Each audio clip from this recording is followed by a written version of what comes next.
We'll be going over exciting new version content in just 1 minute. With the arrival of PUBG Mobile's 5th anniversary, the Imagiversary theme mode is about to commence. To start off, there are 2 themed areas of varying sizes on the map: Imagination Plaza and Imagination District. They are simply brimming with creativity, with complex 3-dimensional architecture and compact 2-story layouts. Tactics that utilize high maneuverability are now more advantageous than ever. Several newly added items can provide extraordinary mobility. Freely build cover using block cover, which can be used as an elevator when placed directly below a player's feet. Use the dual-purpose cannon to launch throwables and yourself into the air. With portable trampoline, even tall buildings are within reach. Besides these items, Imagiversary also includes a supply converter that can be used to combine different item types. So explore for yourself and discover new crafting recipes. In PUBG Mobile's 5th anniversary, we will be officially welcoming the all-new World of Wonder mode, where you can play other players' creations. Countless maps that differs from classic mode await discovery. What's more, everyone has a chance to become a creator.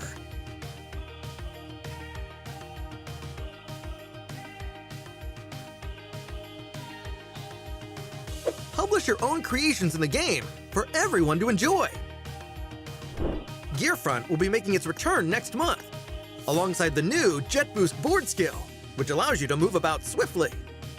Creation mode will also be undergoing an update. A special function that allows players to quickly switch outfits and backgrounds has been added for an even better selfie experience.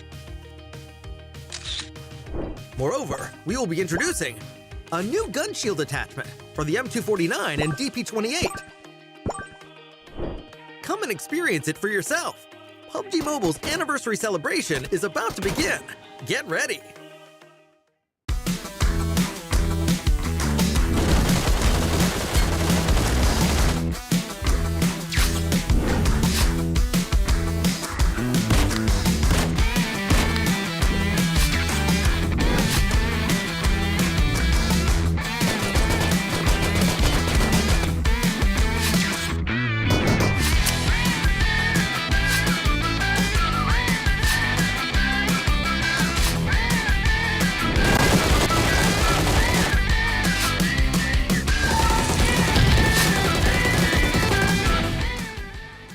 With the arrival of PUBG Mobile's 5th anniversary, Air Wrangle has added 2 attention-grabbing Imagination Plazas to the map. They're really noticeable on the minimap. The 2 Imagination Plazas are located at Stalber and the Quarry. There'll be hotly contested jump locations for this version. It's very simple. Compared to other areas, there are tons of supplies to be found, enough to gear up very quickly. Themed items like block cover, portable trampoline, and the dual-purpose cannon can also be found here. So it's vital to be fast as soon as you land in order to get first dibs on these awesome items. Also, within Imagination Plaza are anniversary crates and their secret. On platforms with floor-marked locations lies the key to uncovering the secret. Enter the yellow area of the platform and the progress bar will start filling. This means that the anniversary crate is being unlocked. Although it's possible for a single player to fully unlock it, it's way more efficient to do so with teammates. But be wary, as you don't want to be a free target for enemies while unlocking the crate. Once the progress bar has started filling, players can make good use of the gun shield to block enemy gunfire. Once all 4 platforms have been fully activated, a laser will activate the plaza's center tower. That's where the anniversary crate is. Players can use the dual-purpose cannon to fire themselves and teammates straight to the crate at the top of the tower. It's important not to relax, as there may still be enemies lying in ambush for the final moment. Only the final players that remain will get to reap all rewards of the anniversary crate.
Your order is here. Oh, thank you, thank you.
PUBG Mobile's 5th anniversary is coming soon. Let's take a look at all the new content. In version 2.5, we'll be introducing the new World of Wonder feature, which includes tons of maps for different gameplay. Apart from the classic Battle Royale gameplay, you can experience unlimited possibilities in PUBG Mobile. In World of Wonder, even more gameplay maps will be coming in the future, so be sure to keep an eye out on updates for more details. On March 18th, the all-new themed gameplay, Imagiversary, will be available. In this new gameplay, players can use 3 themed items: block cover, portable trampoline, and the dual-purpose cannon. Use them to complete all sorts of creative maneuvers. Block cover can generate 3 different shaped toy blocks, which can be used as a bridge or cover. It can even be used as an elevator when placed below the player's feet. After placing it on the ground, you can touch it to bounce to higher ground. Players can launch themselves with the dual-purpose cannon to travel long distances, or launch all kinds of throwables as ammunition. It's way more powerful and effective than a regular throw. Get your creative juices flowing and come up with different combinations to unleash unexpected tactical effects. Furthermore, your backpack comes with a unique item, the supply converter. You can use the device to get new supplies by converting them 2 for 1. Give it a try, and you might just discover something unexpected. At the same time, the large new themed area, Imagination Plaza, will appear in Erangel, Stalber, and Quarry. Battle it out to occupy designated locations and compete for a vast amount of advanced supplies. The small themed area, Imagination District, will also appear in Erangel and Livik. Explore these areas and get your hands on supplies. Classic Mode has also undergone several updates. DP28 and M249 can be equipped with a new gun shield attachment. Once equipped, it can be used to block enemy gunfire. Supply shops are now available in Miramar, Vikindi, Senok, and Payload, to provide players with an extensive array of tactical options. In Payload, powerful and heavily armored tanks will be available. Drive them into battle. In Metro Royale, there will be loads of updates to items and mechanics for you to explore. Creation Mode will also be undergoing an update. You'll have access to many creative functions, such as change outfits, emote change speed, scene effects, and more.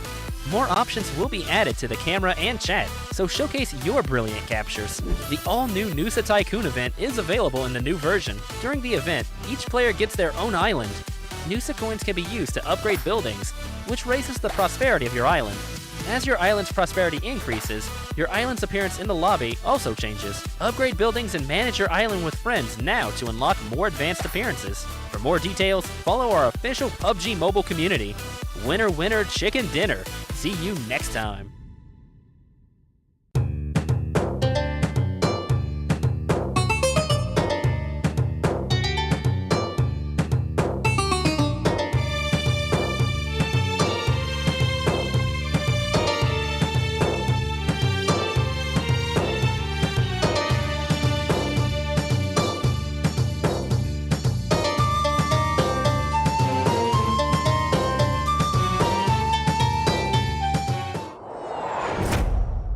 In this new version, we've added a new small themed area, the Imagination District, to Erangel and Livik.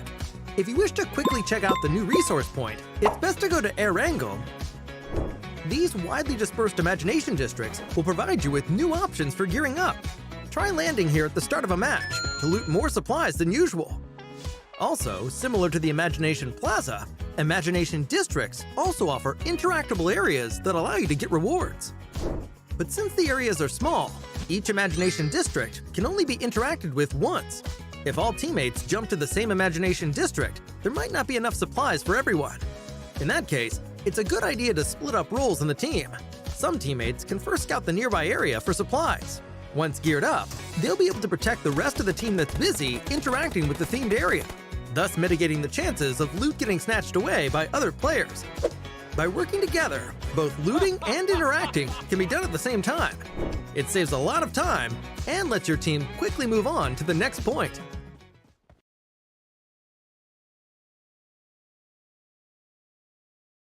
In Imagiversary, we've added the all-new Supply Converter.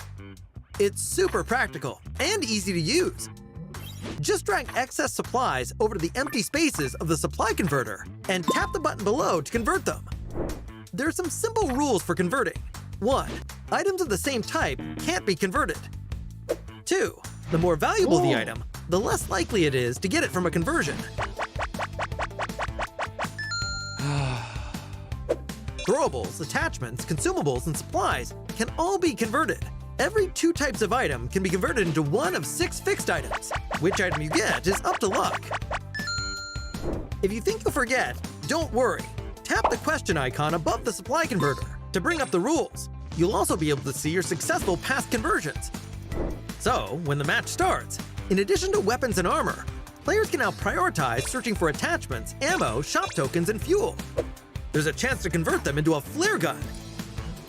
Hustle at the start of the match. And once you reach the mid-game, you'll be able to get ghillie suits, level 3 helmets, and more by converting. Going the traditional route of getting stronger weapons is also not a bad idea, but be sure to mark out useful supplies for your teammates. That way, everyone will have the greatest chance of getting the items they want. Lastly, the Supply Converter also has a chance of giving some mysterious items. We'll leave that to the players to discover for themselves. Hello everyone, Payload mode is getting an update. This update brings a new, powerful weapon, the tank. Experience the adrenaline of Payload with all new tank battles. The new tanks will be found in Erangel. They have incredibly resilient armor and immense firepower. They can seat up to 4 players. The driver will control the tank's direction and can also look through the tank's gun sights to aim and fire at distant vehicles and enemies. The co-pilot can fire the tank's machine gun for even more firepower. The tank gun and machine gun can both rotate a full 360 degrees. The tank is extremely durable, and passengers will not take damage from gunfire, grenades, red zone bombing, vehicles, or other physical threats. But that's not to say that the tank is invincible. When the tank's durability is reduced to 0, it will explode, dealing damage to the passengers. Of course, the sturdy and powerful tank also has downsides. For one, its large size makes it easy for your team to be discovered. It's also quite slow, making it easy to chase down and surround. When you're facing a tank, firing on the heavily armored front doesn't deal much damage, but attacks from the rear deal additional damage. Shots fired at the tank at a 30-degree angle or less will ricochet, dealing significantly less damage. Attacking the tank's weak points and firing from an optimal angle are the keys to taking them down. You can also use a bit of strategy, lying in wait while within firing range, and launching an ambush when the enemy comes within range. In order to help players find tanks more easily, this update will also add a tank airdrop. Find the tank flare gun, and use it to call a tank into battle. Aside from that, we've also added purchasable recalls. Players can now opt to spend shop tokens at shops to recall eliminated teammates. Thanks. If it's too dangerous to get to a recall tower, this is another excellent option. So call your teammates and dive into Payload to experience exciting, all-new tank battles together. The well-loved Creation Mode has gotten a major update. Now, a function that allows players to quickly switch outfits and backgrounds has been added. When you enter Creation Mode, you will notice that there are 2 new options. They are the function that allows players to add screen effects, and the function that allows players to switch outfits while in Creation Mode. The function to switch outfits has greatly improved the player experience. All you have to do is prepare different outfits in your portable closet. You can switch between them at any time while in Creation Mode. Combine various camera effects at the same time to smoothly capture a fashion show and further enrich your shots. It's now also easy to reach certain spots. Furthermore, you can now display companions in Creation Mode. They also have their own dedicated photo and video taking templates. to better capture them up close. That way, you can capture beautiful moments from more angles.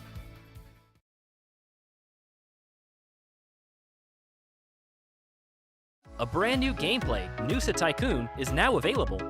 Welcome to your very own island. Earn Nusa coins, build your island, and increase your prosperity. That way, you can win a free legendary set and commemorative titles. The main way of earning Nusa coins is by running the Regal Resort. The higher the level, the more profits you reap. Invite friends to stay at your Regal Resort and help you run it for both of you to gain additional earnings. Keep using Nusa coins to upgrade buildings for your island to become more prosperous. Upgrading the cargo terminal can additionally improve the prosperity of your island. When you reach 2,000 prosperity, you can redeem a permanent legendary set for free. Every 8 hours, players can explore the mysterious cavern once for free to dig up crates and collectible items. The higher the cavern's level, the greater the chance of excavating collectible items, which further increase your island's prosperity. Here's a little tip. The most profitable strategy is to evenly upgrade all 3 buildings. A hologram of your island displays in the lobby during the event, and its appearance changes as your prosperity increases. So come and build up your island with friends.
Ladies and gentlemen, welcome back to day number 4 here on week 1 of the PUBG Mobile Super League. My name is Flavor, and of course, to kickstart our matches for today, we're going to start off with some interview with some of the teams appearing here. We're featuring some of the best, and we're going to kickstart off with our representative from Team Vampire Esports. We have Tony K, and of course, we're joined in by our amazing translator. So thank you so much for joining in for the interview. Now, first of all, congratulations on getting your first ever winner chicken dinner yesterday, match number 2. So what do you think of your performance so far in PMSL?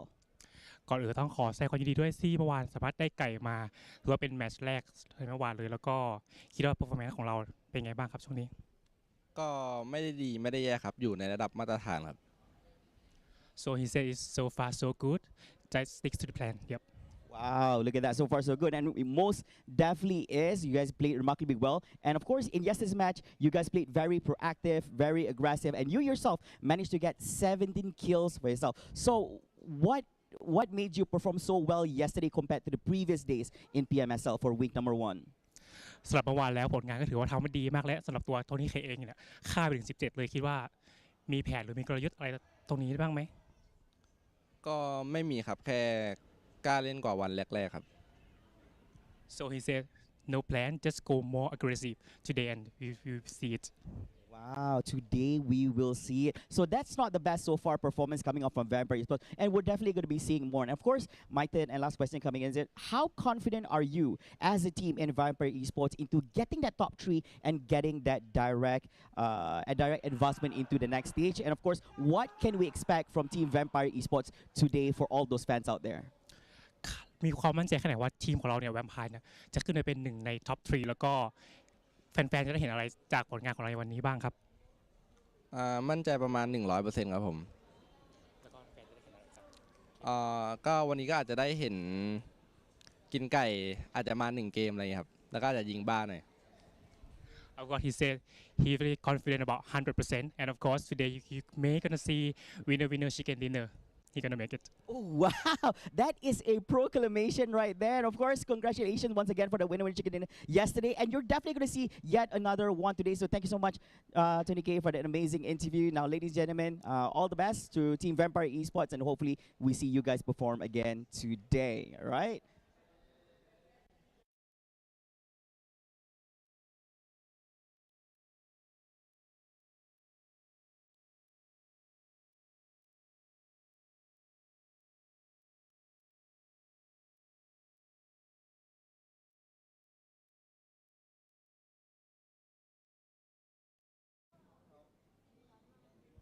And of course, after hearing out some of those amazing remarks from Vampire Esports Tony K, we have a little bit more time to actually have another interview slot in for the day itself. And we're joined in by the team from Shine Like Diamond. Of course, it would be great we can actually have one of our representatives join in for our interview. You don't mind? Oh, yeah, sure. A little bit surprised right there. Of course, it would be great if our amazing translator could also join in as well. So right now, we're joined in by PERSIJA. Thank you so much for actually joining in. Now, you guys got a lot of elimination points yesterday, and especially your teammate Kwan Ji. He himself got 11 elimination points, and everybody is amazed by your performance so far. Now, how is the team's energy today, and did you guys had a really good discussion after yesterday's matches ended? Thành tích ngày hôm qua thì cực kỳ tốt và năng lượng nào mà mình có được ngày hôm qua và đội mình có thảo luận gì cho ngày hôm nay chưa? Dạ, thành tích hôm qua tụi em đạt tốt thì cũng do tụi em cố gắng thôi ạ. Cố gắng vì tụi em cũng có ở 2 ngày ở trong đây để luyện tập và test thử cái không gian thi đấu, cho nên mới đạt được cái kết quả như vậy. The result was good because we were trying our best.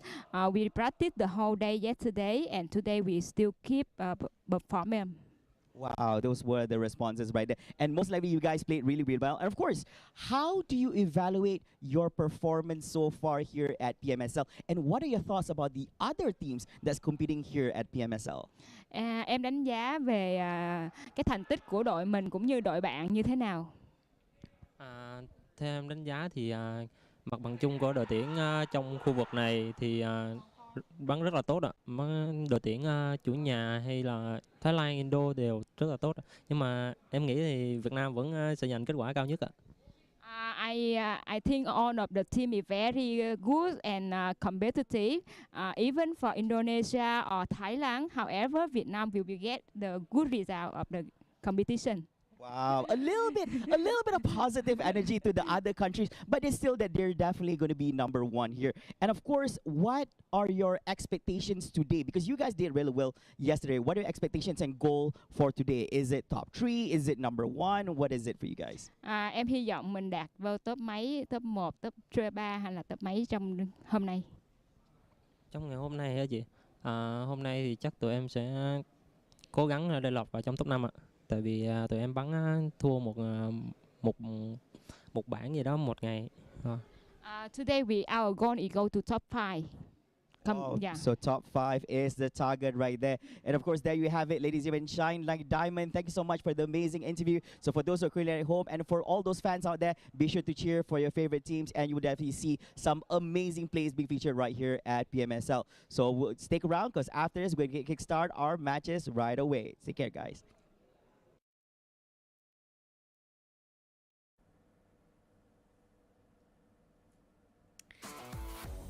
Thank you, Flavor, for the amazing interview. We're back here. You guys are tuning into the PMSL PUBG Mobile Super League Southeast Asia with your casters here, which can be me, Choo Choo, and Sir Cloud. How are you feeling today, Cloud?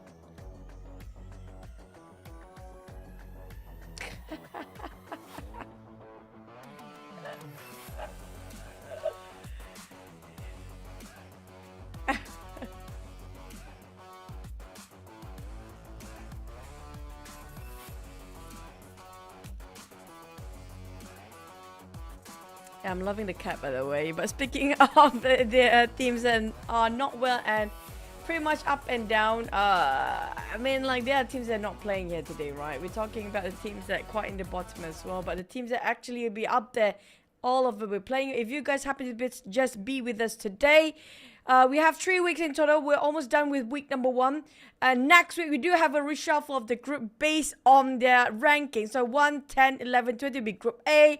Second place, 9 place, 12 place, 19 place in Group B, and so forth. And same goes for the final week here, week number 3. We'll still have the league going on. Only the top 16 will make it for the finals. We're going to have to trim the fat.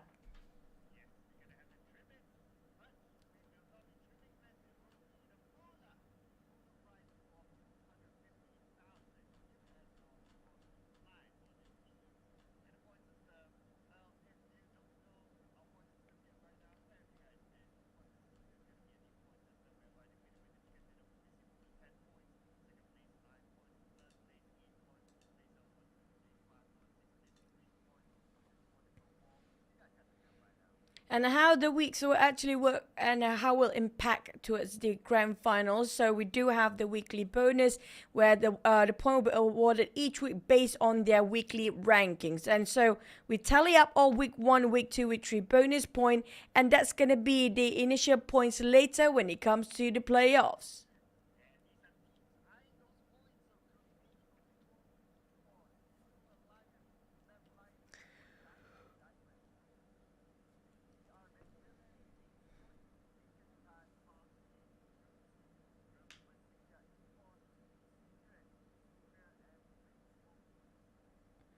Now we're not done yet. We still have Group D, Alter Ego. Oh, you saw that. And Group E will not be playing. We're up to A, B, C, D only today. So VOIN still at number 1 spot. Where you've compared with FaZe, they got 28 points in between, where FaZe and Hale having a tie. So it's really down to the last line here. We're talking about last wire. Week 1 ending. We still have 2 more days to go. But the bottom 20. GE, if I'm not mistaken, they're not playing here today. FaZe Clan will not be playing. DBD will not be playing. RRQ not playing. So these teams, they have to bite their nails at the bench, at the bleachers, basically, because they cannot put up their ranks here for today.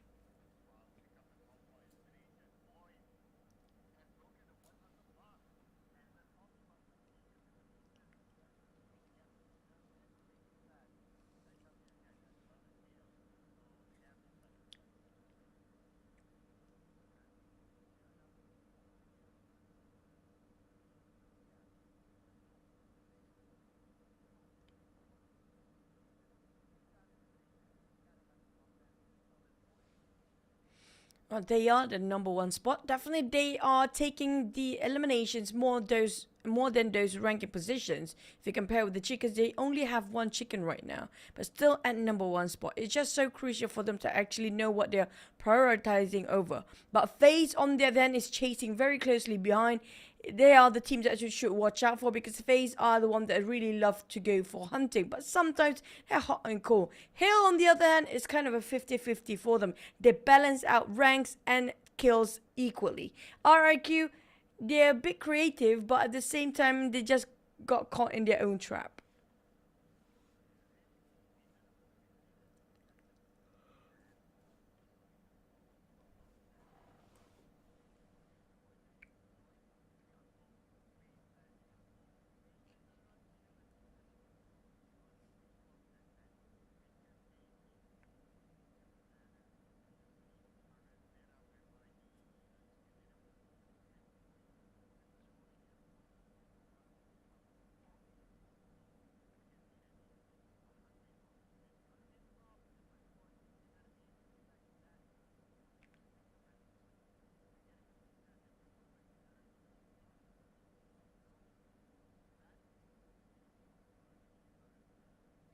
But at the same time, this is sort of a different angle if you want to see for the top 4 teams here right now.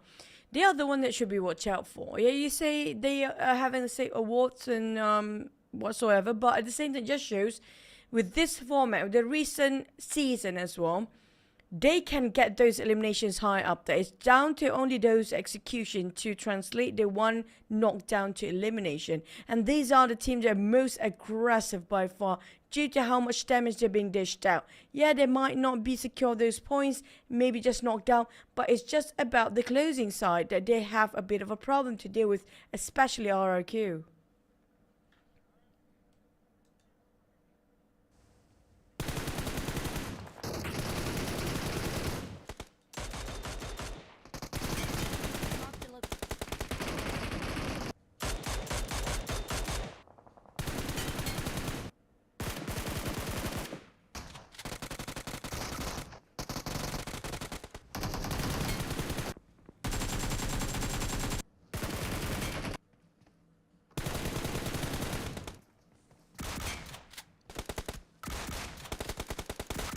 Yeah, but yesterday a lot of Thai teams coming out very strong when it comes to the top 5 and top 8 in total.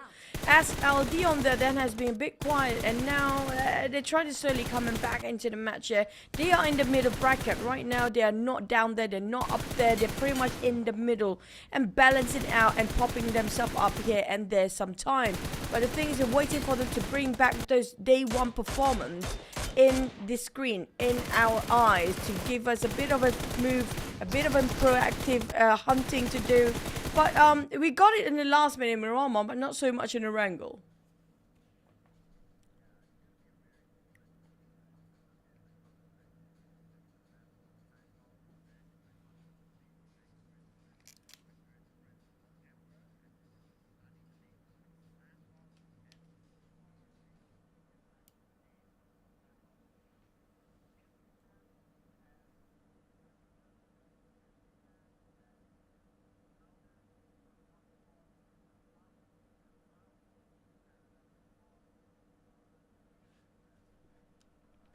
It depends on circle still by the end of the day. Sanhok is always about the circle story.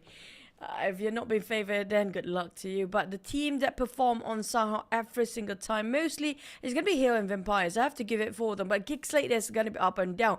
PBE. Now, we haven't seen a lot from this team for the past 2 days. First day was great, remarkable plays. But when it comes to yesterday, I don't think they played yesterday. But the day before, they have been toning down for a bit.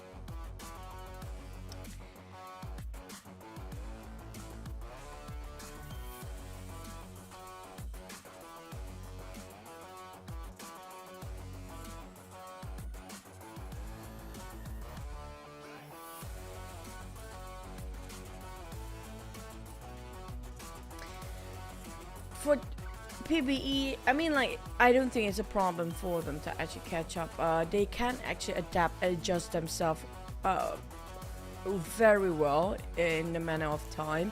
But for me, Yoodo Alliance, I want to see those consistency going. Right now, Yoodo Alliance yesterday was not so great.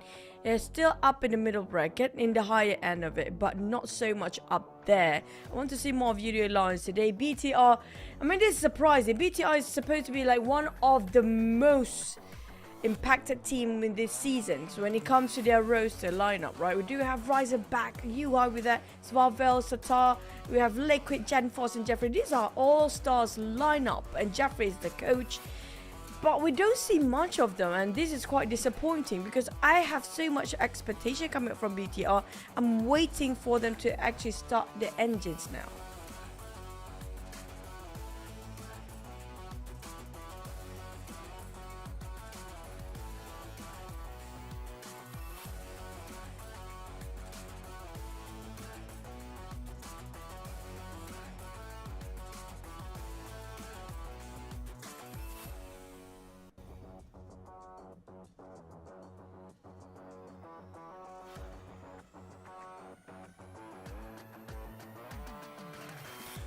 Oh yeah.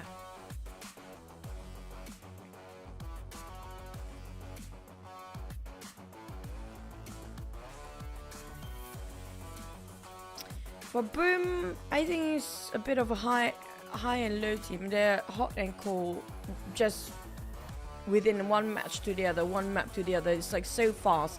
They're switching off at those momentum. I'm not sure what is happening. They definitely have to figure out their mental state, how to maintain this consistency, how to have those stamina. But Box, yes, I agree.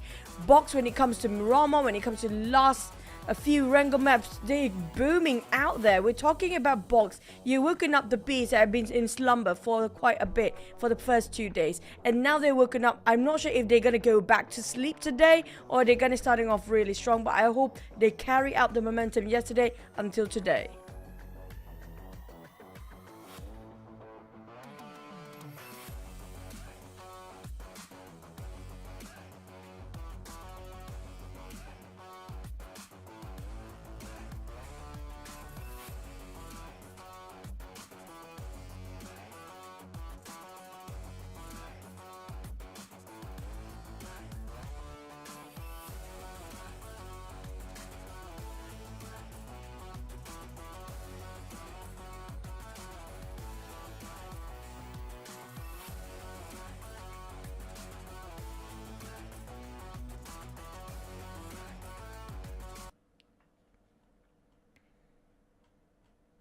Now let me check for the grouping again.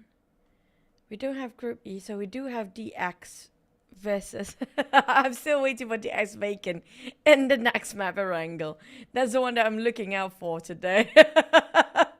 I'm super excited when it comes to Pochinki fight later in Wrangle, but we have to go through Sunhawk first.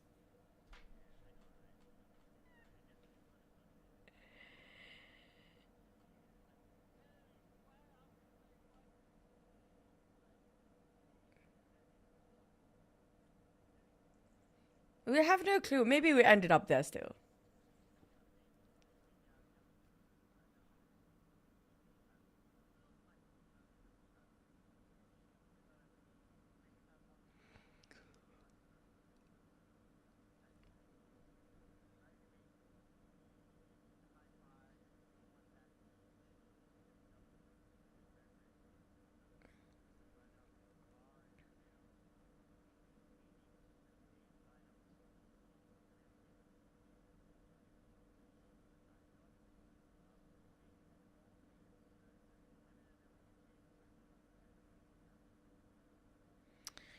Bacon time. Do they have the swap happening for them? I don't see Armstyle. Is he be playing? I don't think he's playing. I don't think he's there. Oh, Armstyle got the style, right? His hair, it cannot miss that. There's no way for you to miss that. I don't think he's in the lineup. We're gonna have to wait and see if he's actually playing or not. I don't think any other. We also have to keep an eye out for Boom. when it comes to your lineup for this first match. I'm not sure who's playing and who's not right now.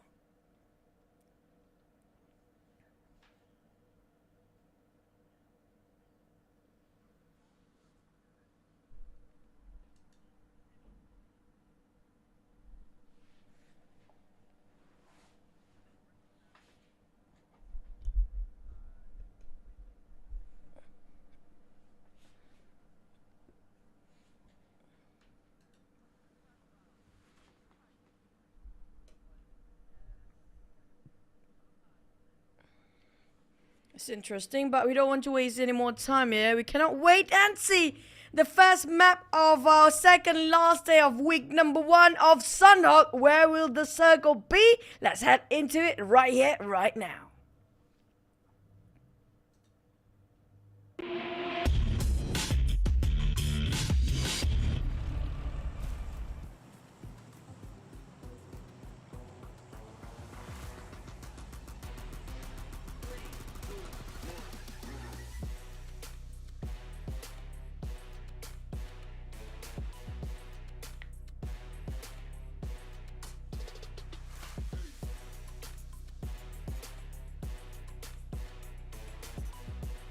But when it comes to the first brawl, it's always about Paradise Resort. So I have a feeling you might be looking at that over again. DX dropping right on top of Box Gaming. And but Box and Boom is like Box is like very widespread out. I think they're gonna take over Mong Nai for now. But also we want to see if there's anybody gonna challenge VOIN right now on Bootcamp. Nobody's willing to touch it so far. But the one you mentioned before around Docks Kampung Lakawi, that's gonna be the hotspot. TS Hill as well as PERSIJA EVOS is there right on top of each other.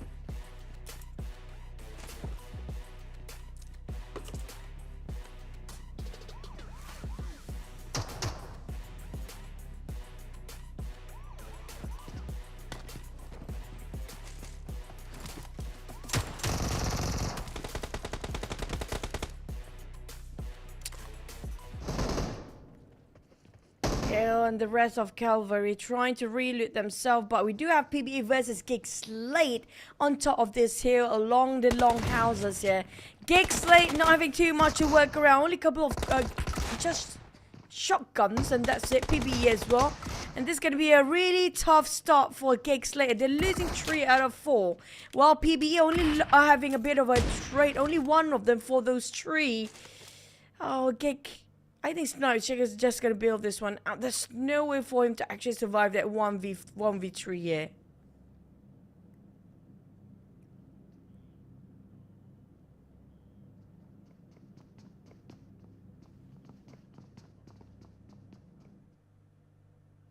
Oh, okay, yeah, sure. I mean, like, we are doing the shit for ourselves, okay? By ourselves. So you guys give him a bit of a time. But Bacon Time, on the other hand, caught the last member of GEEK SLATE. That's going to be the rough top coming up from GEEK SLATE due to that's the last player remains. Now, this is definitely going to hurt GEEK SLATE quite a lot when it comes to the be in the middle bracket. We're talking about the middle pack chases to get those number 1 or the top spot. And that's going to be a bit of a shutdown for side of GEEK SLATE, so they have to wait for a wrangle next later. And I mean, like, GEEK SLATE, Sunhawk is always going to be the World Cup match, right? World Cup match, because it's going to be only played once a day only. So it's really tough for the players to get used and adapt themselves with a short amount of time and very little amount of time to play on top of Sunhawk. But Hill, on the other hand, they adjust and they adapt quickly. We're talking about how they realize that somebody else sharing the compound, lost nothing in the process, is straight away finding for different compound to work things around, realizing it's not worth fighting in the first few skirmishes. Yeah, it is definitely not. So, but that's the thing, right, about teams that challenge each other. Things might happen, and unfortunately GEEK SLATE had to go out, and GEEK SLATE they had a decent record inside of Sunhawk, but unfortunately that just had to happen though. So yeah, but it's going to be PBE taking them out. I also want to note that since today GE is not playing, right, GE was always the team that just likes to crash into other teams' compound. They're always the naughty ones. But since this time they're not playing, looks like the baton has been handed to PBE instead. PBE. When it comes to Sunhawk, they can actually push the numbers up. I'm not surprised if PBE even got themselves this chicken for this round.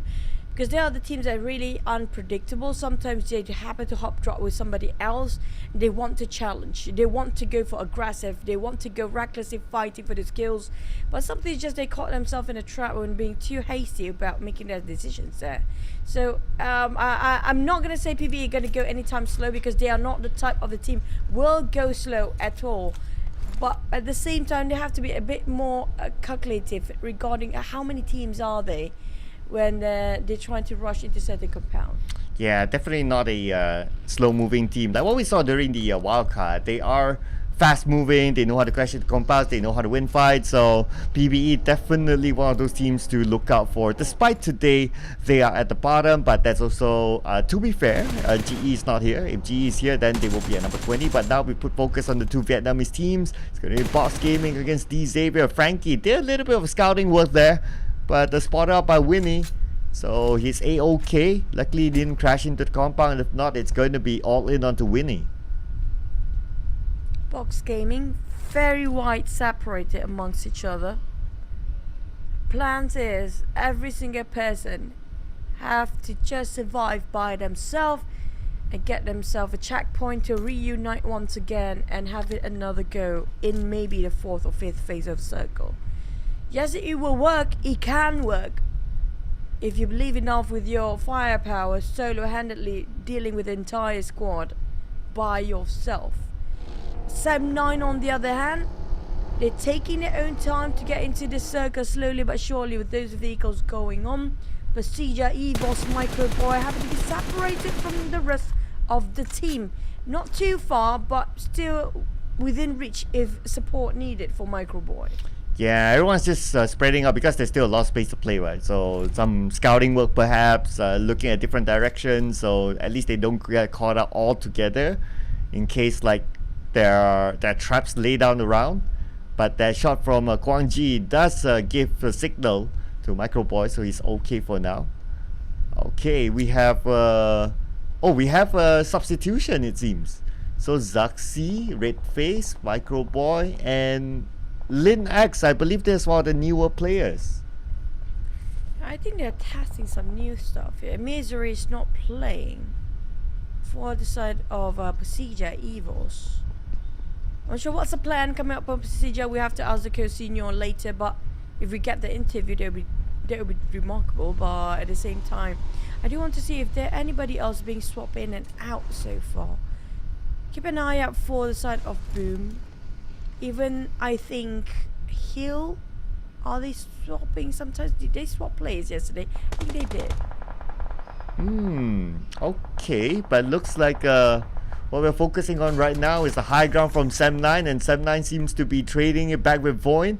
The circle still kind of okay, but if the circle goes towards Quarry, it will be super duper challenging. But if it's not because of Quarry, then it's kind of fine. You can see most of the teams, they have their own spots right now. Only Boom is still on the other side. Alter Ego, PBE, the rest of them pretty much within the circle or just by the circle.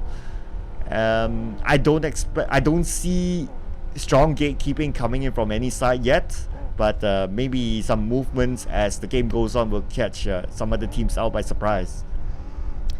Rotations made. Zaxi knock one down. PERSIJA EVOS with Microboy taking on Nizane. Team Secret. You're talking about gatekeeping. Straight off the bat, you mentioned it. It's going to be them being taken down on first contact. And Sem9 on the other hand will be parking themselves in between teams there. As LD Tronji spotted out Redface. PERSIJA, they are very segregated, but they know how to live and independent by themselves. They can definitely secure those eliminations. They'll be taking fights against TS. BT are in trouble as well as Sem9 start to exchange fires. Be greeted, but we do have DX coming up from the back line. Okay. So DX looks like they're going to ignore this compound. They're going to go somewhere else. If they choose to siege down this compound, not too bad as well. But I guess they don't need to really catch themselves in this compound, because this compound is not only that. Not only there's a road, but there's a high ground behind, so it gets tough in case the circle moves away, and then there's quarry behind, and that's not fun to play as well. But now let's see what is Guangji doing here with the nade. He may get Lin. Lin is in trouble if he goes down. Ooh. Comes a spray. Guangji spray and pray and just go back and retreat. Pull him back with the rest of the team. Just couldn't handle this by himself. A bit worried if he overextend himself in where he wasn't supposed to be as the front line. He's trying to open up the space to fight against PERSIJA EVOS, but the thing is he couldn't find an entry just yet. They've been holding their grounds quite well, coming up from Links. Guangji just trying to reposition himself on the flank side. Box on the other hand, they're running for they're trying to go for a hunt right now. I think they got themselves the momentum yesterday, and they're dragging it out and bring it today as well. The only team that lost a couple of members right now is going to be VTR TS. GEEK got the entire crew wiped out. Hill got only they lost only one player here. I think it's quite a good step for most of the teams out there. Yeah, so far it's not as crazy as what we've seen before. Like before, like during this time, it's like 2 teams or 3 teams being eliminated. This time it's only GEEK SLATE, so it's a little bit chiller than what we've seen. It's of course good news for most of the teams, but now it may not be good news for Box Gaming. Might lose Levy there. Leo takes that long range shot. A good thing Levy managed to get himself to safety. Leo got himself at high ground. Talking about quarry, it's going to be a multi-level terrain for these guys to deal with. The boys scratching their heads right now where to stand themselves. BTR 79DX already got the center, but the circle shifted again with PERSIJA now in the center with alongside SLD. Vampires guarding over towards the north, sort of the west side entirely. Right on top of Camp Charlie. Whoever passed across Camp Charlie is going to be a bit of a choke point for the side of SLD. They'll be gunning them down and keeping that quite hard. Okay, here we go. So we got Boom. Still coming in a little bit later. Looks like they're switching their strategy. Slow and steady for them, but it's not going to be slow and steady for Sem9 as they're moving. But they're not moving towards a BTR. They are going somewhere else, and it does make sense because BTR is the one on the outside. Ryzen trying to rise up to the occasion. BTR. Sem9 will be visited by Bacon. Time or Dab is actually breaching into their compound here. I'm not sure either one or the other. But PERSIJA will be looking through Sem9 the moment they try to reposition themselves in the back line. PERSIJA is always more than ready to take the fight out. Sem9 on the other hand, banned by the Mollies, being breached by Ratface, got shot down. Links X double down by the hands of Loyu. Ooh, okay. Alright. That is pretty interesting. I'm looking at multiple screens right now because there are multiple chats sent to me. But anyway, Yoodo Alliance getting another one, but the nade toss on to Flex, and Flex is still okay. Luckily not taken down through that nade, still alright. Ryzen finish off the X Lamborghini on the ground proning. It's going to be an easy task for him, not even breaking any sweat here with Ryzen going in. Now separated from the rest. Satar is quite too far off. Not really, just at the back line. He got himself vehicles, hop onto it, get into center. They don't have time to waste anymore. They're working as a duo. They cannot be late into the safe zone.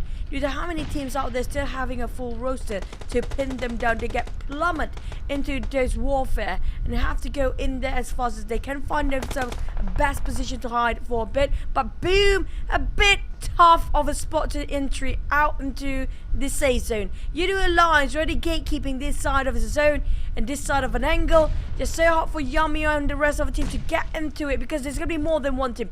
DX is around the corner as well.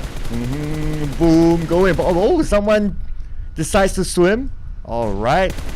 Wonder what happened there, as of course the opponent would take advantage of that scenario. But we have 3 teams around the areas of cave.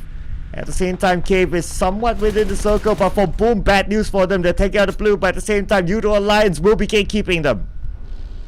Can he? Oh no! No time to waste it, and Kenny got shot! Due to the driving from Flags, he's definitely devastated with that driving of but buggy. Got stuck in between, crashed into those trees, and the entire team down, almost even. Yoodo Alliance living with only one man survived. Ooh, PPE going up against PERSIJA EVOS now.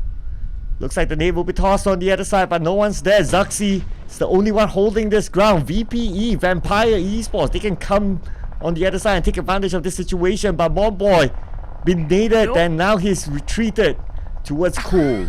Alter Ego, they may come in onto PBE, they gotta get ready.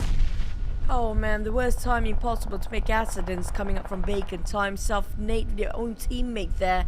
I just hope things are okay for the side of Bacon Time right now, because that's a blunder that should not happen when you're fighting another enemy. But PBE here, on top of Cave, so many teams around the Cave area, just on top of each other. Vampires and Alter Ego.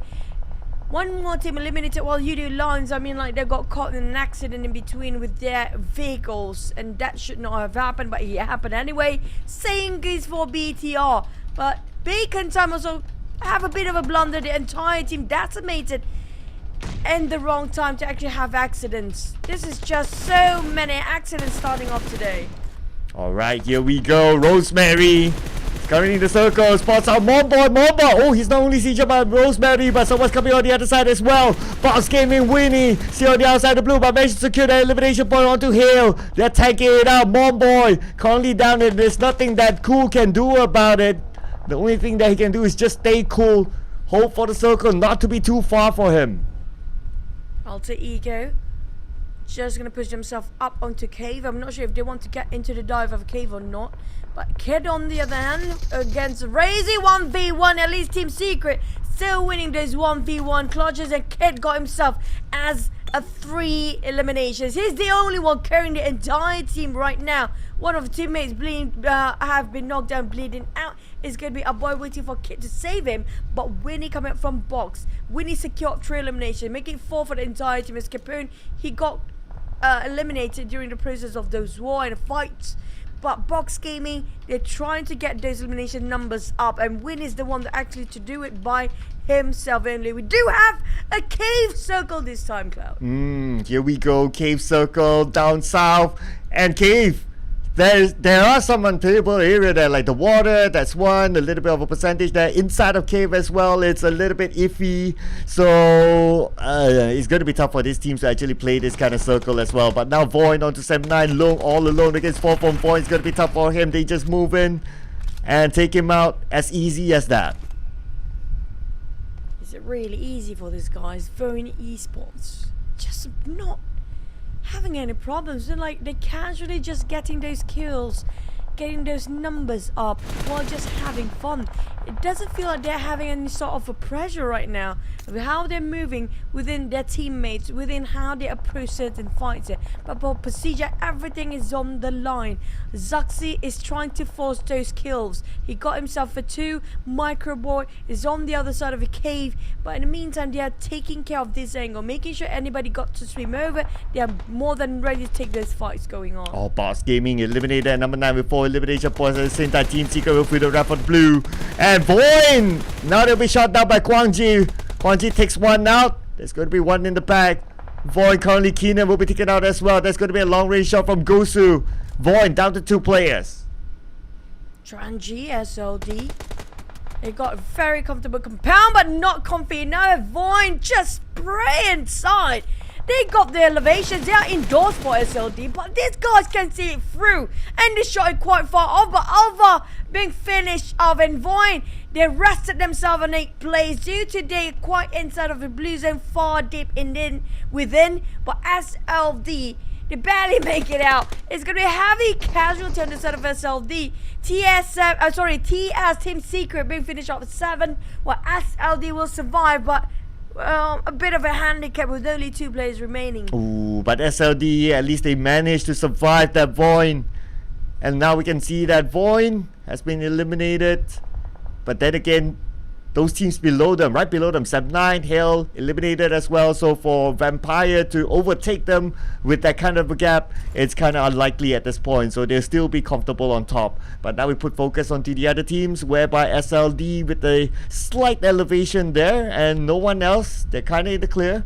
The bad news is that they do not have the circle. They need to fight against PERSIJA EVOS. But look who is inside of Cave. It's going to be Chua from the Axe. Rabies swimming over. They will not be discovered for now. For how much longer we have no clue. If there's somebody else visiting down there, but Rongzin spotted out from the off angle. Microboy, what a spray. Getting on one to the side of SLD, making sure they be denied their entry. Parajin's left for SLD. Microboy is more than ready. Look at his crosshair. He knows exactly where the SLD player is coming up from. Ooh, yeah, and if only he know where Parajin is at, then that's gonna be it for Parajin. But Parajin now tagging out the blue. He has no choice right now, using his second last first aid, and then it will be the last. Still has some space to play with. Hopefully he won't get spotted out by Vampire. If Vampire sees him, that's pretty much it for Parajin. But now Rosemary, high ground onto Raimon. Octa can toss a perfect angle here. Now there goes. So down to Raimon to hold it on, but you know what? Suxy out of nowhere, coming up from the flanks. Rosemary have to do all this by himself for now to deal with her PBE players and PERSIJA at the same time. And now Raimon bleeding out to death, talking about slow death with blues in it, and that's gonna be loss of PBE. Ooh, that is it. Number 6, 4 eliminations. That's okay, I would say. Can be better, but it's alright. At least a start of the day. And now we have Xavier. They'll be happily inside of Cave, and inside of Cave is still within the circle. They still have some space to play with. Everyone else is on top of it. Let's see who decides to jump into it later on. But right now, Alter Ego, lower ground against Vampire. Vampire, a 3-0. Parajin on the other side. Let's see who will be the king of the hill as Alter Ego moves in. The Axe in between. 2 players left, a lot of duos in here. Alter Ego have a full squad running. Now they have the reign over the center of it as well. We're talking about the high grounds, those elevations that work so wonderfully well in this state of a circle. Parajin coming out from the flank, working his way up for SLD Vampires. The entire cavalry is there to gut him down, push him down. And Tony K got knocked down by Parajin. First touch of nade. Here comes another go. Parajin keep tossing it out, hoping it will clip onto Nuzi or even Shraps. But they have the numbers on Vampires. Ooh, yes, Vampire. But they don't have the circle though. So they need to do it fast as Tony K is currently down. Don't think they'll have time to pick him up. So right now, Vampire will need to depend on Nuzi as well as Shraps to make this happen. Parajin moves on to the other side. It's going to be better for him as he tries to slide his way into the circle. But the nade from Nuzi will take him out. Comes the swings from Microboy, and within flick he just finished off 1, but Fnatic on 2. Oh boy, PGEV. Speaking of Microboy and Suxy, they're working so well as a duo. And just might wipe out the entirety of Alter Ego. We're talking they had a 4 before. And now PERSIJA just keep the monsters going up and finish off, remain with Rosemary last. Suxy and Microboy, what a beautiful crossfire just now. Beautiful, beautiful. They got all angles covered. But right now, can they cover more against PERSIJA EVOS? They need to pick up their teammate. Somehow Tony K still survives, and I thought that he wouldn't have enough time, but hey, he's still crawling. He just need to be picked up by Nuzi. But Nuzi really want to take that risk, or really want to finish this fight all by himself to get away with his teammate. But for Xavier, man, okay, they're not gonna get anywhere. They're gonna get away. They're not gonna get away from that. So it's between PERSIJA as well as Vampire for the chicken dinner. PERSIJA, they might actually have this one ongoing because we're talking about them suddenly out of nowhere start to shoot and never stop, not showing any sign of slowing down as well. We do have DX, they are the one who plays themselves inside of a cave in the first place. But Shrubs and Nuzi working as a duo right now, trying to see which duo works better, which duo supreme and alpha. Shrubs and Nuzi, or is it going to be Microboy and Zuxi? Oh no! Will be the Wait, nations what? or not?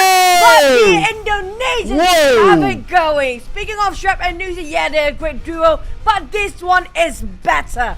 Microboy and Zoxy, what a beautiful pair just now. The crossfire, the angles, everything is so synced up so well. Wow, they beaten the odds. They were at the lower ground, you gotta think about it, and they were kind of low. The damage was high on their side, but they still managed to win that 2v2 fight.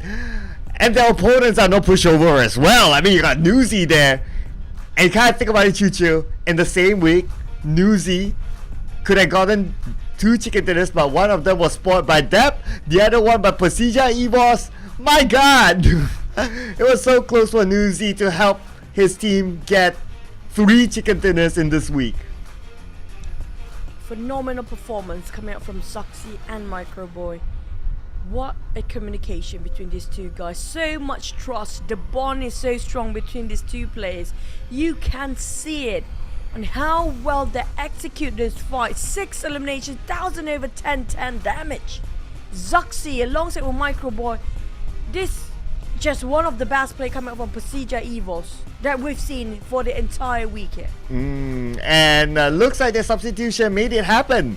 So Wilina is coming in despite his contribution, not as much as other teams, but hey, sometimes it's all about the communication, sometimes it's about the little things that he did that that is like a unsung hero sort of thing. So at the end of the day, what matters is that this competition brought them the chicken dinner, and this is all they wanted. So PERSIJA EVOS didn't really use that many throwables. In fact, all the teams the same. But still, they managed to get that chicken dinner. Nothing still beats that one smoke and nothing else, though.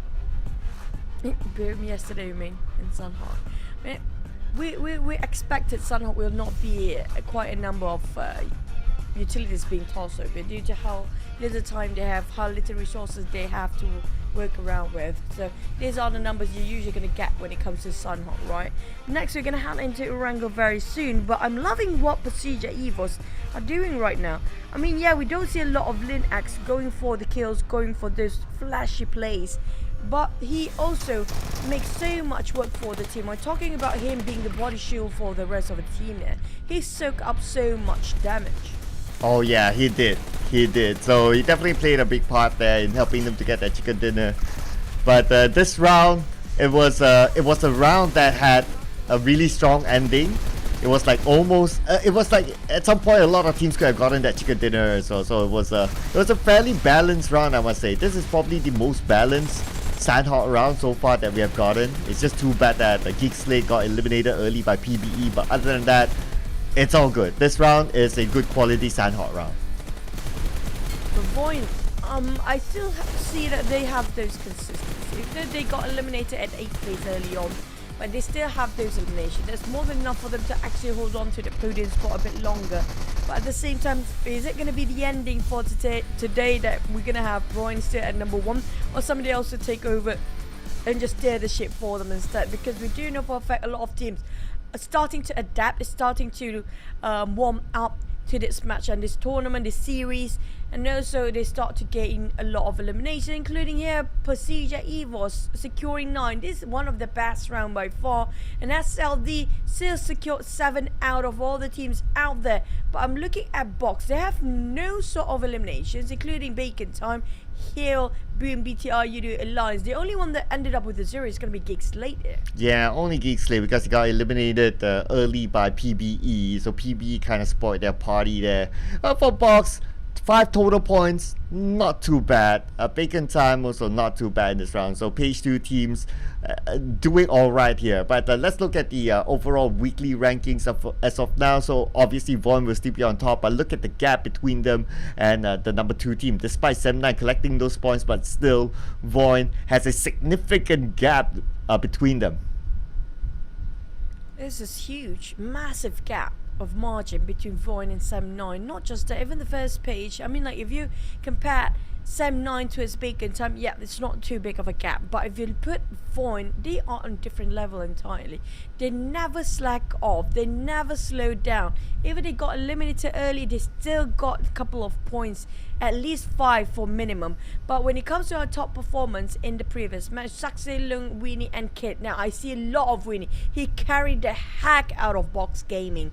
Zuxi working so well as a duo with Microboy just now, and Lung Loyu, the only name that been popping off yesterday for Sem 9. The others, they have to start to pull their weight there. And Kid finally gets up onto the chart. First time after his clutch in day number 1. But looking at the next match, so it's going to be a wrangle. First game taken by PERSIJA EVOS. The first time they got a chicken dinner inside of this PMSL. And our top Erangel performers. I am surprised that VOIN is not number 1, but they will be up there in all the maps for sure. Oh, VOIN feels like they are in sort of a high middle, right? They are not too aggressive. They know when to pull back. They know when to hold. They know when to push. They don't recklessly. They're not the teams that are too hasty about making their judgment call. They take their own time, just rediscuss the entire thing with the entire group, and just have it another go. They don't force it too much. But for the other teams, example here, we're talking about Hill. If they keep it going, they're just steamrolling. Same goes for Yoodo Alliance. But they don't have that sort of consistency how VOIN have been delivering. We're talking about VOIN, they always be up there. They know exactly what they want. What's the minimum number they have to be at when they start to fight. Like, how many teams left there, they only start a bit more aggressive. They're not, maybe take it a bit slower. But for Hill and Yoodo Alliance, they have sort of this mindset where if you want to go in, we're just going to go in all in. No pulling back. Yep, so very different today. We do see that some teams starting to really step it up, like PPE stepping up, and that they're challenging GEEK SLATE. It's not a small team. You can see that PERSIJA EVOS stepping it up as well with that substitution that really made it happen. So it's nice to see like a different change of pace here this time around. VOIN, despite it's not like they're out early, like super early, right? But for VOIN, it's like we would expect them to be like, always in the top 5, top 3. But this, at least in South out, not yet. But they could come back in the next round because, I mean, it's VOIN, right? And all the teams need to be aware of VOIN. But VOIN also have a lot of respect for the other teams, especially for Yoodo Alliance. So let's see if anything happens. But since we're jumping to Sandhawk after this, right? So I think this is the time where we can also put our attention to Bacon Time versus the Xavier for the Pachinki throne. So that will be super interesting to watch. I want to see if DX decided to actually give it away Pachinki for now, because so far 3 fights in a row, like 3 times we saw them fighting. Out of 3, only once they actually won by the side of DX. And Bacon Time, you saw the Pachinki side of a circle yesterday, right? They can hold their ground so well. They are in Pachinki since the start of the first circle pops and defended all the way till the end. They won that fight and they won that map as well as a chicken. So that's just a huge statement tossing by the side of Bacon Time, showing that they can handle Pachinki by themselves. I'm not sure DX can actually defeat them for now, but you know, they can give another try. Yeah, well, yeah, they can. And the Xavier, well, they have been in Pachinki for like the longest time, so I have a feeling that they wouldn't want to let go of Pachinki, so we might see that clash later on. And it's still like 2-1, so the score is not that big of a gap unless they're like, okay, we don't want to take any more risks, we want to focus on collecting points. Then they need to change their drop spot. But where will they change? So they need to decide that. If they want to play a little bit safer, they can always go to Kameshki. That's not too bad of a drop spot really, despite it like a little bit far, and sometimes loot on top of the Kameshki hill is not that good. But if you can get a good start at that corner, you can get vehicle, you can stock up yourself, go from area to area. I think that's okay at the end of the day, as compared to like risking yourself trying to fight to get back that land. And there's another team, and that team is also does have a better stat as compared to you. So I think if they want to change it up, it's fine.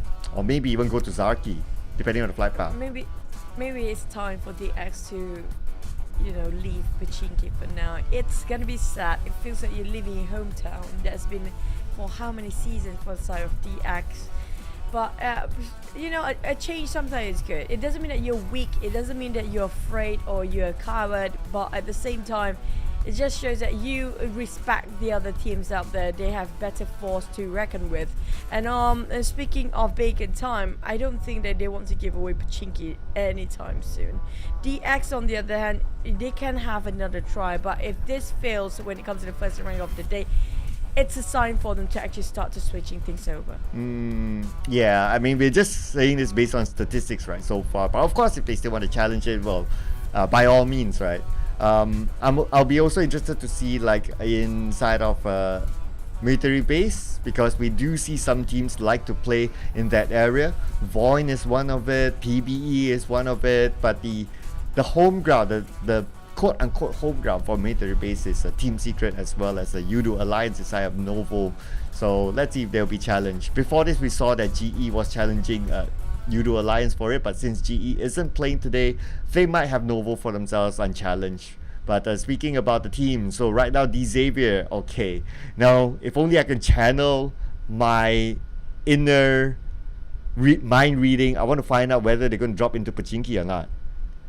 They're definitely in deep thoughts just now for the side of DX. I feel like they might actually drop themselves in the area or the compound where the teams teams not playing here today. We're talking about Group E drop spot here into the side of DX.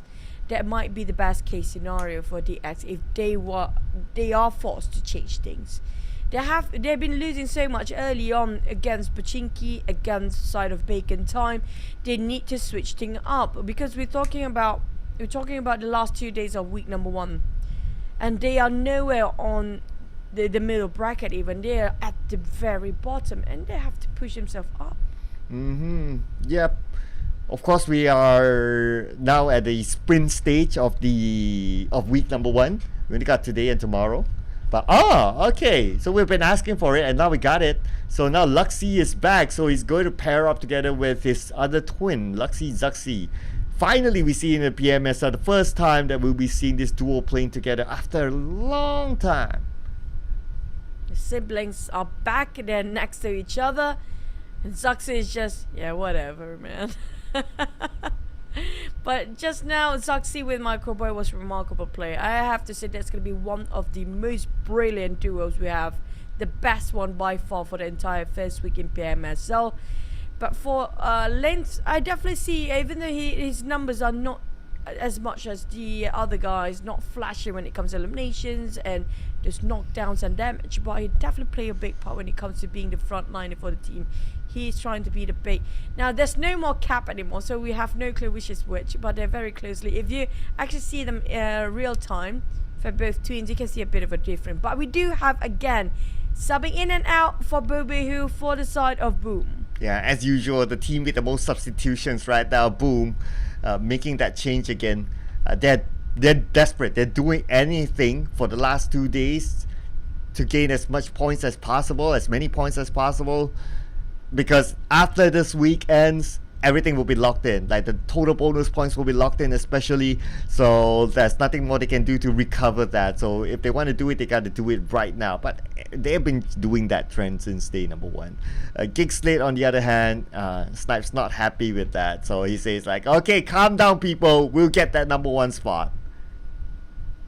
All the rest... I don't know. Yeah, wait. Yeah, wait. Basically, it's just wait for it. Be patient. Patience is a virtue, and a bit of love showing by the side of GEEK SLATE. But Bacon Time, Armstyle still not there. We don't see the hair going on. So I expect maybe Armstyle will start to be in the roster when it comes to the top map of Ringa or the start of Miramar. Usually, it's that way. Yeah, maybe he's the Miramar specialist. I think yesterday he swapped in during the Miramar game as well. So let's see if that happens today. For Box Gaming, decent round for them. Okay, can be better. Now looks like for BTR, they're continuing without Yuhai. And it's still going to be Sata in the main lineup together with the rest of his teammates. It's going to be an interesting mix to see the fact that they made this kind of change. And the BTR, despite them changing here and there, but it's not like they change every round. Unlike Boom, they're doing like almost a daily sort of change rather than a game by game change.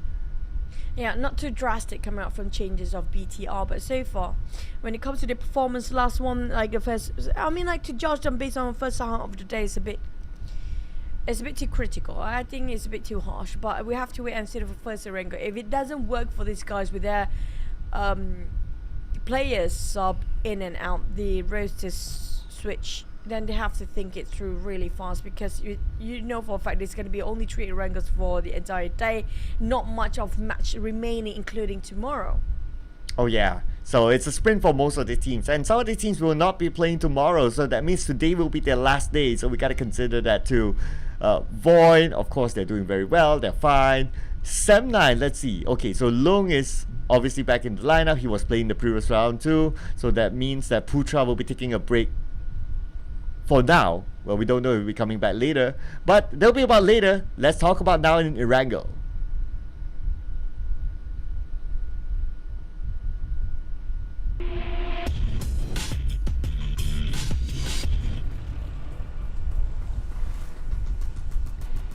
We're back in our OG map here. Are you guys ready? Buckle up and get seated, because the Erangel is gonna be super spicy for these guys.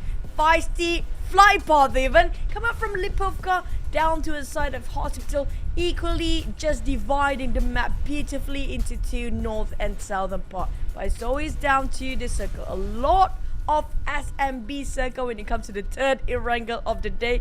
Now it's so far very generous first 2 maps of Erangel usually, but entire week number 1.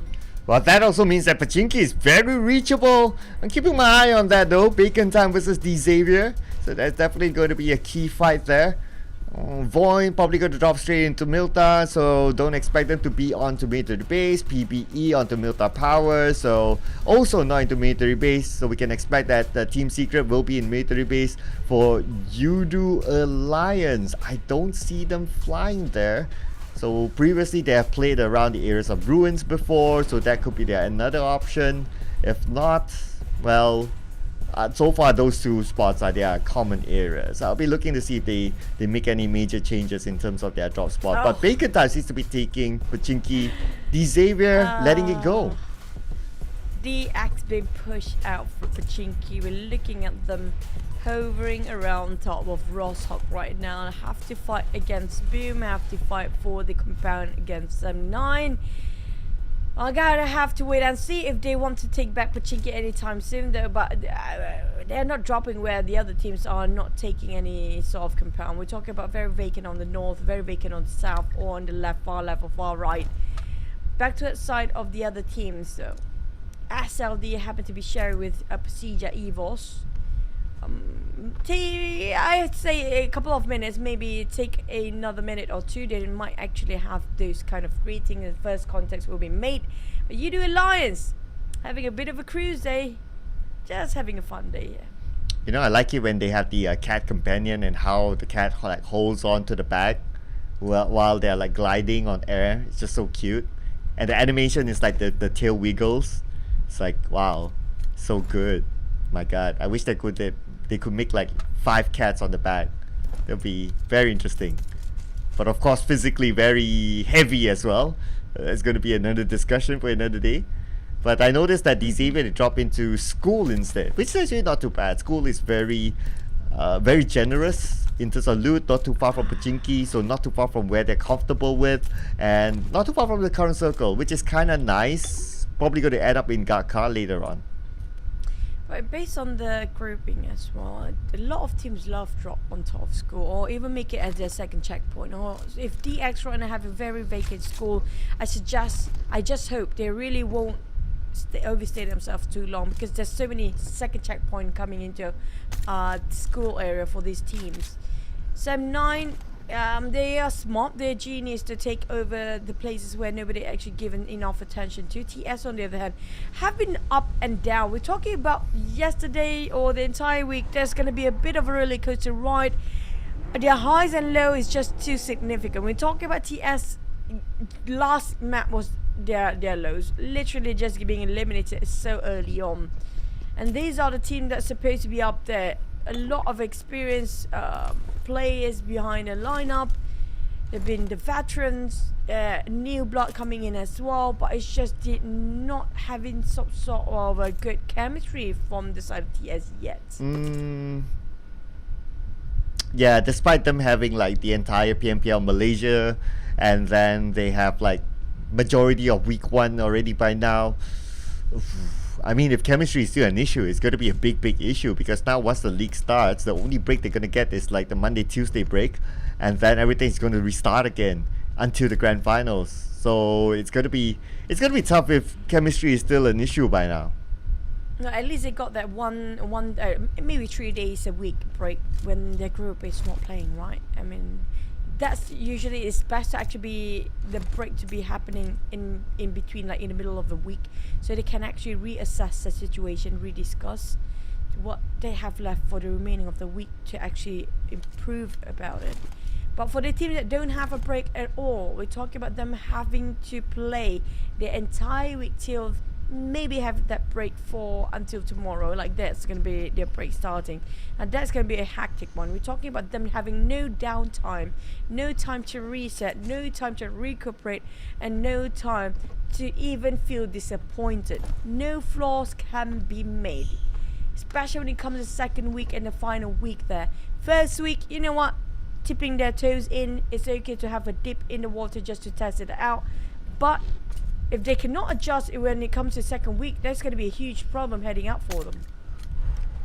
Absolutely, but although I don't expect teams like Team Secret to be like on the bottom 4, but if they continue on like this, because we do see like teams like PBE, they have their good moments and they can catch up, they have that potential, but for Team Secret it's worrying in terms of how they play.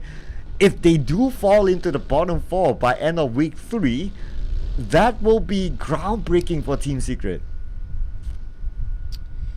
Box made it. We're talking about Box. They used to be down there. They're stuck in the slump. They were in a trench where no exit out. Now they made it into 13th spot within a day. Yesterday was blooming coming up from Box. Brilliant place. Showcased so much significant timing of how much impact make a difference for them when it comes to rotation, when it comes to when to pick the fight. You know exactly when to stand up and stand down. That's so important for the IGL to call this judgment calls. But for a set of even GEEK SLATE, I have to give it. The GEEK SLATE, one of the best for Malaysian MY region as a whole, but they're nowhere near up there. TF's nowhere near up there. BTR, ups and downs. It's really high up there. It's going to be lows, but we're waiting with the reshuffle of the roster right now. Can it really make a comeback with the Twins playing into sorry, that's going to be PERSIJA. BTR with Rise and UR, can they work as a duo? It's always been a switch between Satar, Jet. We haven't seen GenForce, right, so far? No, we have yet to see GenForce yet, so it's Satar playing instead. Now Alter Ego meeting up with SLD. Some warning shots, but now they're getting away. But somewhere else, Swavel gunned down by Sam9. Looks like it's one of those clashes during the rotations. And yeah, Adib is going to definitely secure this elimination point. Don't see the rest of BTR. Oh, wait a second. Yes, they are around though. So they're going up to the high ground. And Adib needs to give back up to his teammate. Long spring over to the side of BTR. Now did finish off Swavel with another BTR down. Dews are liquid being finished off. San9 coming in strong and trying to take the Gukka Mountains. BTR, they want this going, but the problem is they got caught their rotation. They're caught off guard. Saturn Rise and now have to flee. They have to build their initial plan, go for plan B, and that's going to be survivability.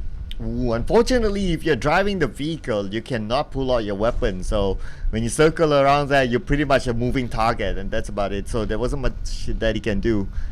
You know what? Maybe one update that if PUBG Mobile could have, all of a sudden I'm getting an inspiration, is that while you're driving, you can still pull out one weapon and shoot, but let the recoil be like double or something. That would be pretty stylish. you're the driver. No, I don't think it works right there. I don't think so. But I do want to see like sort of some vehicles. I think they do have it, like the one that actually like a tank, that the one with machine guns on it attached. A tank to it. is It's coming really fun though. to watch. Just because I want to see things get messy, right? But Ryzen already parked himself right on top of Gark Commander. He's not willing to give away his initial plans. He's still sticking to it. But I'm not sure where is the last member of BTR. Meantime, DX versus Box Gaming. Lamborghini. Oh, wait, what? Blood on Capone. Having a bit of a revenge and redemption by the side of Rabies. Trying to do damage control. But Box having visitors of DX going in with full force. But there's going to be a bit of a trading to do. Box. They had it going yesterday. Lucky enough, DX leaving out with one player to revive all of them. They're going to survive. But BTR, Vampires, BTR from a pan to the fire. Wherever they go, they will hunted and plummet themselves in this fight. All of a sudden, it's Sata all alone though. So 1v2, 1v3. And it's going to be Vampires, the team that got a second place finish earlier on. It's going to be tough for Sata though. But while we have this little bit of a downtime, so fun fact, a tank will be coming into PUBG Mobile, but it's probably going to be an event. Just saying, just putting it out there. But now Sata, naded down. There's nowhere he can go. Below him was the fire, on top was a nade. He just needed to pick his poison. Shrubs, putting up the smoke. Lost Tony K early on. Vampires scattering around the compound just to make sure they have those grounds for themselves. DX is nearby. Nuzi, one of the best scouts today is Vampires. Quickly giving intel so much with the rest of the Rosa. It's going to be Nuzi as always. Making sure he's super reactive about their progress and how they want to rotate later on. Now they have a bit of a discussion. Need to reassess about which angle they want to approach first, because it's going to be two different angles by two different teams. It's down to Nuzi to give more intel towards the rest of the roster. But VOIN, they always take these elevations when it comes to their plays. Whatever the map is, it's always on top of a hill somewhere, making sure they have a vintage wide view about what's happening outside. Yeah, the Pochinki Hills definitely is one of those prime positions. So within the circle, I would say it's either the Gatka Mountain or the Pochinki Hills. But since the Pochinki Hills is just right by the side of this circle, so it's likely that will not be within it. And we're still at the second stage of the circle, so that's where they need to plan what the next step is. The Gatka Mountain still the number one spot. Sam9 holding it strongly. They managed to fend off BTR earlier on, and so far no other teams will be challenging them.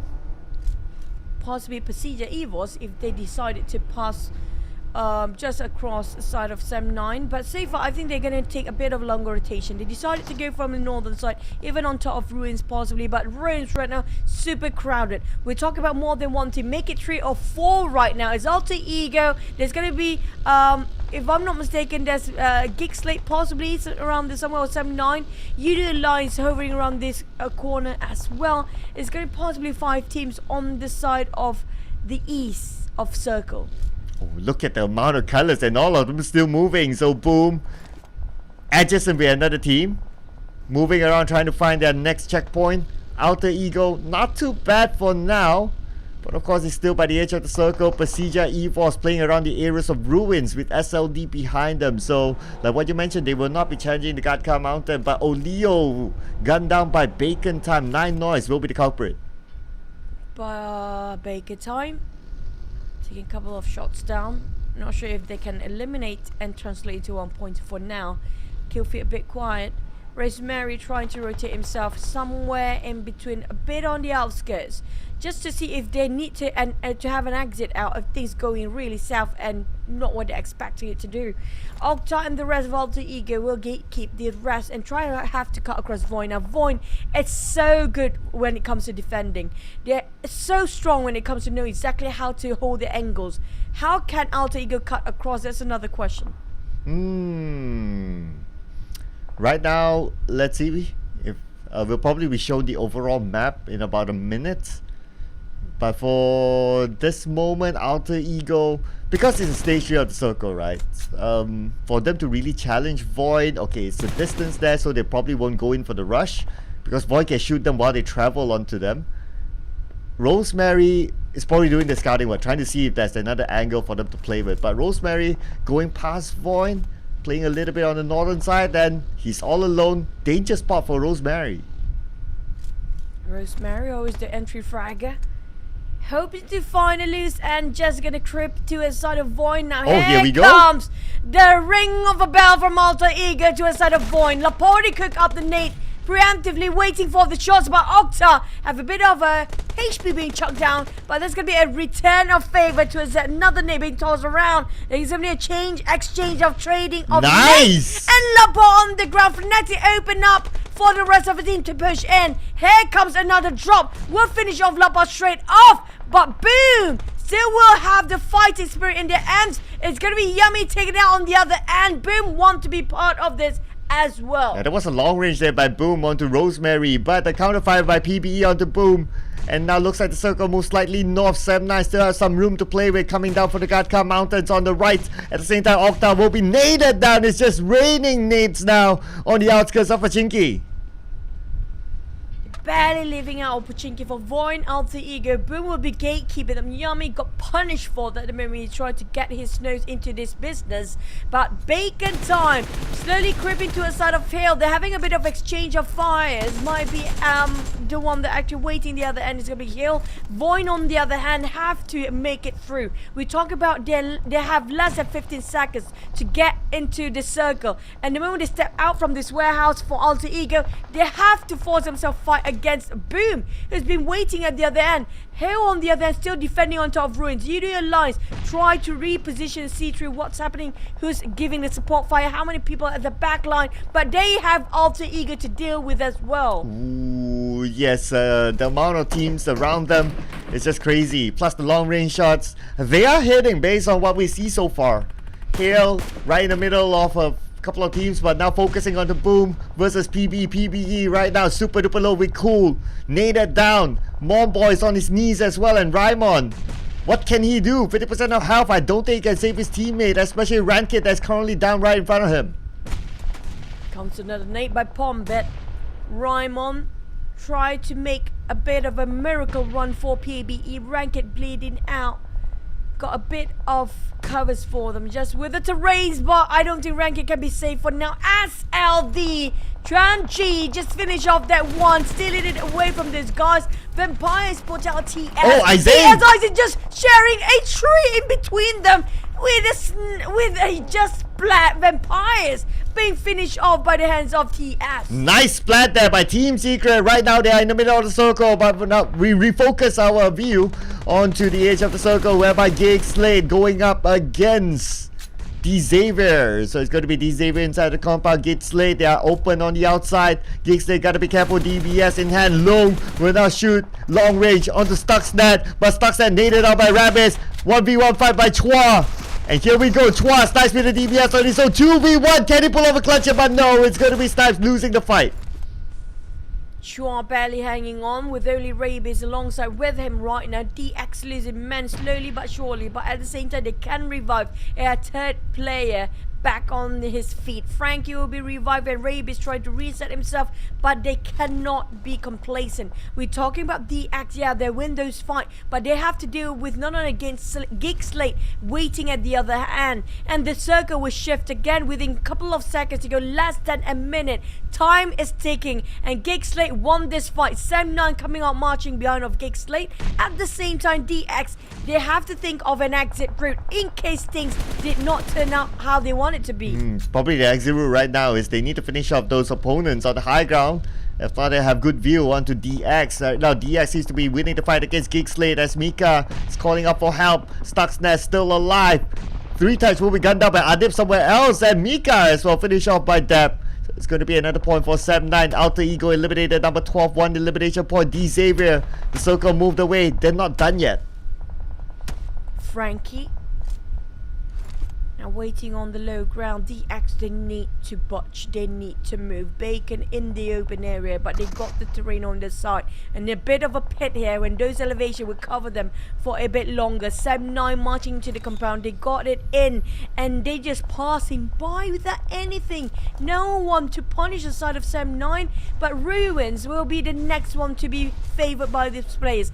Alter Ego in the center. But how can they defend with every angle there is? It's going to be a team with full squad coming in. Okay, let's see how they're going to do this.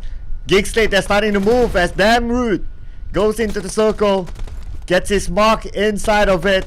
But where will he land? Xavier will be keeping eyes onto him. At the same time, Mika tosses out a nade on the side of Xavier. Xavier faces that nade by Mika.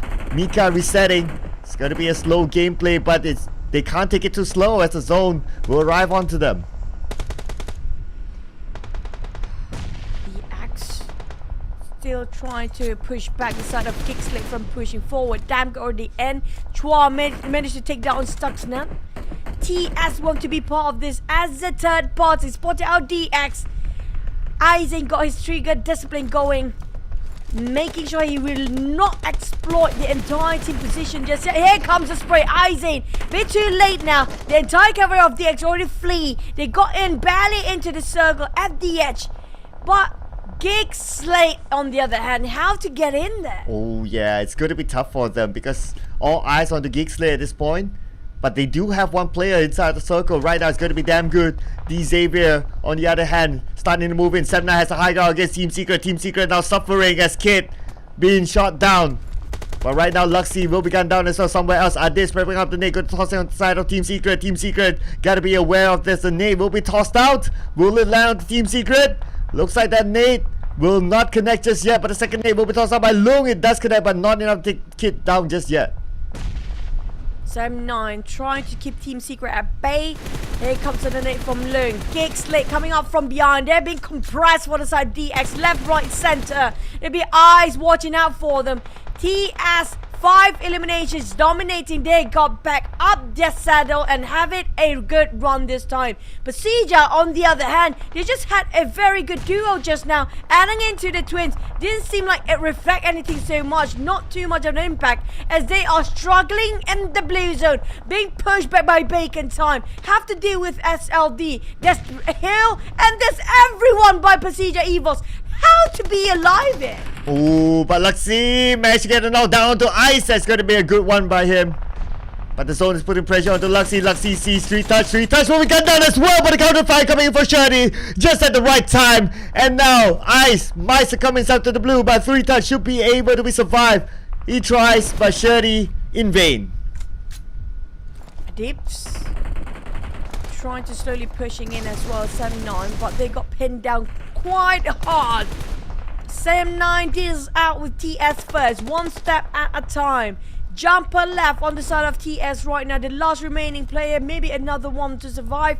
They have a duo going on. Last boy being finished off. There's going to be TS eliminated. I take back my word. There's no way TS can actually do this right now. At least they got 6 elimination points. So it's a pretty okay round for them. But somehow, Damn Good still survives. No elimination points just yet. But right now, his objective is to play for survivability. Boom, will put long range pressure onto Yoodo Alliance on the other side. At the same time, Yummy gets one to Gosu. Looks like multiple fights happening on multiple angles for Boom. Boom. Boo Boo Hoo. They still have a full squad. So far, doing great. Comes to Wrangle, they're doing way better than the rest of the other map. Razy spotted out. SLD, he wants to go for the goal. Oh, yep, he got it. Definitely a flawless spray coming out from the side of Razy. Beautiful, not even whiffing over that one side. Hill on the other end got himself a compound, elevations, everything else. But can they defend it? Split it into 1-3 formation right now. Baker slowly closing the distance between them. Sem9 coming up from behind. Boom.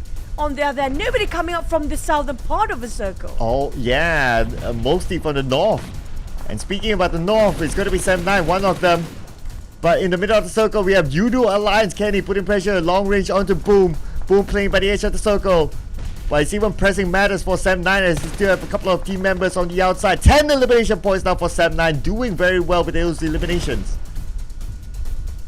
Lung always do so much work for the team. Adip's got himself 5 eliminations by far. Lung, you're always down. Dap has been stellar performance first few days, but now sloping down a bit when it comes to his momentum. Hill got themselves a very important compound here with all the teams compressed and very saturated on the northern side. Nobody else coming out from the south. It's going to be only 2 Yoodo Alliance. Open up the angle wide out, but it's going to be Canny being pinned down at first. The front line is too far from the support fires at the back. Yoodo Alliance have to go for a retreat for a bit, while Luke spotted outside of Sam9, take on one by one, bit by bit from the sideline. It's so crucial, the backline of Yoodo Alliance. They might be the playmaker for this map right now. Oh yeah, absolutely, because they're in a good position within the circle. But there's some good positions as well on the high ground. Right now we can see that Hale just right beside Bacon Time. Sam9 on the other side, just below Hale. Smoke's being popped out by Sam9 just to buy time for themselves. But at the same time, Dap tosses a nail on the side of Hale. It will not connect, but it does give away his position. Hale tries to nade down Dap, but Dap managed to get away by the free touch. Nades down Sky only. That nade came in from the other side. Woo, Dap! Finish up by Luke from afar. There's going to be the spray. Luke, it's so crucial. He got such a perfect angle, and Yoodo Alliance, the one in the south, got themselves that circle. Now everybody from the north have to move down to the south, and the ones inside is going to be Yoodo Alliance. Sam9 are just spotted out from the flank. The off angles are so important. Canny, the front line, have to stop every single teammate out there who's marching towards flags and look at the back line. It's going to be a triangle formation come up from Yoodo Alliance, but how much longer can they stand this sort of pressure from the north? And Yoodo Alliance still has the circle in a great position right now, but their opponents all have seemed to be having a little bit of an elevation here. Yummy with the long range out to Hale.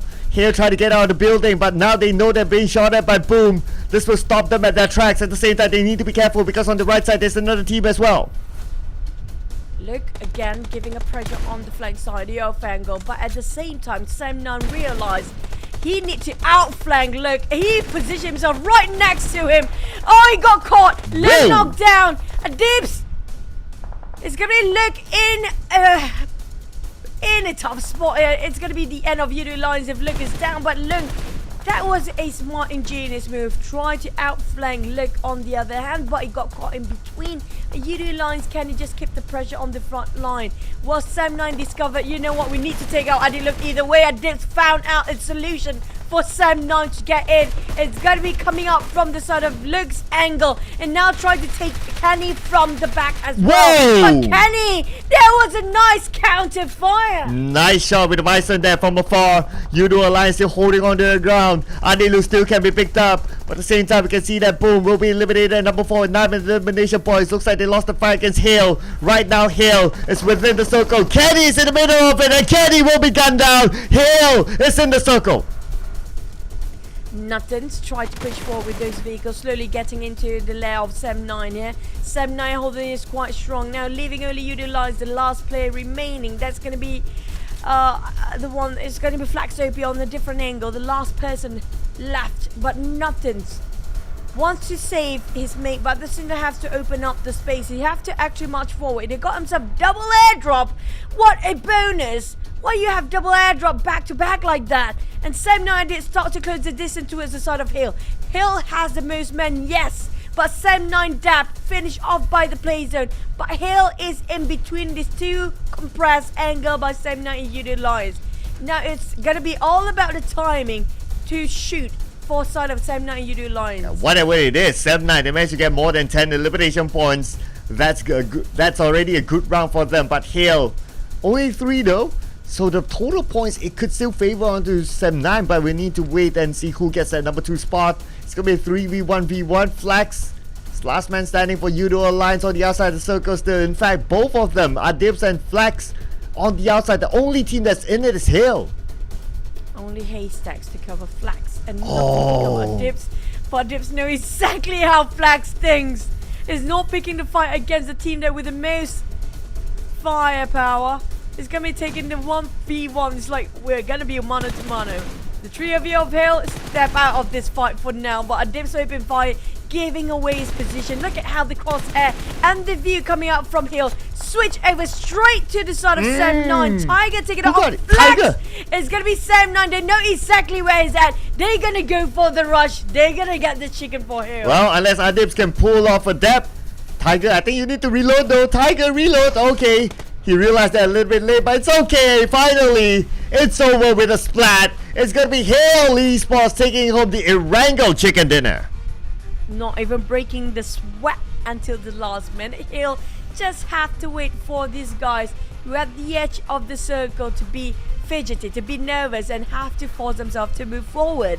And it was smart for him to be in the center as well. But nonetheless, we have to tally up the elimination and kill of overalls, because right now we don't know the chicken yet. It's great, but it never sort of give you that how do I say, confirmation to be at number one in this map. Oh yeah, because they only got like what, 4, maybe at most 5 elimination points, and Sam9 they managed to get like definitely more than 10, maybe like 12 or 13 or something like that. And with the second place finish, it's possible that Sam9 may have gathered more points than Hale in this round. But we still gotta give it to Get Slow, first time MVP in the PMSL campaign. 1 elimination point, but you know, he did a good amount of damage to give him that MVP. For Hale, everyone plays their own part. We talked about Hale so many times. There's no one outshine the other. But for Sam9, they traveled quite a distance. Talking about 11,000 meters, and the only one that tossing quite a number of utilities other than Boom. Now Boom being eliminated early, but they got quite a good consistency based on today's performance. Not too shabby. Yoodo Alliance still up there somewhere. We're going to talk about these are the top 4 that survive till the last breath. Yeah, Sam9, because he came from Severny, so it's a little bit of a travel for them as compared to the rest of the teams. And the fact that they maintained the full squad for quite a while, so normally that distance is like 1 person times 4, so that's how they got that big number. But it does shows that the hard work that they needed to do with this kind of circle, because of their natural drop into Severny, into the circle, not only into the circle, to Gaka Mountain going down. So a lot of checkpoints that they did take along the way as they secured that second place finish. But I'll be interested to see that at the end of the day, the overall points matters the most.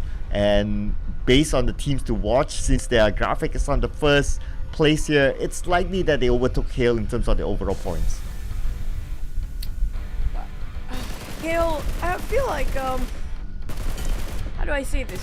They're not as aggressive as they were in the first day. They kind of try to tone it down for a bit and try to balance out positions and elimination still, but you know for a fact that it will not fare very well if you try to balance out rank. At least I think like everybody have to put in mind, you know what, when it comes to the fight, they have to force to take it.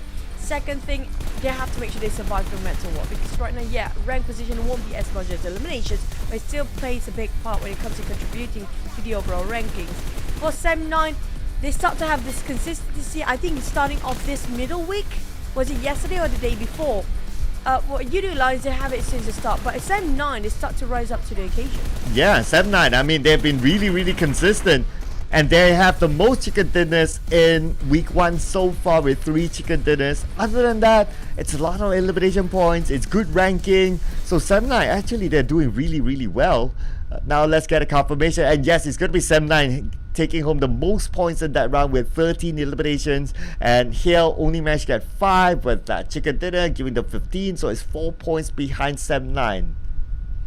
Pushed down with 4-point indifference. Hale placing at second. Boom on the other end. I'm loving what they have to offer here. They got themselves in the top 3 and still maintain those double-digit for the points. Yoodo Alliance they're going to maintain, but the one that I should watch out for, I want to say, where did that DX will stand themselves now? It's going to be 30, slowly pushing up. Did they win over their compound? We have no clue. We didn't have a glimpse of them, but VOIN still up there with Sam9 closing the gap now. It's only 10 points different. This is the closest by far in the entire week, with Sam9 getting 3 chicken, saying goes for Hill. These 2 teams, those chickens, They have the most out there. Yeah, this could be the moment here. So the next game, VOIN, if they're still complacent, they could be pushed down by SM9 or maybe even Hale. So they'll be looking at the overall chance and okay, 10 points. You know, you don't want to do that last minute moment whereby you were so good all the while, you're number one all the while, but all of a sudden, like when it matters during the last few games of the week, all of a sudden you drop to maybe number 3, number 4, or maybe even number 5, just because the consistency is not there at the end. So that will be devastating for VOIN. Right now, 7-9 Hale has the best chance, unless FaZe Clan comes up with something insane for 2 rounds, then maybe they overtake. But the best teams to overtake VOIN for now will be 7-9 and Hale. I mean, especially 7-9, it's just so close, 10 points of a gap here, and VOIN definitely is going to be a wake-up call for them. You don't want to be the last-minute slippers down there, right? Because VOIN, before this was like, yesterday was starting off 21-point gap. And then they open up the stretch even further as the start of today. But now it just shows that VOIN, even if you place them yourself in the middle bracket, we're talking about them placing as 8th placement. They got a couple of eliminations in between. It will not be enough to solidify their podium spot. They have to push more. They have to take the risk. They have to actually go for those eliminations. Well, but speaking about enough, we're not going to get enough of our twins. But let's head over to the interview. Coach from PERSIJA EVOS right here after concluding match number 2 and day number 4 of the first week of competition here at PMSL. How are you doing today? All good? All good, thank you. All right. And of course, let's go straight into the interviews itself. First question is, you guys are in good condition today. You managed to obtain winner chicken dinner in your first match. And of course, that is the first match for the team. So how is the team feeling and how is their mood for the day? First of all of us feel grateful because this is our first winner chicken dinner, so it will make us like more confident for the next game until we will done for the next. All right, there you have it. Really good confidence coming up from the team. And of course, now coming from your performances in the past few days, did you make any form of adjustments in terms of gameplay, in terms of strategies for the whole team? Of course, we do some adjustment, not only from yesterday, but we do adjustment from the first day we come and for the first day we play on PMSL. So we do just a lot of adjustment on the third day we play on PMSL. Yeah, that is really amazing. And of course, how do you feel about the current state of the team? Are you happy with the current performance so far? And in which areas do you think that the team needs to improve on for them to perform better for the next remaining days? They just need to improve their discipline, and they need some adaptation and adaptation both the game and the group and the atmosphere from the tournament. Yeah. All right. And of course, I have my fourth question here. Now, we know that this is your new lineup for PMSL. Now, in your thoughts, could you tell us which one is your best lineup so far for the team? To be honest, for me, for the best lineup on PERSIJA EVOS, all of them is a great player. And all of them have a lot of experience. So I think for the best lineup, yeah, all of them is good lah. Yeah, okay. I think that is the safest and best answer so far. And of course, last but not least, want to ask any shout outs for all your fans out there who is supporting the team right here, which is competing at PMSL. Can I speak in bahasa? Of course. Buat semua pecinta PUBG Mobile dan juga khususnya EVOS fam maupun CyberJack, jangan lupa support kita terus dari hari pertama minggu pertama sampai kita selesai liga di minggu ketiga maupun sampai kita nanti di final nanti. Semoga kita bisa memberikan hasil yang terbaik dan apapun yang kita lakukan di sini kita pasti berikan yang terbaik untuk Indonesia dan untuk PERSIJA EVOS. Wow, look at that. That was an amazing report. It's quite extensive, but what he mentioned just now is for those who are actually supporting the teams right here, not only for today, for the first week, but also throughout the whole competition. They'll continue to support, and they will definitely do their level best to make sure that their fans in Indonesia are proud with what they're bringing here at PMSL. Now, thank you very much. That was an amazing response right here. And of course, for those who are currently tuning in to PMSL, be sure to continue on because we have a few more matches today, and we're definitely bringing on your A games here at PMSL.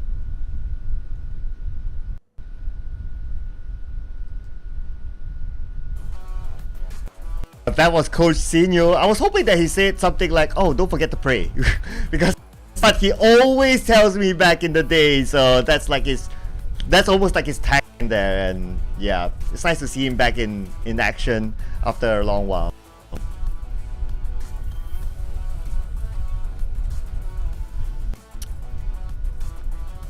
But yeah, I guess we'll look at some stats before we move on to the next game. As usual, our hit-to-hit, so it will be Adips and Yummy representing Boom. I will be representing Sem9. Sem9 has been coming on the charts for quite a bit here.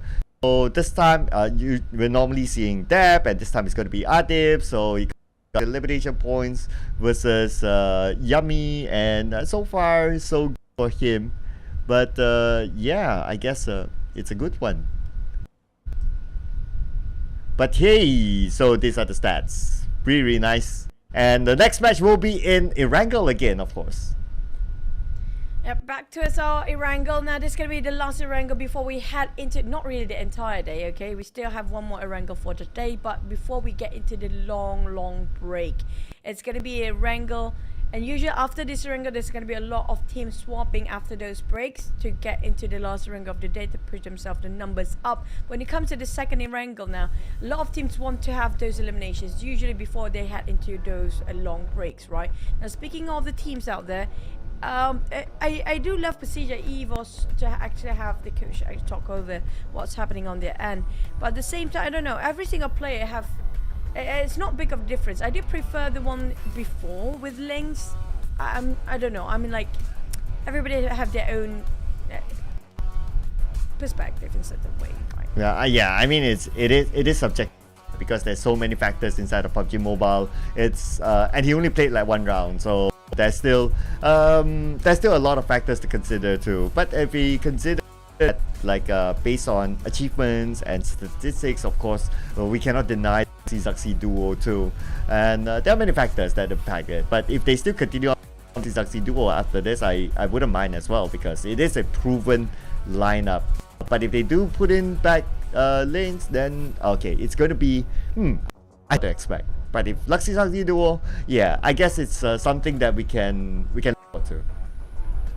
I mean, like, what's proven right now for me, the deadly duo is still gonna be Micro Boy and is it Zaxi or Luxi early on? Oh, I hate when this happens. It's Luxi first. But it's gonna be the Micro Boy Zaxi duo. I think that's a deadly duo for now. It just shows how well they have those chemistry going, fighting against Traps and Nuzi against Vampire before. They're working so well. Everything is just perfect timing, absolute perfection when it comes to execution. They're just working out as a trio or duo till the end of it. They lost early on for Lynx before, but they still make it with that chicken. So I want to see if they can actually have that going again.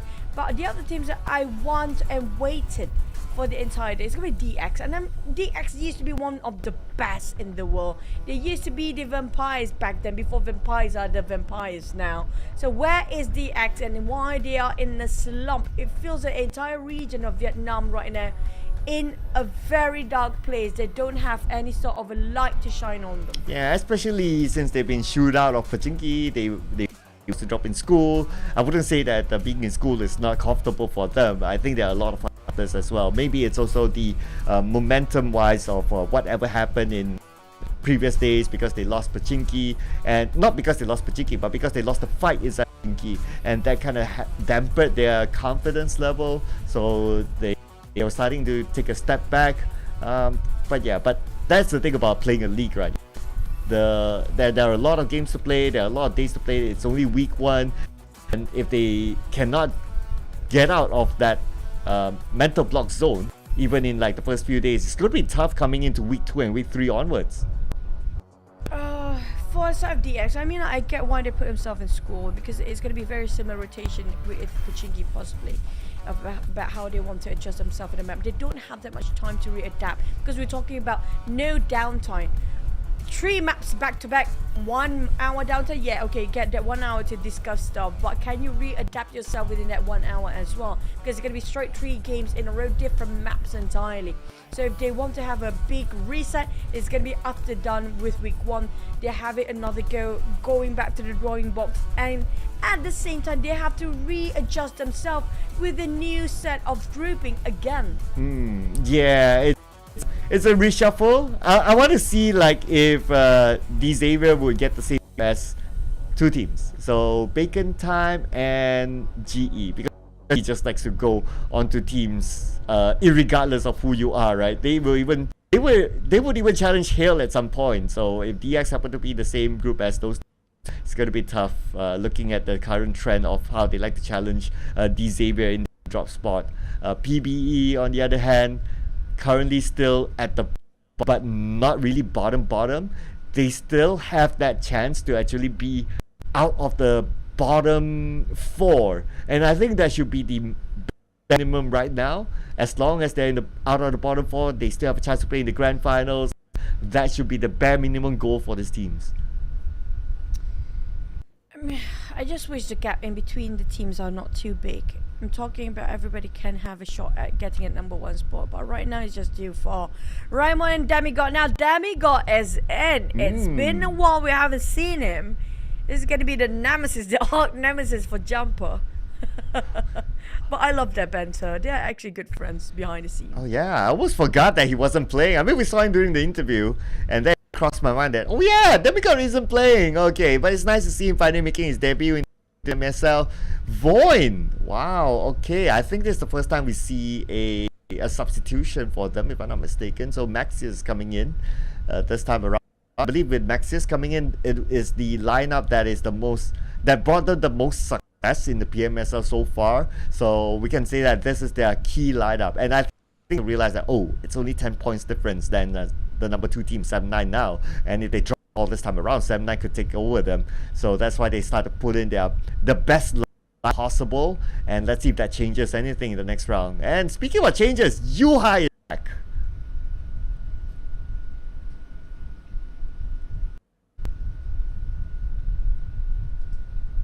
Okay, with Yuhai back in the line though. So right now it's over for Swavel instead. And Alan yeah, this is going to remain there. This is where we see everybody got their secret weapon out, right? We got our best player for VOIN, Max's play back here. The start of the day is starting off with Vin instead of Max. They didn't notice that. But Max has always been the key player, like you mentioned before. It's going to be Zilin also playing. Okay. What is happening? All the teams are switching their gears on a different level now. I don't know, should I be expecting more? Will I be disappointed later when it comes to plays? Gotta have to wait and see. But Zilin coming in for Stuxnet. Frankly speaking, for GEEK SLATE, that's the only substitution they can make, because like for the other three, no way you're going to remove Root, no way you're going to remove Snipes, no way you're going to remove Mika. So naturally the substitution will only happen between these two teams, and for Lord Zilin to come in, well, this is his debut in the PMSL, so it's his opportunity to show to the fans that why he still deserves to play in that of GEEK SLATE despite a underwhelming performance in the PMPL Malaysia.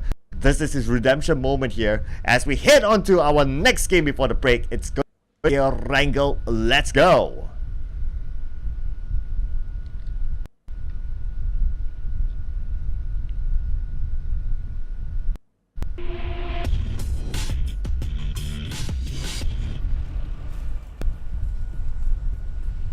We are back here for a second round on our day 4.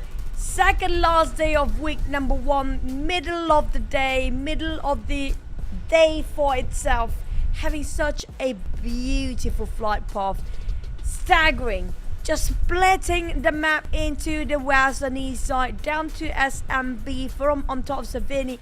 Every single team can drop wherever they fancy. Nothing is stopping them, unless a couple of teams that want to make it hard for them. Yeah, such as Jinky Battle. Let's see if Xavier wants to do that. But since they had a comfortable start out of school, I guess it's going to be unlikely that they want to drop it to Pachinki and do the unnecessary again. Would mean that Bacon Time would have Pachinki for themselves.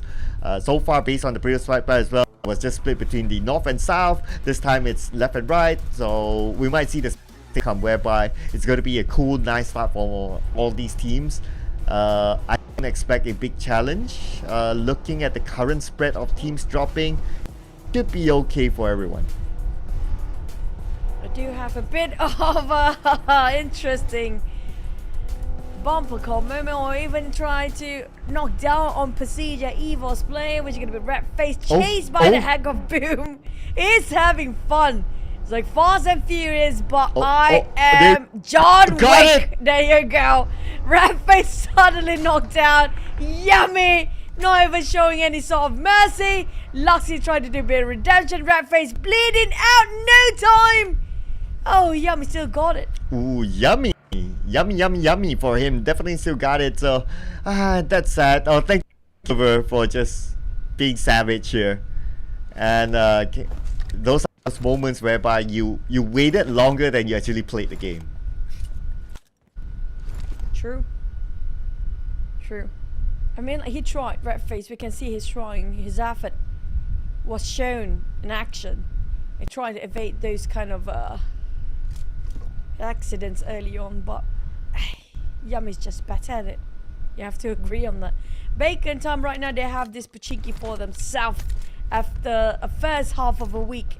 A bit of a battle against DX. And DX have to agree Bacon time is the force to be reckoned with.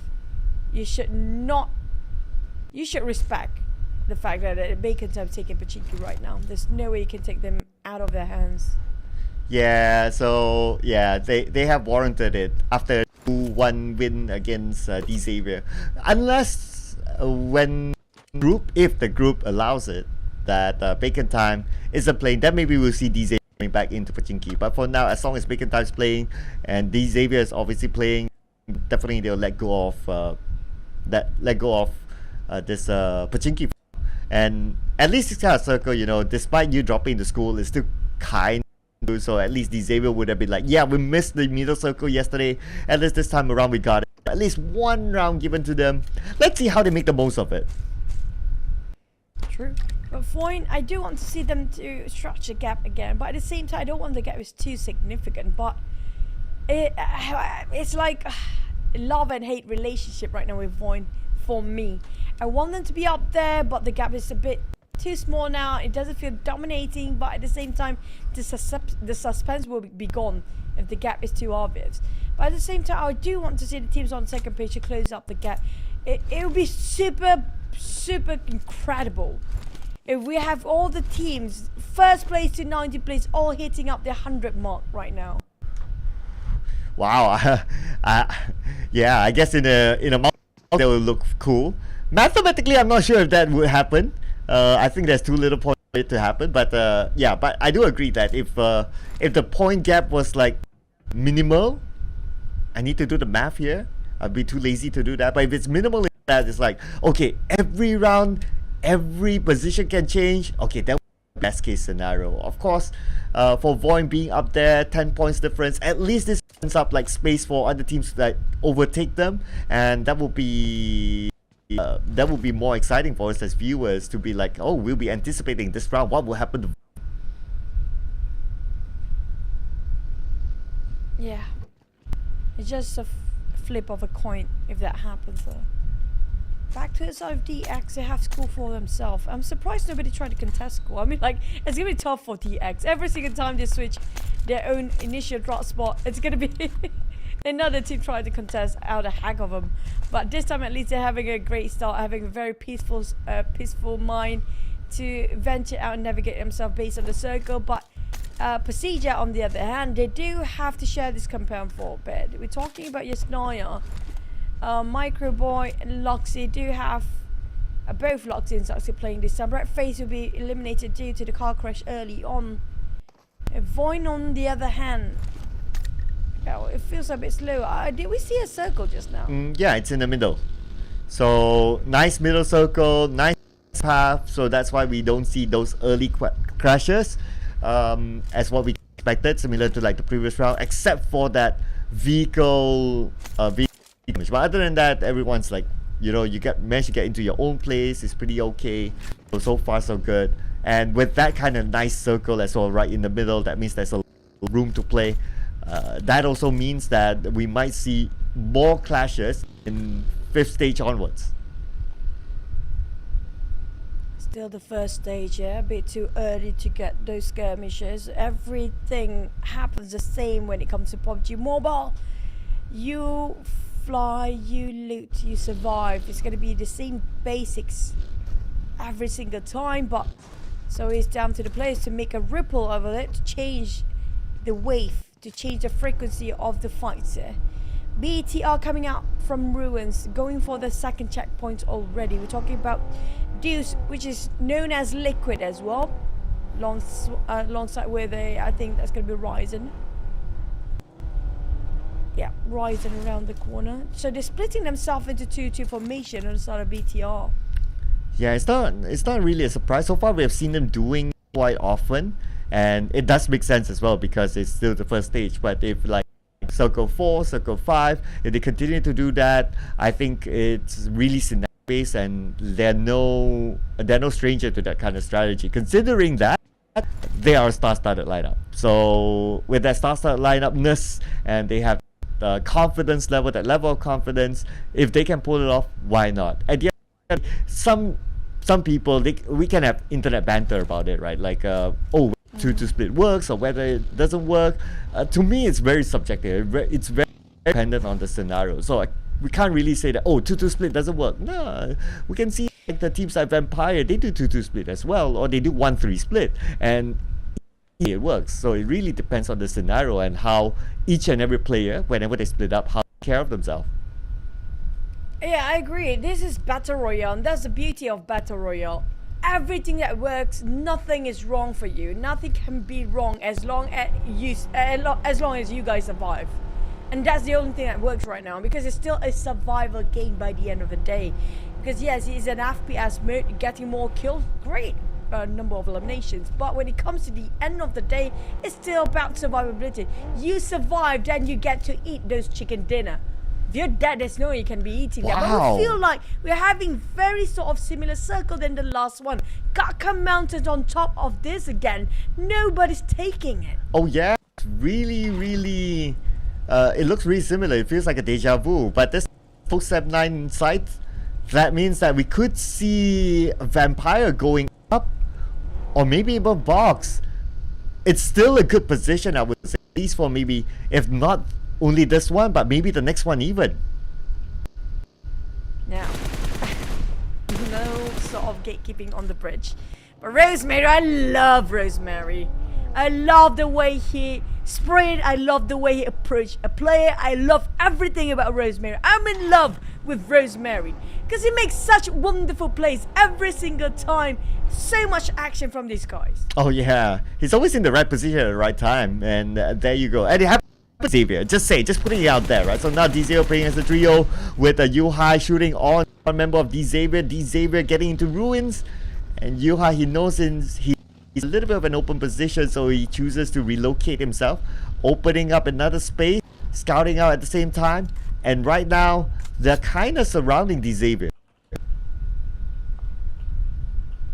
Yuhai, Xavier pick off one by one. It was Alter Ego before, now it's BTR taking on Frank as well. Slowly chipped off the limbs of the axe, leaving only 2 players left. Yuhai going in for the rush. Satar coming out from a different angle for the support. It's going to be a crossfire coming out from BTR. It's going to be a perfect approach as well. But Yuhai, he's a bit meticulous. He's not sure where are the other 2 players of DX right now. Taking things slowly just to be safe. But he doesn't want to be stuck in there somewhere. So he have to be placing themselves the better parking. Now, definitely can see Frankie. Well, he's definitely doing a very bold move. And this is the Yuhai that we know of. He is very adventurous. He likes to play the solo entry, go in, do his own thing. So it's a matter of whether his teammates can support him. And so far, so good for him. He's very capable of doing that as well with his mechanical skills that level, and right now his teammates just need to keep an eye on him, but sometimes the IGL needs to hold him back to say that, okay, you're going a little bit too far, and I think that's a comms giving up to Yuhai. That's why he kind of backed out there. Satar, I'm still sad that BTR is not trying to push it. Like, they can't actually had that opportunity of window just now before the other teams coming in. A bit longer time took for the side of Yuhai. But still, Lamborghini and Rabies will live as a duo. Frankie being finished off just now. We saw PERSIJA EVOS. So surprisingly, a lot of Indonesian team having the same sort of rotations here. Right on top of ruins, only most of the Indonesian teams up there. Ooh, okay, yeah. I wonder Yoodo Alliance. Oh, Yoodo Alliance on the south, because normally Yoodo Alliance they use around the areas of the water town, around the areas of ruins, so they know that area by the back of their hand. They know those elevations, that one compound that is around where BTR and is currently at. But this time around, because of their different drop spot inside of Novo, they're forced to jump a bit, so they use the southern side instead. Zillion. GEEK like this time taking things super slow. We're talking about them being very cautious, very meticulous when it comes to making sure they stay alive first, and maybe start to fight when it comes to the fourth stage of the circle. They haven't started any action so far. PERSIJA, EVOS, on the other hand, taking a bit of exchange of bullets with BTR, but they have to be careful. DX still lurking around there somewhere. It's not just them. We have Alter Ego, if I'm not mistaken, the other side of the ruins. All the Indonesian teams are exactly where they at in the same spot. Surprisingly, everybody have the same sort of scrimmage possibly coming up from the Indonesian team. And that's where BTR might manage, because they have the high ground instead onto PERSIJA EVOS. And PERSIJA EVOS, they the numbers. They're only playing with 3 players for now. SLD on the other hand, coming a little bit later. Looks like they'll be circling around for now, around the areas of Watertown, but a lot of open space, so it's a little bit of a risk here taken by SLD to come in. Right in front of just just behind this hill. That's Yummy though. Wang Ji spawns out Yummy, but Yummy gets away. Yummy not that tasty anymore. Feels like a yuck than a Yummy right now as he got stayed down.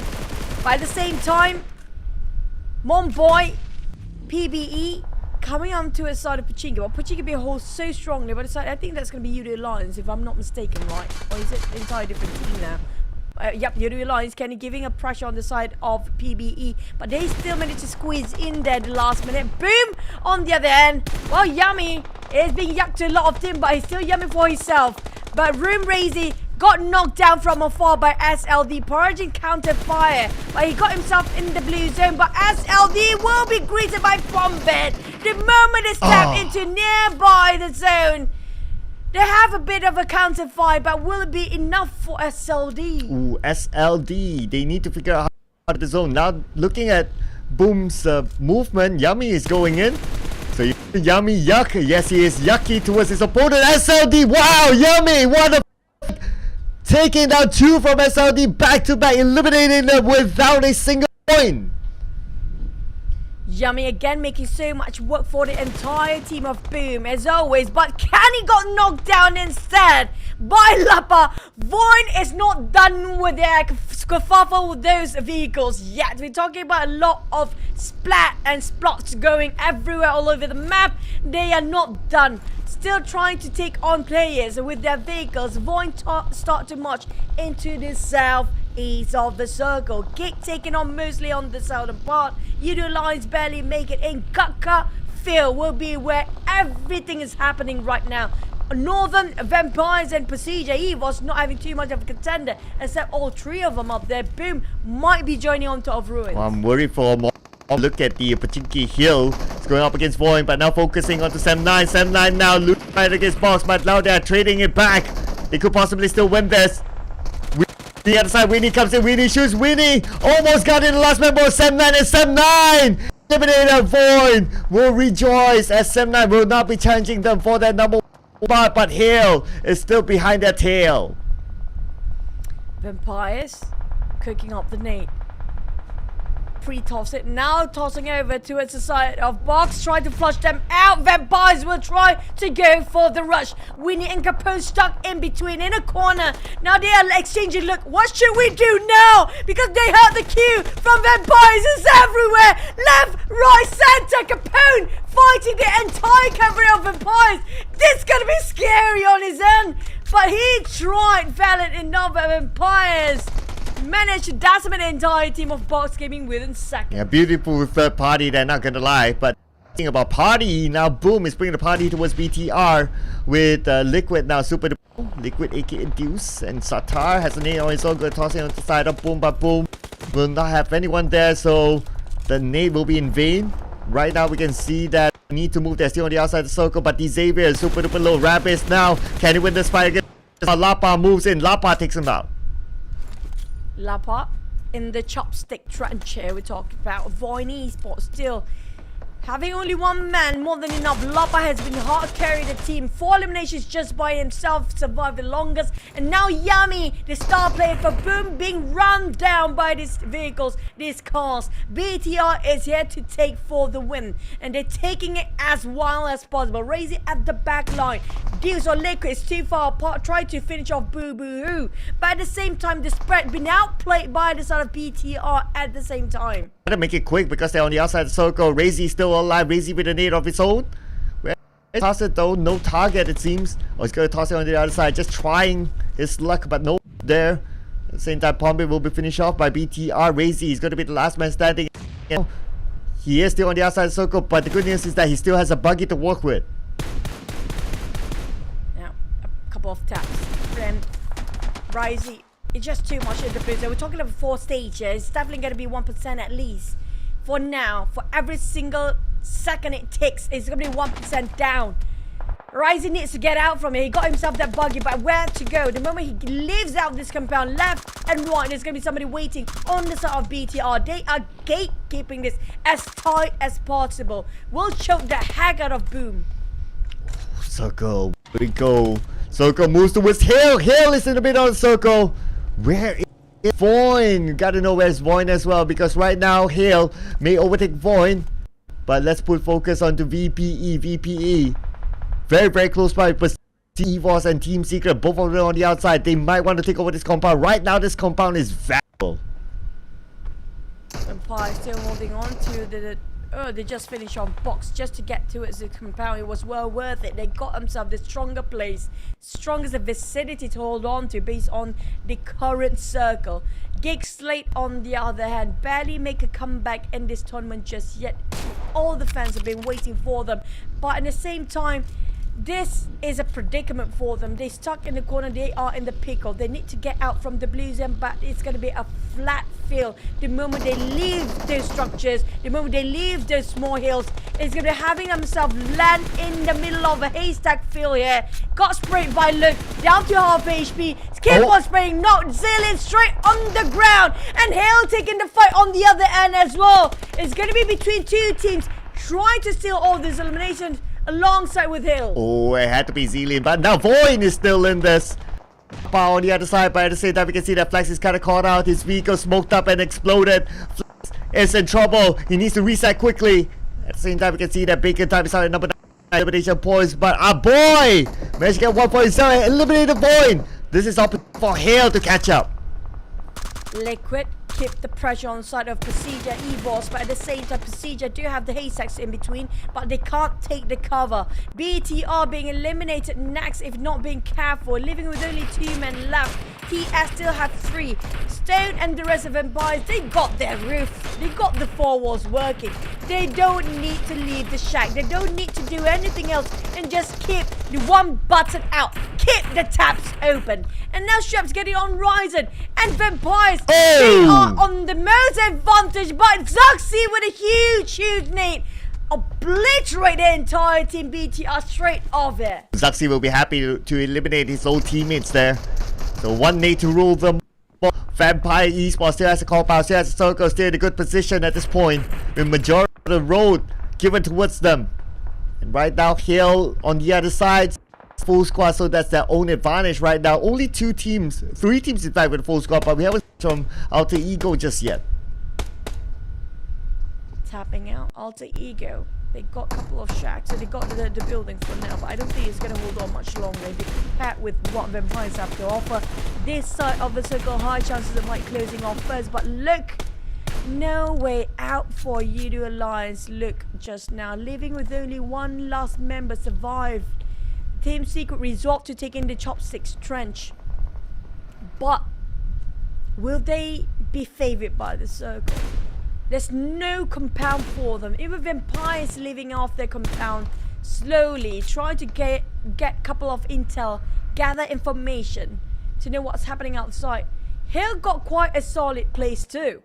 I'm not gonna lie, they got themselves quite a compound to work around, a lot of space to see what's going through, but I don't think Tiger can see a lot coming out from that side. Yeah, and the best part of this position is that they have that majority of the half piece of food right now.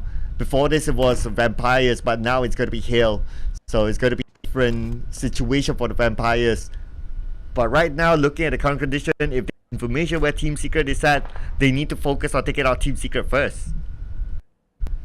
TS barely hanging on to the last thread here. Circle shrinks, 10 seconds to go. Time's ticking, no time to lose. Gatslow spraying over to his side of Alter Ego. They saw these smokes, and definitely if he get, you know what, there's going to be somebody there, right? Fnatic is going to be taking the front line. Gatslow got pinned down quite a bit there. Counter fire come out from Fnatic, exploiting himself, not to spot it out. Now, he wants to think about which angle they should focus on. Is he going to Potato just going over the other side? And surprisingly, PERSIJA EVOS being eliminated next. Yoodo Alliance with one last player. The other teams, almost the entire squad is up there. We're talking about 3 full squads still in this game. A Vampire fend off against Alter Ego, but Alter Ego's on the far end though. They're trying to take those eliminations away. Gotta be careful because it could be stolen by another team as well, especially Hale, who has the same sight as them. Tony K tapping it away with minute 14.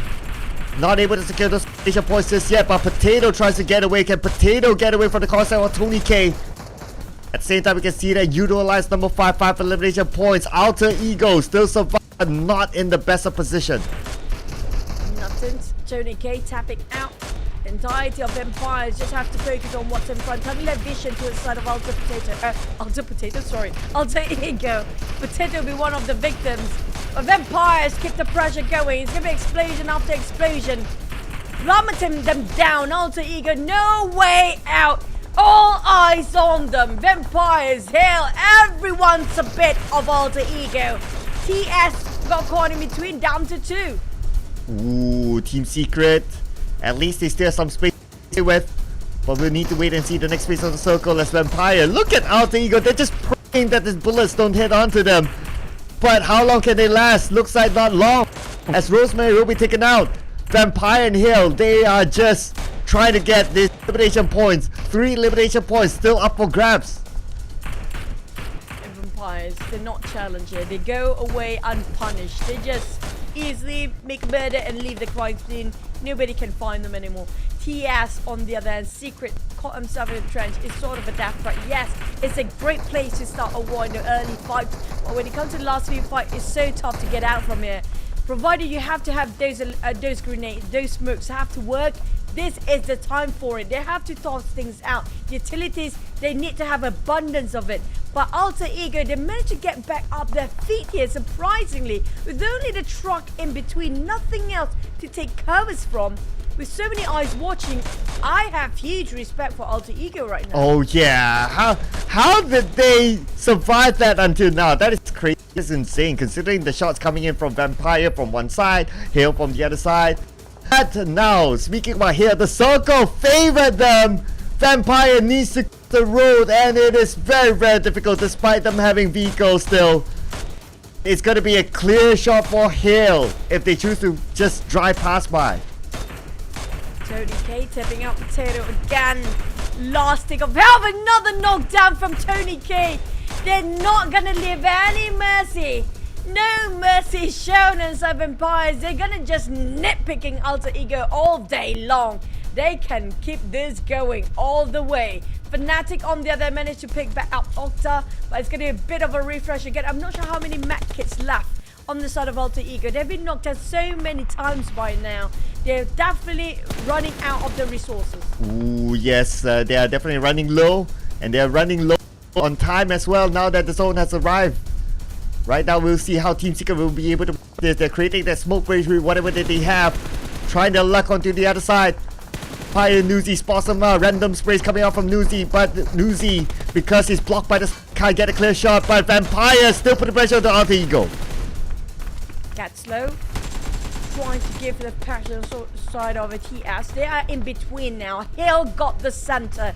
They have to make sure every single position they have, every angle they have to hold on to, it's going to be enough for them to survive a bit more longer. They have full squad. Yes, Vampires as well. TS have a 3. Alter Ego back up to 2. Slowly dying out for Alter Ego, but they managed to survive as a duo. Vampires closing in the distance, pushing with the smokes. But Vampires, Tony K again!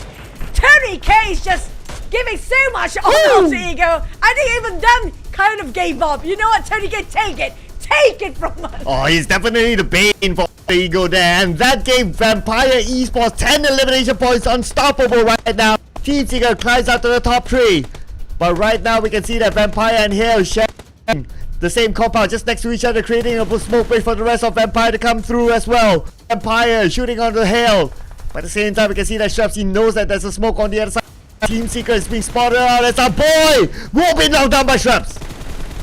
Shrubs taking on the first contact to the side of TS right now, leaving only Kid and the other player, which could be Izane. Vampires now spreading into 3-1 formation. Stone being the support fire. They are repositioning themselves to get into the flush towards Hill. But Hill is focusing on TS right now. Shuts having his eyes on TS too. So they having a bit of a truce while dealing the one that actually on the outer of the angle, which gonna be TS. Stone on the other hand still keeps his eye out towards side of Hill in case somebody start to push forward, but they're just trying to take their own time here. Hill, they have to split their attention into 2 parts. Oh yeah, if not TS can come in from the side. That's why we can see that Nothings is overlooking TS. But Vampire is coming in too. So they're kind of sandwiched in between. Shots being fired out by Sky only, also putting pressure on the TS. But the same boy will be taken out by the zone again. It's going to be a second knockdown back to back for him as our boy will be taken out by Sky. There's going to be another point for Hill. Vampire slowly being pushed back here. Hill just gonna fight back. Just pushing them into the blazer. Newsy taking on Isaiah and TS cannot even budge. They've been just showered down both sides here. They've been compressed and they have been eliminated. There's no way for them to get in. Vampires on the other hand being pushed by Hill. Slowly pulled back but they have to counter fire. This is the time. Down to 2 teams. 3v4. Hill's now being outnumbered by Vampires. They have a 4 for Vampire, but at the same time, they don't have the angle yet.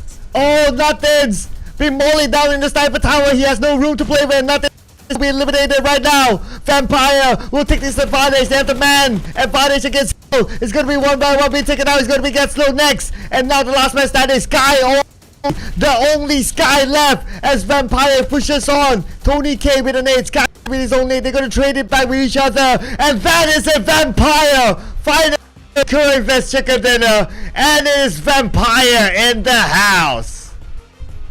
It's going to be the chicken dinner coming up from Vampires. Tony K, Alter Ego definitely will find you till the end of the earth of how much pressure he put on the side of Alter Ego previously. He's laughing. He knows for a fact he did so much work just now. The entirety of Vampires now coming back into the scene here stronger. We've been waiting them since a few days back. There haven't been too much of a progress and finally back in here. They are cheering the heck out of it because they're well deserving. But you know what? I don't know, is this a bad timing to have this momentum pushed out? But it's just going to be a long break after this. They have to put their momentum on hold. But Tony K, well deserving MVP. Yeah, speaking about Tony K, really tall, not gonna lie. So Tony K MVP, well deserved. 5 elimination points, 967 damage. Man, they almost got chicken dinner just now, but this time around they definitely got it. Tony K taking more highlights here in terms of his personal stats. Other than that, we got Stone, we got Newsy. We normally see him up there, but I think he's been taking, based on his game, been taking a little bit more of a support-ish, scouter-ish role. So that's why this is not showing as much. But if he can enable his team to get this chicken dinner, why not? And 51 smokes, this is the highest so far, Juju. We're like, we're not easily pleased. We've seen 60-ish before. I mean, if you can get into 70s, it's going to be a different level entirely. But 50s, you know what? I'm going to settle down with that because I'm happy with what they have shown so far. We have a lot of 20s in a lot of the wrangles, barely get into 30s. Now 50s is definitely a different level entirely. Vampires, they know exactly how to approach those fights. It just shows that smokes is their staple to get into these fights. They get themselves the rush into box gaming early on. It was so swift, it was quick, it was clean. So much clean execution coming up with Vampires today. Yeah, absolutely. Because this kind of circle, at the end of the day, there's a lot of open space. You prepare with the vehicles, or prepare with the smoke to create those smoke bridges, to just block off fields, because they are 360 view, right? In this kind of situation, naturally the smokes will be used. I can understand, especially during that last moment whereby they need to cross the road onto where Hale was. That's where they needed to create the bridge. And yeah, a lot of smokes. But good news is that at least prepared for it. At least there's smokes stocked up for that kind of situation. Alter Ego, I mean, the only one that's stopping this is going to be Tony K. Definitely they are not happy about this. It's going to be devastating for the side of Alter Ego. I have a bad feeling for for Tony K after this. Feels like he's been targeted by the entirety of all the other teams out there. He's been nitpicking every single person out there and not willing to give them any sort of a mercy at all. Keep on giving this pressure, even though it's like, I'm not going to give you up. You know what? I'm not going to give it in. Just going to keep on going. But that's well deserved. He got himself the MVP from those actions as well. But so far, 25 elimination. This is like, is this by far the highest elimination that we got on across the board? I think back there was 14, right? I don't think we've broken the record. I think 15 is still it. So yeah, but I need to fact check that. But as far as I remember, it is still on par though. I think if we see a 16, then it's definitely breaking the record. But again, need to fact check that. I don't have enough screens in me. But on the other end, it's another underwhelming round for GEEK SLATE. Unfortunately, this time around, no points at all. It's a little bit worrying for them down there though. That's true. And they've been pushed down, way down, all the way towards the second page, maybe even the bottom 20 here. We're talking about GEEK SLATE at 18th spot. Do they really need U-High? I mean, like, do they really depended too much on U-High back then? That when U-High leave and play for BTR, but the thing is, BTR is down there as well. 17 and 18, what is going on? Well, here's the thing. The debate about, yes, U-High, no U-High. Well, of course, U-High no brought a lot of strength to them, but they were champions of PMPL Malaysia without UI, so they kind of like they push aside the those doubts. But again, we are back here seeing them down there. But like what you say, right? Even be down there, so it's like okay. But I think it's more of like a lot of other teams really stepping up their game. Maybe the new transfers like Sem9, overall decently well. We got VOIN, the new in the Southeast Asia scene, doing well as well. So it's just other teams just better, I guess, because this is the PMSL. I mean, like, today will be the most player switch for today. I mean, like, we have like 5-6 teams possibly that switch their players just to play into our previously wrangled map. But I have a feeling we might have another swap of roles for the players, or even they switch in and out for the players again after the long break after this. Oh yes, definitely we'll see that. Especially, oh yeah, for this just to meme that. No, it's supposed to be like that. Oh yeah, there you go. I'll be waiting for the arm style, you know. No, we're waiting for Upside to play today. Yeah. He haven't been playing the entire day. Yeah, so now I gotta ask the question: what you gonna have for break fasting? I don't know. I don't know what I'm having, honestly. I don't even know if I have food. I think it's gonna be pasta. Maybe yeah, some pasta. Bro, pasta. It's not you, okay? Don't perasan, they say. I need to check what's on the menu as well. But after this, ladies and gentlemen, we'll be taking an extensive break because of the Ramadan month. So my name is Sir Cloud, together with Choo Choo. Take this break and we'll see you after this. As well as its default ammo count, it now comes with a full clip of 47 bullets when first picked up. At the same time, the DP28 and M249 can now be equipped with the gun shield attachment. Once equipped, it'll automatically unfold when players lay prone to help block enemy gunfire. We've made a series of improvements on the game's basic controls. Now, when the spawn island countdown ends, it plays a team assemble animation.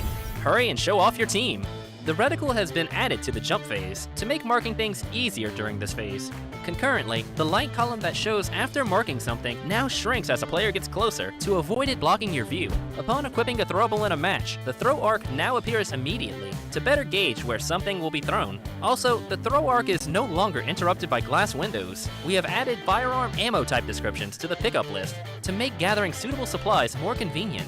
The carry system has also undergone adjustments. When being carried by teammates, players can choose to break away. After doing so, the teammate will be unable to carry the same player again for a minute. What's more, players can choose to enable sound visualization on the main gameplay interface. After enabling, footstep sounds, vehicle sounds, and other sounds will show directional information. You'll be able to have a better grasp on what's happening in a match. We've also upgraded creation mode. Players can now switch outfits, select loads of scene special effects, and display companions in creation mode. For more details, follow our official PUBG Mobile community. Winner, winner, chicken dinner. See you next time.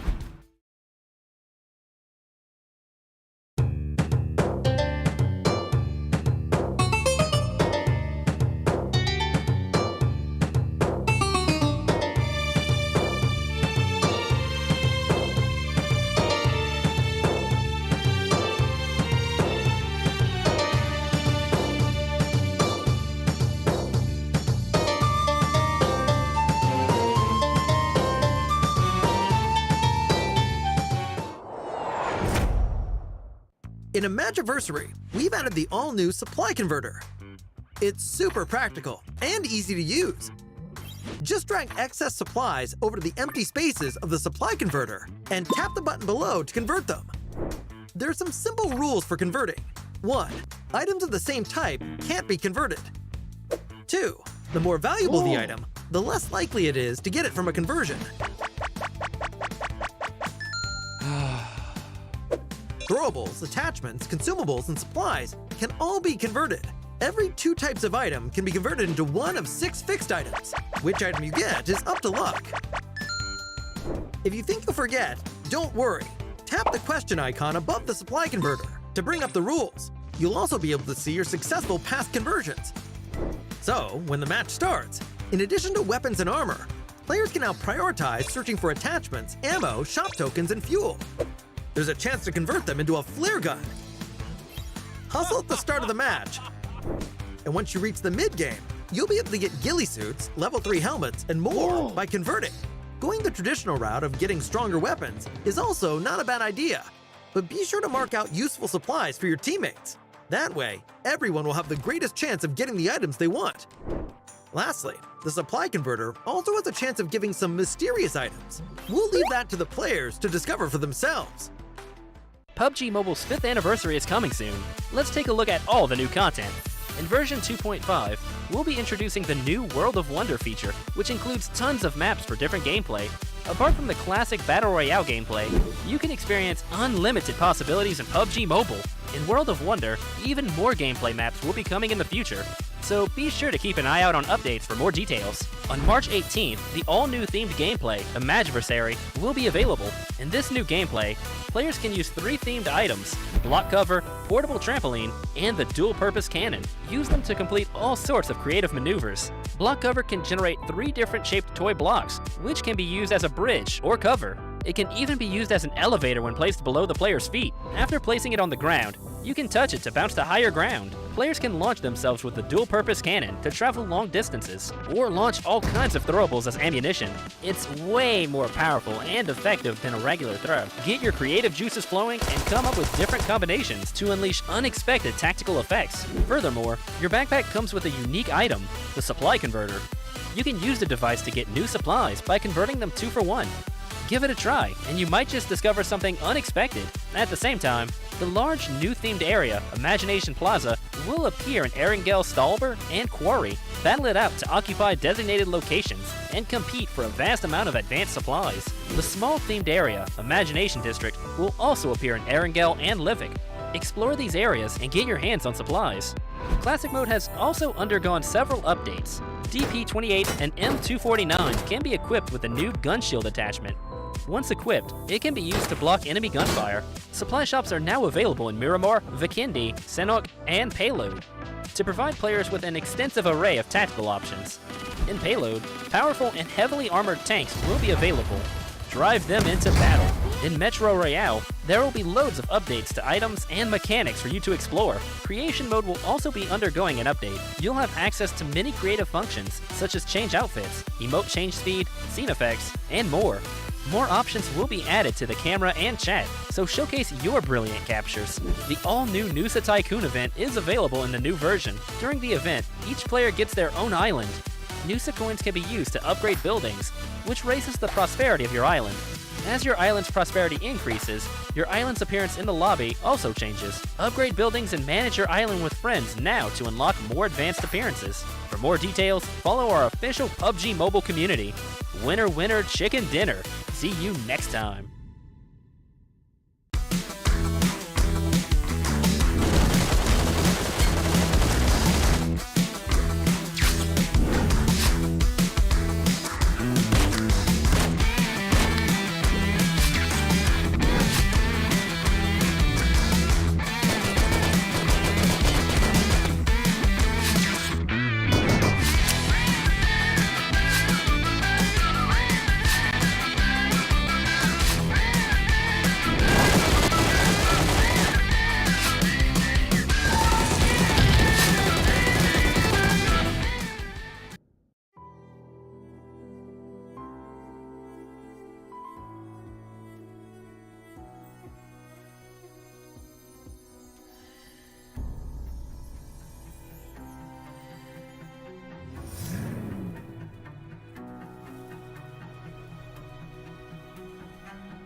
With the arrival of PUBG Mobile's 5th anniversary, Air Wrangle has added 2 attention-grabbing imagination plazas to the map. They're really noticeable on the mini-map. The 2 imagination plazas are located at Stalber and the Quarry. There'll be hotly contested jump locations for this version. It's very simple. Compared to other areas, there are tons of supplies to be found, enough to gear up very quickly. Themed items like block cover, portable trampoline, and the dual-purpose cannon can also be found here. So it's vital to be fast as soon as you land in order to get first dibs on these awesome items. Also, within Imagination Plaza are anniversary crates and their secret. On platforms of floor-marked locations lies the key to uncovering the secret. Enter the yellow area of the platform, and the progress bar will start filling. This means that the anniversary crate is being unlocked. Although it's possible for a single player to fully unlock it, it's way more efficient to do so with teammates. But be wary, as you don't want to be a free target for enemies while unlocking the crate. Once the progress bar has started filling, players can make good use of the gun shield to block enemy gunfire. Once all 4 platforms have been fully activated, a laser will activate the plaza's center tower. That's where the anniversary crate is. Players can use the dual-purpose cannon to fire themselves and teammates straight to the crate at the top of the tower. It's important not to relax, as there may still be enemies lying in ambush for the final moment. Only the final players that remain will get to reap all rewards of the anniversary crate.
Your order is here. Oh, thank you, thank you.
We'll be going over exciting new version content in just 1 minute.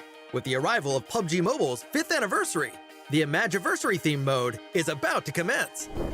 To start off, there are 2 themed areas of varying sizes on the map: Imagination Plaza and Imagination District.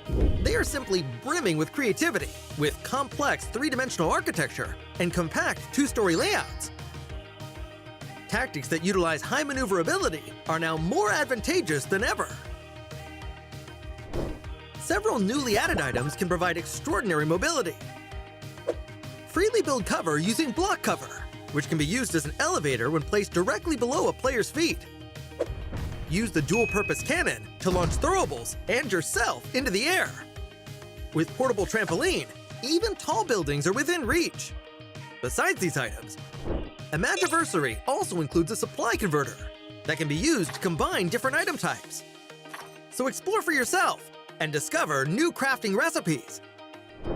In PUBG Mobile's 5th anniversary, we will be officially welcoming the all-new World of Wonder mode, where you can play other players' creations. Countless maps that differs from classic mode await discovery. What's more, everyone has a chance to become a creator.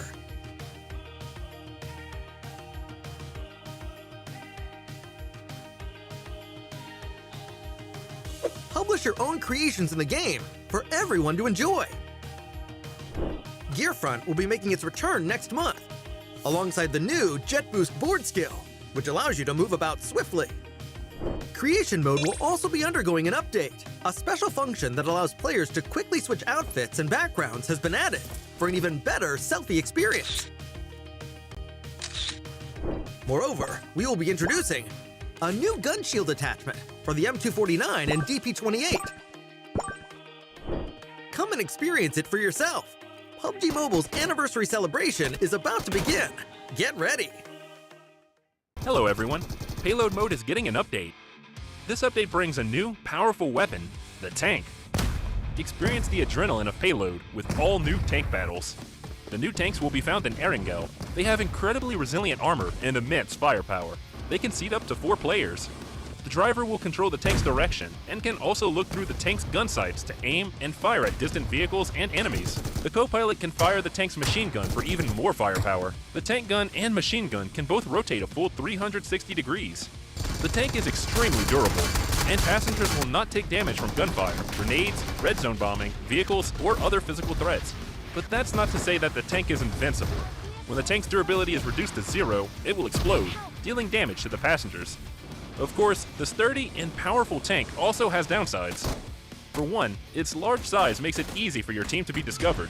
It's also quite slow, making it easy to chase down and surround. When you're facing a tank, firing on the heavily armored front doesn't deal much damage, but attacks from the rear deal additional damage. Shots fired at the tank at a 30-degree angle or less will ricochet, dealing significantly less damage. Attacking the tank's weak points and firing from an optimal angle are the keys to taking them down. You can also use a bit of strategy, lying in wait while within firing range, and launching an ambush when the enemy comes within range. In order to help players find tanks more easily, this update will also add a tank airdrop. Find the tank flare gun, and use it to call a tank into battle. Aside from that, we've also added purchasable recalls. players can now opt to spend shop tokens at shops to recall eliminated teammates. If it's too dangerous to get to a recall tower, this is another excellent option. So call your teammates and dive into Payload to experience exciting, all-new tank battles together. PUBG Mobile's 5th anniversary is coming soon. Let's take a look at all the new content. In version 2.5, we'll be introducing the new World of Wonder feature, which includes tons of maps for different gameplay. Apart from the classic Battle Royale gameplay, you can experience unlimited possibilities in PUBG Mobile. In World of Wonder, even more gameplay maps will be coming in the future, so be sure to keep an eye out on updates for more details. On March 18th, the all-new themed gameplay, Imagiversary, will be available. In this new gameplay, players can use 3 themed items: block cover, portable trampoline, and the dual-purpose cannon. Use them to complete all sorts of creative maneuvers. Block cover can generate 3 different shaped toy blocks, which can be used as a bridge or cover. It can even be used as an elevator when placed below the player's feet. After placing it on the ground, you can touch it to bounce to higher ground. Players can launch themselves with the dual-purpose cannon to travel long distances, or launch all kinds of throwables as ammunition. It's way more powerful and effective than a regular throw. Get your creative juices flowing and come up with different combinations to unleash unexpected tactical effects. Furthermore, your backpack comes with a unique item, the supply converter. You can use the device to get new supplies by converting them 2 for 1. Give it a try, and you might just discover something unexpected. At the same time, the large new themed area, Imagination Plaza, will appear in Erangel, Stalber, and Quarry. Battle it out to occupy designated locations and compete for a vast amount of advanced supplies. The small themed area, Imagination District, will also appear in Erangel and Livik. Explore these areas and get your hands on supplies. Classic Mode has also undergone several updates. DP28 and M249 can be equipped with a new gun shield attachment. Once equipped, it can be used to block enemy gunfire. Supply shops are now available in Miramar, Vikindi, Senok, and Payload to provide players with an extensive array of tactical options. In Payload, powerful and heavily armored tanks will be available. Drive them into battle. In Metro Royale, there will be loads of updates to items and mechanics for you to explore. Creation Mode will also be undergoing an update. You'll have access to many creative functions, such as change outfits, emote change speed, scene effects, and more. More options will be added to the camera and chat, so showcase your brilliant captures. The all-new Nusa Tycoon event is available in the new version. During the event, each player gets their own island. Nusa coins can be used to upgrade buildings, which raises the prosperity of your island. As your island's prosperity increases, your island's appearance in the lobby also changes. Upgrade buildings and manage your island with friends now to unlock more advanced appearances. For more details, follow our official PUBG Mobile community. Winner, winner, chicken dinner. See you next time. Let's see what new content awaits us in Classic Mode, as well as other general improvements. In terms of firearm adjustments, we increased the DP28 and M249's damage and stability, as well as its default ammo count. It now comes with a full clip of 47 bullets when first picked up. At the same time, the DP28 and M249 can now be equipped with the gun shield attachment. Once equipped, it'll automatically unfold when players lay prone to help block enemy gunfire. We've made a series of improvements on the game's basic controls. Now, when the spawn island countdown ends, it plays a team assemble animation. Hurry and show off your team. The reticle has been added to the jump phase to make marking things easier during this phase. Concurrently, the light column that shows after marking something now shrinks as a player gets closer to avoid it blocking your view. Upon equipping a throwable in a match, the throw arc now appears immediately to better gauge where something will be thrown. Also, the throw arc is no longer interrupted by glass windows. We have added firearm ammo type descriptions to the pickup list to make gathering suitable supplies more convenient. The carry system has also undergone adjustments. When being carried by teammates, players can choose to break away. After doing so, the teammate will be unable to carry the same player again for a minute. What's more, players can choose to enable sound visualization on the main gameplay interface. After enabling, footstep sounds, vehicle sounds, and other sounds will show directional information. You'll be able to have a better grasp on what's happening in a match. We've also upgraded Creation Mode. Players can now switch outfits, select loads of scene special effects, and display companions in Creation Mode. For more details, follow our official PUBG Mobile community. Winner, winner, chicken dinner. See you next time. The well-loved Creation Mode has gotten a major update. Now, a function that allows players to quickly switch outfits and backgrounds has been added. When you enter Creation Mode, you will notice that there are 2 new options. They are the function that allows players to add screen effects, and the function that allows players to switch outfits while in creation mode. The function to switch outfits has greatly improved the player experience. All you have to do is prepare different outfits in your portable closet. You can switch between them at any time while in creation mode. Combine various camera effects at the same time to smoothly capture a fashion show and further enrich your shots. It's now also easy to reach certain spots. Furthermore, you can now display companions in creation mode. They also have their own dedicated photo and video taking templates to better capture them up close. That way, you can capture beautiful moments from more angles.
With the arrival of PUBG Mobile's 5th anniversary, Air Wrangle has added 2 attention-grabbing imagination plazas to the map.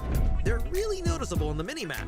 The 2 imagination plazas are located at Stauber and the Quarry. There'll be hotly contested jump locations for this version. It's very simple. Compared to other areas, there are tons of supplies to be found, enough to gear up very quickly. Themed items like block cover, portable trampoline, and the dual-purpose cannon can also be found here. So it's vital to be fast as soon as you land in order to get first dibs on these awesome items. Also, within Imagination Plaza are anniversary crates and their secret.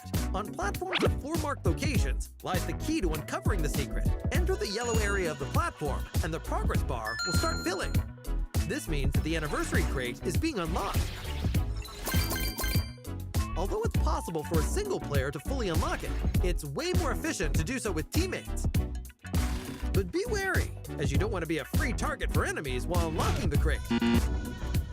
Once the progress bar has started filling, players can make good use of the gun shield to block enemy gunfire. Once all 4 platforms have been fully activated, a laser will activate the plaza's center tower. That's where the anniversary crate is. Players can use the dual-purpose cannon to fire themselves and teammates straight to the crate at the top of the tower. It's important not to relax, as there may still be enemies lying in ambush for the final moment. Only the final players that remain will get to reap all rewards of the anniversary crate. A brand new gameplay, Nusa Tycoon, is now available. Welcome to your very own island. Earn Nusa coins, build your island, and increase your prosperity. That way, you can win a free legendary set and commemorative titles. The main way of earning Nusa coins is by running the Regal Resort. The higher the level, the more profits you reap. Invite friends to stay at your Regal Resort and help you run it, for both of you to gain additional earnings. Keep using Nusa coins to upgrade buildings for your island to become more prosperous. Upgrading the cargo terminal can additionally improve the prosperity of your island. When you reach 2,000 prosperity, you can redeem a permanent legendary set for free. Every 8 hours, players can explore the mysterious cavern once for free to dig up crates and collectible items. The higher the cavern's level, the greater the chance of excavating collectible items, which further increase your island's prosperity. Here's a little tip. The most profitable strategy is to evenly upgrade all 3 buildings. A hologram of your island displays in the lobby during the event, and its appearance changes as your prosperity increases. So come and build up your island with friends.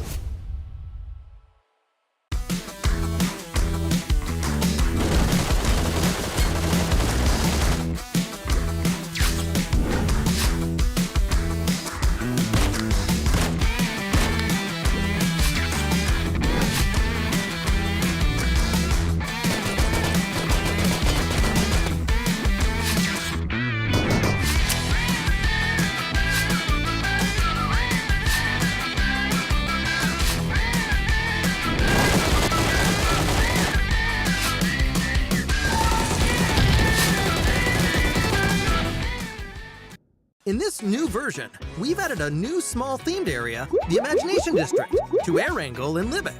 If you wish to quickly check out the new resource point, it's best to go to Erangel. These widely dispersed Imagination Districts will provide you with new options for gearing up.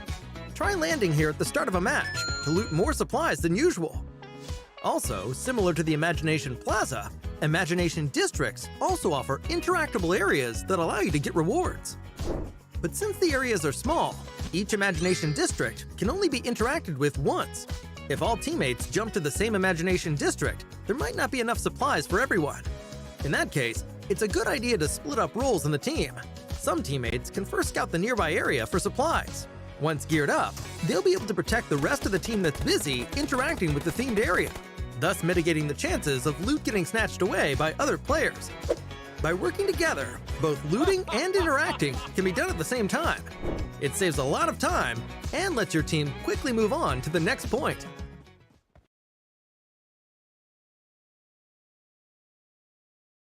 We'll be going over exciting new version content in just 1 minute. With the arrival of PUBG Mobile's 5th anniversary, the Imagiversary theme mode is about to commence. To start off, there are 2 themed areas of varying sizes on the map: Imagination Plaza and Imagination District. They are simply brimming with creativity, with complex 3-dimensional architecture and compact 2-story layouts.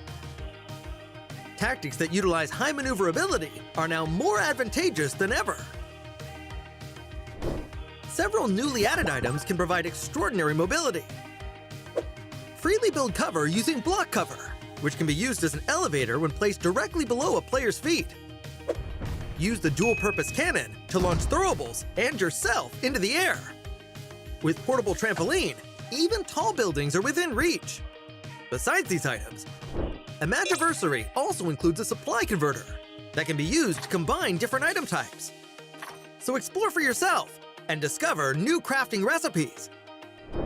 In PUBG Mobile's 5th anniversary, we will be officially welcoming the all-new World of Wonder mode, where you can play other players' creations. Countless maps that differs from classic mode await discovery.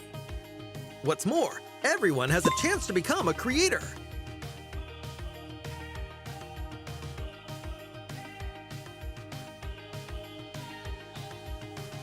Publish your own creations in the game for everyone to enjoy. Gearfront will be making its return next month, alongside the new Jet Boost board skill, which allows you to move about swiftly. Creation mode will also be undergoing an update. A special function that allows players to quickly switch outfits and backgrounds has been added for an even better selfie experience. Moreover, we will be introducing a new gun shield attachment for the M249 and DP28. Come and experience it for yourself. PUBG Mobile's anniversary celebration is about to begin. Get ready! In Imagiversary, we've added the all-new supply converter. It's super practical and easy to use. Just drag excess supplies over to the empty spaces of the supply converter and tap the button below to convert them. There are some simple rules for converting. 1. Items of the same type can't be converted. 2. The more valuable the item, the less likely it is to get it from a conversion. Throwables, attachments, consumables, and supplies can all be converted. Every 2 types of item can be converted into one of 6 fixed items. Which item you get is up to luck. If you think you'll forget, don't worry. Tap the question icon above the supply converter to bring up the rules. You'll also be able to see your successful past conversions. So, when the match starts, in addition to weapons and armor, players can now prioritize searching for attachments, ammo, shop tokens, and fuel. There's a chance to convert them into a flare gun. Hustle at the start of the match. And once you reach the mid-game, you'll be able to get ghillie suits, level 3 helmets, and more by converting. Going the traditional route of getting stronger weapons is also not a bad idea, but be sure to mark out useful supplies for your teammates. That way, everyone will have the greatest chance of getting the items they want. Lastly, the supply converter also has a chance of giving some mysterious items. We'll leave that to the players to discover for themselves. Hello everyone, Payload mode is getting an update. This update brings a new, powerful weapon, the tank. Experience the adrenaline of Payload with all new tank battles. The new tanks will be found in Erangel. They have incredibly resilient armor and immense firepower. They can seat up to 4 players. The driver will control the tank's direction and can also look through the tank's gun sights to aim and fire at distant vehicles and enemies. The co-pilot can fire the tank's machine gun for even more firepower. The tank gun and machine gun can both rotate a full 360 degrees. The tank is extremely durable, and passengers will not take damage from gunfire, grenades, red zone bombing, vehicles, or other physical threats. But that's not to say that the tank is invincible. When the tank's durability is reduced to 0, it will explode, dealing damage to the passengers. Of course, the sturdy and powerful tank also has downsides. For one, its large size makes it easy for your team to be discovered. It's also quite slow, making it easy to chase down and surround. When you're facing a tank, firing on the heavily armored front doesn't deal much damage, but attacks from the rear deal additional damage. Shots fired at the tank at a 30-degree angle or less will ricochet, dealing significantly less damage. Attacking the tank's weak points and firing from an optimal angle are the keys to taking them down. You can also use a bit of strategy, lying in wait while within firing range, and launching an ambush when the enemy comes within range. In order to help players find tanks more easily, this update will also add a tank airdrop. Find the tank flare gun, and use it to call a tank into battle. Aside from that, we've also added purchasable recalls.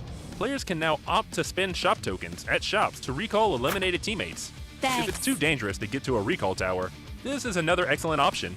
So call your teammates and dive into Payload to experience exciting, all-new tank battles together. Let's see what new content awaits us in Classic Mode, as well as other general improvements. In terms of firearm adjustments, we increased the DP28 and M249's damage and stability, as well as its default ammo count. It now comes with a full clip of 47 bullets when first picked up. At the same time, the DP28 and M249 can now be equipped with the gun shield attachment. Once equipped, it'll automatically unfold when players lay prone to help block enemy gunfire. We've made a series of improvements on the game's basic controls. Now, when the spawn island countdown ends, it plays a team assemble animation. Hurry and show off your team. The reticle has been added to the jump phase to make marking things easier during this phase. Concurrently, the light column that shows after marking something now shrinks as a player gets closer to avoid it blocking your view. Upon equipping a throwable in a match, the throw arc now appears immediately to better gauge where something will be thrown. Also, the throw arc is no longer interrupted by glass windows. We have added firearm ammo type descriptions to the pickup list to make gathering suitable supplies more convenient. The carry system has also undergone adjustments. When being carried by teammates, players can choose to break away. After doing so, the teammate will be unable to carry the same player again for a minute. Once more, players can choose to enable sound visualization on the main gameplay interface. After enabling, footstep sounds, vehicle sounds, and other sounds will show directional information. You'll be able to have a better grasp on what's happening in a match. We've also upgraded creation mode. Players can now switch outfits, select loads of scene special effects, and display companions in creation mode. For more details, follow our official PUBG Mobile community. Winner, winner, chicken dinner. See you next time.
we are back here for more action-packed PUBG Mobile in the PUBG Mobile Super League Southeast Asia with me here, Chuchu and Sir Cloud. We have 3 more games and maps to go, Cloud, and so far the tide has been dominating in day number 4. Yes, and I hope you had a really good meal during the long break. I didn't had a good one because I spilled ink all over the floor, and it happened to be syrup. So right now, right below me looks like a crime scene. You don't want to know. But let's check out some of the criminals that made it into the stats here. And of course, it has been a moment. Oh, okay, I got scammed. But anyway, yeah, the crime scene is just below me still. I need to take a time to clean it after we're done with the show. Yeah, I'll make sure you have time for that, don't worry, buddy. But speaking of today's map here, we do have the last Arenga of the day. We do know for a fact a lot of teams will start to switch the players when it comes to the last Arenga of the day, just to try and have a bit of a push in the last minute for our last Arenga of the day. Speaking of which, we're going to head into next Mirama, double Mirama for the closing of the day. Speaking of which, we haven't seen a lot of Indonesia if you compare with yesterday so far. Yeah, like PERSIJA, EVOS, even BTR, quite underwhelming performance. Boom hasn't really hit the mark yet, so hasn't been the really been the day for the Indonesians, but it has been the day for the Thais today. So 2 chicken dinners from the Thai region, and after this we'll be jumping into an interview with another Thai team as well. So we'll be passing it over to Flavor, who is our host today, and we'll be meeting up with Hale Esports here at the interview arena for the PUBG Mobile Super League Southeast Asia Spring. And of course, I am joined in here by from Team Hale. I have nothing joining me. Of course, we have our amazing translator who's going to be translating all the interviews that's going to be translated for today. And of course, congratulations once again for actually winning and also getting yourself winner chicken dinner on the second match for today itself, for day number 4. Could you tell us how are you feeling and how is the morale or the mood of the team currently right now? ก่อนอื่นก็ต้องขอแสดงความยินดีด้วยสำหรับแมตช์ที่ 2 ที่สามารถเอา winner chicken dinner มาได้แล้วก็ตอนนี้มีความรู้สึกยังไงบ้างแล้วก็ทิศทางของทีมเนี่ยจะเป็นยังไงต่อไปครับก็รู้สึกดีครับก็ทิศทางของทีมน่าจะเป็นทางขึ้นไปก็คงไม่ตกแล้วครับก็คงทำได้ดีขึ้นเรื่อยๆครับ At the moment he is running good and the movement of team will stay like you keep moving up to be the top 3 as well. Wow, look at very confident right there to actually be placed in the top 3. Now on the third match, you and Vampire Esports were basically the only teams in the final round, but unfortunately you guys had to drop and Vampire Esports won over you guys, right? So what do you guys think about Vampire Esports, and with only them having 15 matches being played and you guys have already played 21 matches, so do you guys think that you're able to actually outperform them? แล้วก็ในรอบที่ผ่านมาก็เหลือทีมเรากับทีมแวมไพร์ที่เป็น2ทีมสุดท้ายเนาะแต่โชคไม่ดีเราถูกกำจัดออกไปก่อนคิดว่าทีมแวมไพร์เนี่ยจะสามารถทำคะแนนดีกว่านี้หรือว่าเขาเล่นมา15แมตช์แล้วอยู่ในอันดับที่4แต่เราเล่นมาถึง21แมตช์แล้วคิดว่าตัวเองจะสามารถรักษาตำแหน่งหรือทำผลงานให้ดีๆยิ่งขึ้นได้อยู่ไหมก็พวกผมก็จะทำให้เต็มที่ที่สุดนะครับแล้วก็คงคิดว่าเขายังไงก็แซงได้ครับก็ไม่เป็นไรครับอย่างน้อยก็ทีมไทยด้วยกันHe said, it's fine, at least we are the Thai team, but anyway, he will keep doing best and we try to keep the score as much as he can. Wow, I'm quite surprised by the positivity, like despite knowing that there's a team that, although they are from the same country, but you still do support them as they're from the same nation itself. Now, last question for you is that, now you guys played very proactively today, and your team's ranking right now is currently number 2. Congratulations, where you managed to beat Sam9 from Malaysia, so which is just slightly below VOIN. So do you think you guys can actually overtake VOIN by the end of today? ก่อนอื่นก็ต้องขอแสดงความยินดีด้วยที่อยู่อันดับที่2แต่คิดว่าเราจะสามารถตีคะแนนหรือว่าตีเสมอหรือเทียบเท่าทีม VOIN ได้ไหมวันนี้ครับก็แซงแน่นอนครับไม่ต้องห่วง Absolutely, he will do it. He will make it to the first place today. Very few words, but very meaningful indeed. There you have it, ladies and gentlemen. Our amazing interview together with representative from Team. Nothing's from Team Hale. So all the best to Team Hale on your next upcoming matches. Of course, for those who are tuning in, don't go away because right after this, we're going to kickstart the matches here at PMSL. And we're going to pass it over back to our amazing commentators to do some amazing narration and commentaries on the matches.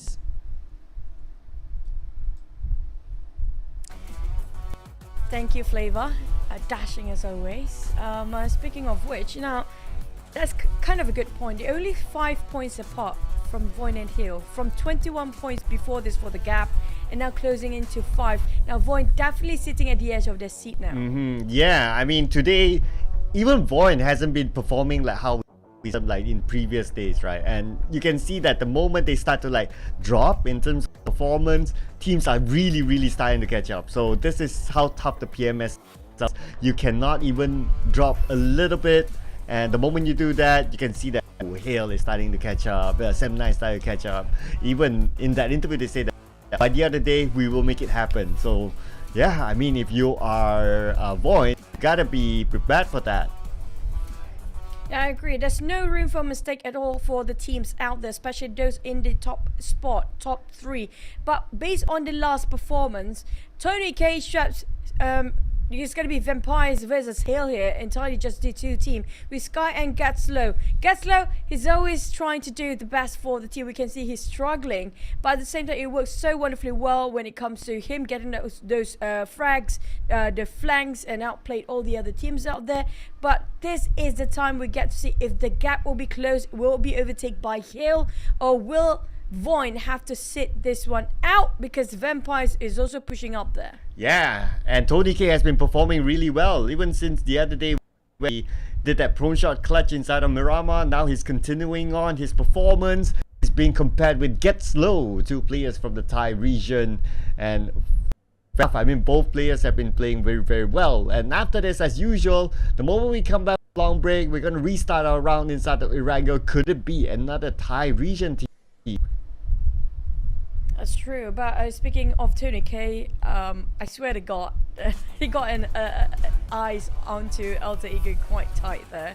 You saw the last performance of Erangel, how he make sure it's a tight, close watch between Alter Ego and also coming up from Tony K. But for predictions, you know, I did mention it early on, it's going to be the same prediction the entire day for both of us. So this was our early days, yesterday's prediction actually. PBE, haven't seen so much of them. BTR, this up and down. We saw them getting quite a clutch some of this situation, but haven't got themselves this solid position just yet for the entirety of the day. We haven't seen them being that consistent. Yeah, day 1 was pretty okay for them, and then day 2 like a little bit falling off, and they took a break on day 3. Now that they're back on day number 4, it seems that the engine hasn't picked up whatever they left off in day 1 number 1. So they'll be looking to find that performance again. Plus they are representing the wildcard region. It will be great to at least see 1 or hopefully 2 of the wildcard region teams in the grand finals later on. But if they continue the performance right now, they are at number 19. So if this continues on, then that means they are at risk of elimination, despite we still have 2 more weeks to play. I mean, like, you guys can call it, we are over streamlined the Thai teams here. We definitely have a lot of respect for them, and I have to give it for the side of Thai teams, because right now, all out of 5 teams of Thai be sending over in PMSL, 4 of them are up there in the top 5, and this has been changing quite a lot when it comes to the 4th day of the entire week. We're down to tomorrow, it's going to be the last day. When it comes to within a week, they can catch up all these teams up there. We're talking about Bacon used to be on 2nd page, now on the 1st page too. Vampires, their ups and downs for them have been quite in the 1st day, and now suddenly shooting up to top 5. FaZe is up there, Hills is on 2nd. What else? I mean, like, these guys, when you give them enough time, they can read out and counter attack in the last minute. Yeah, you give them enough time, you give them enough space, you give them too much resistance, and that's what they can do against you. So yeah, gotta be careful of the Thai. Well, of course, maybe this is also an experience and a learning curve for VOIN, being a new team inside of the Southeast Asia region. If we compare them with like 9, they've been here before, even like the other Thai teams, they've been here before, so they're no stranger to this of the tournament. Definitely this is learning, and hopefully they'll be able to learn fast, because yes, it is still week 1. They still have week 2, week 3 to really adapt to the pace that the Thai teams and other regions are playing like. Oh, Box gave me a bit of sulky moment there. His love not being replied by his own teammate, DX. Now this is a team that have so much question hovering around them. We're talking about DX have nowhere near about the top spot. Yeah, if you have a great start, yes, it's incredible, but it's all about the finishing here when it comes to every single week of PUBG Super League. Yeah, it is. And before this as well, they probably been used to like 2 weeks and then they're done, right? But this time around it's 3 weeks with the grand final, so it's a lot of days to play. And I can feel like looking at the player cam, like the energy level is very different as compared to like day 2. Yesterday, I think it started off from yesterday, like the last few games. You see like the players start to like lose a level of energy, and then today it's like everyone's like chilling, and I think the long break really doesn't help their energy level. So it's a matter of stamina that they've been tested right now. And look at one of the point players have a patch on his forehead. So yeah, it's just the mentality probably taking a toll on him. I think his brain CPU start to heat up right now. He's trying to think about ways to make sure they can solidify the position in the podium spot, how to make the gap even further, because right now it's just too close for them to actually be comfortable. Yoodo Alliance, on the other hand, having a very free and chill, carefree time with the teams. And we do have Box smiling over. And all the players are more than ready to have another go. You know, they look all funky, all funny when it comes outside of the game. They are very good friendships between different regions and different teams entirely. But when it comes to the match, when it comes to get into what's the most important of the day for them, is still going to be refocused towards the next map, which could be a Wrangle. Oh, wow. Hello. Okay. All right. Now we know who's inside of a BTR now, but also GenForce making is in the PMSL. We did talk about whether he has played or not. Well, clearly he hasn't, so right, he has. So welcome GenForce to the PMSL. Definitely BTR, their comments, they need to change something up, and GenForce, hopefully he's the secret ingredient today. Yeah, but speaking of GenForce, last time I saw him, he doesn't have that much of hair. Oh yeah, he was bald back then. It took me quite a long time to recognize, and this is GenForce. We have Elmstar playing too. Here comes a man in fashion and style, and it's gonna be him swapping out with a Bacon Ice. I think it's gonna be Ice, was it? Yeah, it was Ice. So Elmstyle. I'm waiting for Chichu to say, like Elmstyle. Yum. No. Okay, I'm trying. But into the future we go for Bacon time. Looking at his future, will it be very bright or very dark? It looks like starting off everybody have the same standard, same sort of a momentum. Give it a 5 just to give themselves a bit of a cheer, to motivate themselves. This is the beauty of being a professional player. You don't have anybody else in the same boat as you do, except for your teammate. These teammates are your family. They are the only ones who know your suffering, know your sweat, blood and tears, and whatever scrimmage and the entirety of your investment in your life, they are the only one who can understand you. And you know what, to actually have to go through that sort of pressure, I mean, this is one of the biggest challenge of being a pro player. We do have Ranked out this time, alongside with Ryman in. Oh, okay. So now PB is doing those substitutions. We still have Demigod. No indication that he got swapped out. So now substitution, they're definitely trying out something else. One of the key players, actually 2 key I see by now that I don't think can be moved inside of PBE. At least for now would be Monboy and Cool. Both of them have been holding on to their slot. The rest of it, they have been swapping around. And they definitely need change, because their day 1 performance is still yet to return.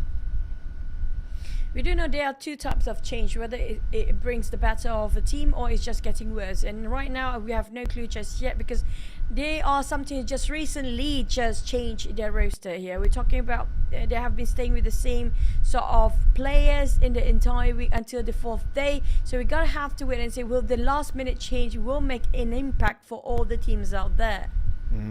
Yeah, we'll need to see that, because whatever it is, right, because of their current performance, something has to change. So whether it's better or whether it becomes worse, well, that I think is the debate for later, right? As long as change, because if you don't change something expecting the same result, then it's very difficult. So at least they try something. But let's see if it happens in the current Wrangle. Let's go.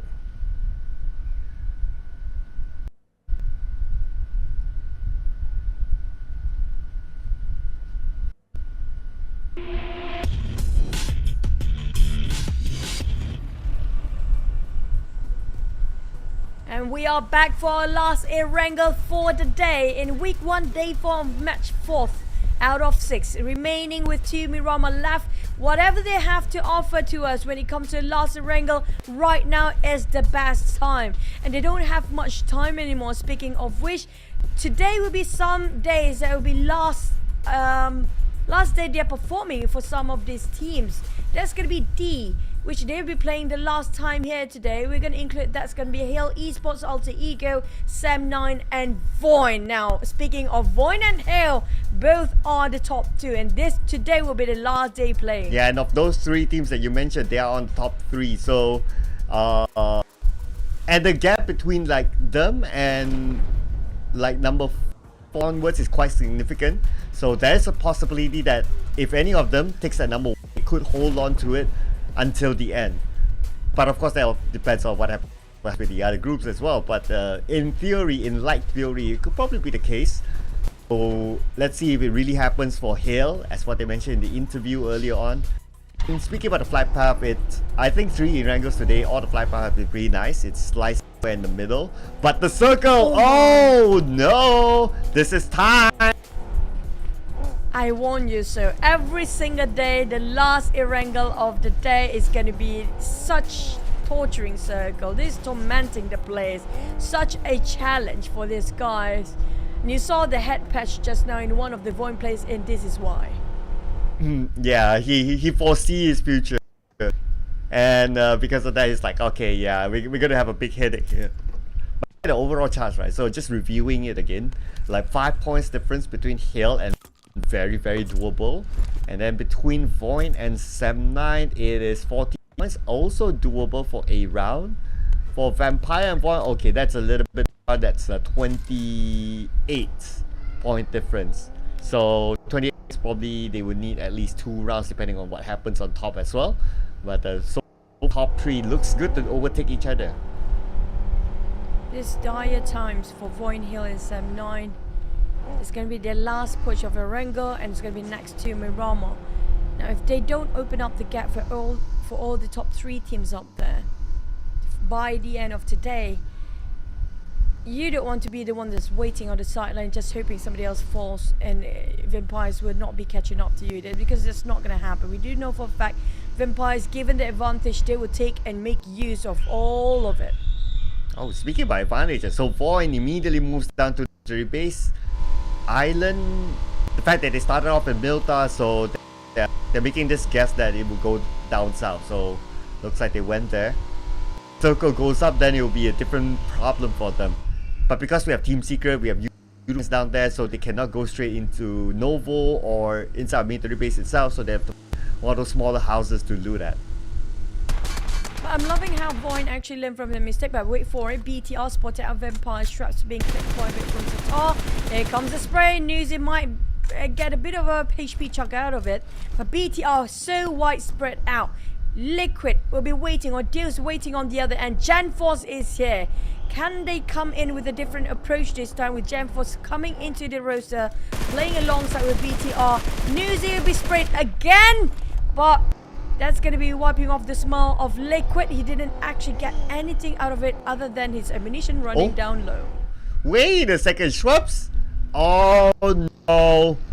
And UI sees that. UI saw that.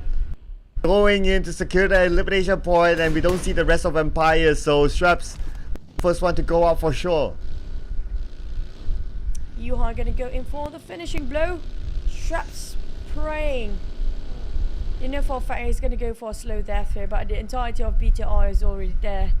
Schwupps nowhere to run nor hide. Nobody going to save him either. I have to just make do being the third person back, the third person observing the entire team in the lobby.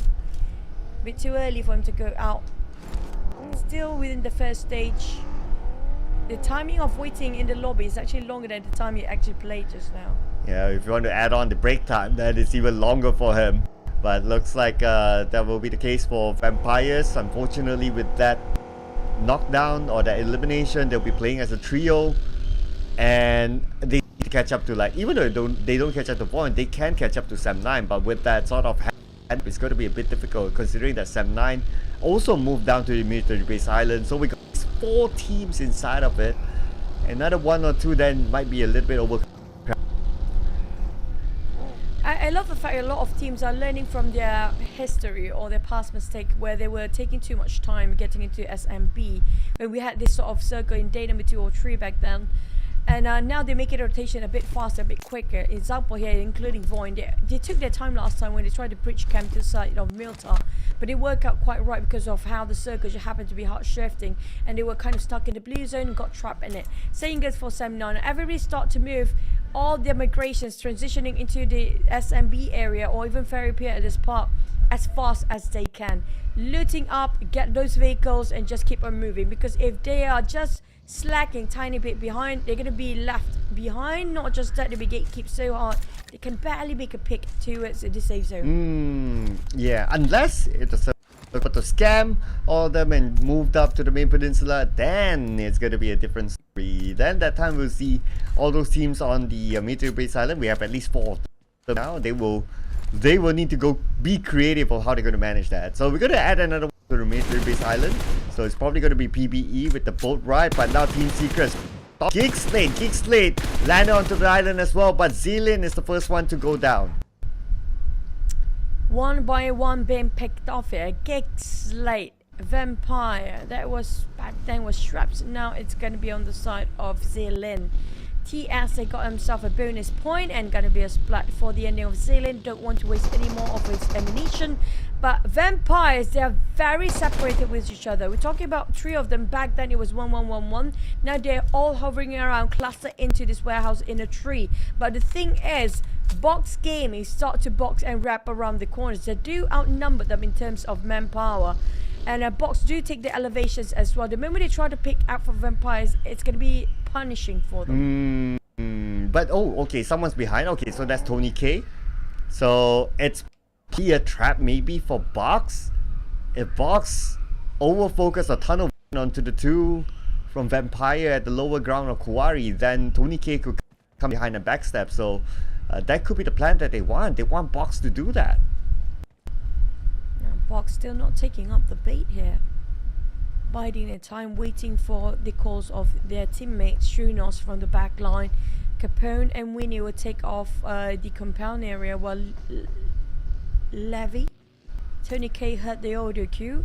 He jumped into that buggy. He wants to go in over the spray, but Tony K a bit more cautious towards approaching Box Gaming. He doesn't want to give away too much information on the other side as well. Alter Ego is always Rosemary. We're waiting for Hill. Sky spotted out the other team. They are way deep in the blue zone. This is the areas of Milta. Yeah, so it's not too far from the bridge, at least for them. And Hill is not being gate capped, so that's okay. But now, phase 2. Let's go. Oh, majority of it in Peninsula. Ooh, this is gonna be fun. It's gonna be tough, especially when it comes to the choking points. The choke points of the bridge, where Bacon already parked himself there on both ends. GEEK, on the other hand, they want to swim over, but we do note that Ferry Pier already a lot of people waiting on the dock area. So the moment they try to jump down and swim, it's going to be being shut down entirely and gone. So half of the team, I expect 8 teams possibly will be going down when they try to transition towards the second circle. And mind you that this is second circle, not even the 4th. It's already hard shift all the way towards the main peninsula, and most of the team already jumped down to SMB. Yeah, that's the fun part. That's what we talked about. Okay, if it does go up, then it's going to be hard for those teams at the south. So yeah, it looks like nightmare's going to happen. But it's going to be a nightmare for Portbit too, considering that he got shot down. And it's going to be Winnie securing that elimination point. So boom. Again, going boom boom here. Tuck trying to get those vintage view. Tiger got stuck in the forest or within the woods. He's only alone right now, but the rest of Hill is backing him up inside of their own compound. They scouted out the rest of the teams across him, which is gonna be, if I'm not mistaken, it's gonna be PERSIJA EVOS. Correct me if I'm wrong, but I feel like that's the entire team there. Hill thinking of another way around, how to wrap around and outplay these guys. Now Tiger tried to position himself on the flank side just to find those support fires coming up behind. They need to shut out the flankers first if they want to go into this fight and want to flush down the entirety of PERSIJA. But Alter Ego happened to be checking on the second checkout or the checkpoint, exactly where they plan to be as well. He'll not just have to deal with the side of PERSIJA Esports, now they have to deal with Alter Ego as well. Now this is the area just on the southern side of Gaka. I understand why Alter Ego is interested in this area. Whoever takes control of the high ground here, this is the current prime position in this phase of the circle. There are a couple of options as well. There's a house just on the southern side of it, so that's okay as well. And arguably even Ferry Pier house could be not too bad. But I guess where they are right now, the first choice would be that area. But we can see it's occupied by other teams. Not too much of a surprise because it is a prime spot. But we can see, at least from the minimap, we have 3 teams in the same area. Right now where Hale stands, a bit saturated by so many teams right now. Bacon is there, Hale. I think it's not too far off. PERSIJA might join in here. And Alter Ego anytime soon. Stem9 is around the corner if I'm not mistaken. DX taking the eyes towards the side of Hill, giving their full attention there. And the circle shifted again for the third phase. Whoever's on Sonovska military base now have to remake their mind, including PB, who just docked themselves on the southern part. Have to think another way. Have to jump back where they're supposed to be at the start. Yeah, I know, right? So they have to do like the yo-yo thingy. Now they have to go back on the peninsula. Kenny from Yoodo Alliance spent too much time on the military base island, got knocked down by the but he still stage 3. He should be able to be picked up by his teammates. Ah, no, it's also because of Alter Ego shot him from afar. Teto spotted out Yoodo Alliance. Rosemary trying to get himself the player being knocked down early on. Just next to him, he's going to finish off the job. It's going to be Kenny Yoodo Alliance knocked down and finished off straight away. We're not sure if they can give support fire for Yoodo Alliance just to have those redemption out of Kenny's death. But Mika already planned, you know what, TS and GEEK SLATE. What a day. They planned out to have a bit of a picnic around the river area. It's going to be eyes are being scouted out by Mika. Here comes another one. It's going to be a great fishing day for Mika if he can actually pin down those sprays at the right timing. That's basically revenge for them, for Team Secret taking out Zillion very early. Now they're trying to trade it back. But speaking about trading, Bacon time onto Sam9 with one onto Long. And now at the same time, GEEK, ooh, they are losing the fight against Team Secret. Managed to get a knockdown onto Mika and taking him out. So next slate, only 2 players left. Shirty giving the tap to the side of a dip, might actually claim the entirety of it. Damn bit, take it on Levy. Out of box gaming, dap on the ground. Shirty making so much work for the side of Bacon. Sam9 having a bit of a problem to hold their grounds there. Adip can't even pick out GEEK on the other hand. Even though they are the one who'll be fishing out there, but they letting TS slip by. And not just that, they're only down to 1 player left. And it's also because of Box Gaming from the Ferry Pier house. They saw what's happening here, the activities, and they took their advantage by taking out Snipes. And there's no way for them to save his teammate. It's just too low. Not enough time for him to pick up. But that also means to Team Secret, they're being watched by Box Gaming. I'm surprised how Team Secret make it in. They made it. GEEK was supposed to be the one who kept these angles off, not letting anybody make an entry, but TS right on top of him. There's another player. You have to be extra careful. It's going to be Raimon. Out of nowhere, suddenly is there. Coming up from the SMB area. Raimon now trying to low drop those grenades. Spot it out UI. Give a bit of an exchange of bullets. We have to buy time for the rest of his teammate to swim over. Oh yeah, you're surprised by Team Secret. I'm surprised by PBE as well, but Box Gaming just being the bane to these teams who just arrived from the other side. Long range on the jumper is down. Will he make it across the swim towards him for him to be picked up? Not too sure yet, but PBE will be doing the revive in the water. Not so great right now. Oh. For PB and both TS as VOIN now spotted them out. They are right on top of this bridge. Nobody trying to be a contender for them. They got a free Thanksgiving Day for these eliminations. Keenan spot out with a DP28, clipping down on Raimon as BTR taking a right foot out to the side of another team. It's going to be SLD. PERSIJA on the other end with a DBS. Finish off Olio. There you go. Yoodo Alliance losing men more than they can actually count right now. Yeah, they besieged down there by PERSIJA EVOS. Now SLD, TR next to each other, but I think because there's still enough space, so they won't go in for the clash. Looks like Yoodo Alliance, very, very rare. We see them go out early, so it's going to be a for them, no points at all. So for their hopes to chase up to the top 4, looks like a little bit dampened there. Yoodo Alliance is going to be detrimental for them. Pulled down for the overall rankings later. How fast they're being eliminated. But damn good, that was a huge nade drop by Kit. We saw that on the cam before we switched it on different place. It was a huge one. Finish off GEEK SLATE entire team. They have to stay in the bottom, or the bottom 20 down there. Or Box on the other hand, they are on the rise. Well, Kid definitely passed his physics because that nade was just something else. But now Boss trying to stop him. He has only like what, 5% health left, and they're going up against him. Winnie there, Winnie with the high ground. He should be able to do it with the UMP in hand. But the zone has arrived. Kid has no space left to play, and Kid definitely will be knocked down by the zone, and he can deny himself at least. But you have to watch out for Shunos. He got himself already 5 eliminations just by this one guy coming from Box Gaming. They are on Rabbit right now. Hill Esports sharing sync from Power 79. Visited by VOIN Esports and just have to be making a big U-turn fast and furious. But Box Gaming on the other end, from the pan to the fire. Capone taking on Nalva. 2 knock and 2 down. Lapar left remaining for VOIN, but he's stuck in between. Looks like Sam9 will take advantage of that, taking out Lapar. Keenan on the lower ground, not looking good for VOIN, considering they only have Keenan left. And Keenan gets eliminated. Hale still has a full squad. That means this round they could be overtaken by Hale. Bacon time, taking those elevations and waiting for the right time to pick out. They don't want to attract too much unwanted attention right now. A nice spot out Hill at the back line. There's also 79 on the other end, if I'm not mistaken. There's 2 of them left remaining. But VOIN kind of stuck in between. Box start to compress them on a different angle. But the one really needs to get out from their turf right now. It's only 79 and Hill. Hill taking his warehouse. They have to cut across another team. Hill taking on VOIN.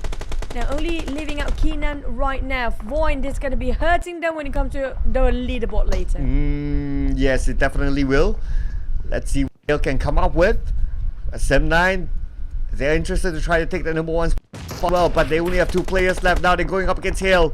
At the same time, SLD being spotted out. Tron's eliminated. Now it's going to be Hale versus 7-9. They'll be happy to eliminate their number 3 opponent. Hill winning this fight for now. That leaving only his long toss about the nade. Almost hit the entirety of Sky. But Hill still having a fall. Full squad remains. Fighting against 1 person of Sam 9. DX on the front. There's also another team waiting on the corner. They have to cut across. Those coming on southeast will be the hardest to get in, as DX got the best compound there is in this circle. So far looking good for them this round. Finally at least Xavier. They've been struggling for many rounds now. But SLD, they have 2 players right smack in the middle. But it's not the best of locations. A Bacon time, spotting out the mission coming in from Hill, shooting on the side. But now we have Box Capone putting pressure on Empires. Keeping the pressure on with those nades. Keep it coming for the side of Capone. Box trying to make an entry. Rosemary taking on PERSIJA, locks it down on his knees. Hill taking on SLD. Box on the other end still struggles. Back on SLD, they're being wiped out just now as Hill managed to survive, but barely breathe right now. I'm not sure if they can actually have a reset, because SLD finished off by Hill. Now next one is going to be BTI and Vampire. Hill next, as Box and Vampire is having a go. It's going to be BTR finish off on Hill. Hill got eliminated. What happened? That was their best chance of getting the number 1 spot, but VOIN will be happy with that. That means VOIN can still maintain the number 1 after this round. Now let's see what Winnie is going to come up with. He's going to cook. And Winnie, nade! And nade to rule them all. 3 points in the bag from Winnie. Oh boy. But Boss Gaming, this is just one of a hell of a run. 10 eliminations already. Juno secures 7 out of those 10. Bacon Time now visiting DX. He got himself the compound to work around. They have been here for the longest time, but Bacon Time wanted to take out of DX's hand. But the thing is, it's a warehouse. You know warehouse have high walls. Where do they go in? How do they get in there? There's only 2 in and out. It's going the front and the back. DX still holding the compound strong. But we do have QEON coming in from the side. Ooh, let's see what QEON can do because he's all alone though. I guess he's going to stay out of it once he chooses to steal any elimination points. But now Xavier wants to take over his compound. The name went up by Chua. 9 Noise is on the other side, but it's going to be Shirdy nading down Rabis. Shirdy needs to move in. Beautiful nade by Shirdy. And now with that, will be an opening for him. Bacon keep the pressure on Rabies on the ground. The moment they let one person slip by, Bacon starts to breach in. Chua still trying to hold down the fort with his shotgun. And Frankie trying to make damage control at the same time. Need to pick their members one by one. But Bacon Time is already in. They got the bridge. They want to push. As Taj got clipped quite a bit with that nade. He still tried to fight over this compound with a shotgun. They will be taking over this warehouse for now for Bacon Time. DX have to go for a retreat. QEON has the nade of his own. Can he steal some away? Yes, he will! QEON taking down Touch and stealing Shirdy away from Xavier. Oh, QEON, really unexpected. Playmaker is the biggest brain at the back. It's going to be QEON from VOIN taking 2 out for the side of Bacon Time. They were winning just now, taking over this compound, but right now things are not looking great as QEON, DX Frankie finish off Touch. Down to QEON to make a play here. A bit too late. Bacon Time being eliminated in the hands of DX and with the help of QEON. I mean, like DX. There's a big thank you coming up from the side of them to the side of QEON. But QEON now be charged by DX and not that grateful as Lamborghini tried to finish him off. Found him, finish off. That's going to be VOIN placing themselves at 7. QEON, you guys ungrateful. I helped you guys there, but you just had to. This is the way you repay me. But oh well. But right now we see that all the top teams been eliminated. So again, this is a round for page 2 teams as Xavier trying to up PERSIJA EVOS from moving. Alter Ego as well caught on the outside. Up a smoke just to buy time for themselves. And PERSIJA EVOS spotted out by Lamborghini again. Shots fired. Connect onto microboard. So going to be random shots and random spray through the smoke from Lamborghini. Hoping it will clip and connect. Spot out Red Face, clipping quite a bit. Trying to deny any sort of mobility if there's any vehicles coming up from PERSIJA Esports. But Rosemary already 10 steps ahead. He tried to rotate and tried to go and push. But Lamborghini spotted out Saxi. PERSIJA kind of stuck in the same boat as Boom right now. They're both been hauled by DX on 2 different angles. Ooh, Boss Gaming finally eliminated, but they don't go out empty-handed. 10 elimination points. That's fairly, and that's actually very good for a number 6 place. Now PERSIJA EVOS. Long range, boom, now being sieged down by Alter Ego. Rosemary behind at the same time. Potato in front. Boo right behind this building. Potato resets himself, puts himself. He's super duper low. He needs to switch to another weapon. He should be alright. Oh! Flush! Boom getting on double down with Boo Boo who needed, but it's not gonna be enough. He tried to clutch it. If it happens, it's going to be him clutching the entire team of Alter Ego. But Boom eliminated at 5th place. Alter Ego only left with 1 player to revive every single each of it. It's going to be Rosemary to do the entire job. A lot of work have to be done by this guy. Back to the side of BTR, start to close in the distance. Alter Ego don't have that much time anymore. But PERSIJA eyeing out towards the side. It's going to be Red Face and Microboy. Spotted out BTR, but they are moving to the side of Alter Ego as we speak. Ooh, let's see how long they can defend this area. Alter Ego needs to act quickly as teams are getting closer and closer. And in 5 more seconds, we'll know who will be favorable. Right now, all these teams have their own spot, but Red Face to see where his opponents are at. BTR does have the circle, will need to move. Likely will move towards Ego, or they can go to the other side if they have information that the southern side there. That could be another option for them.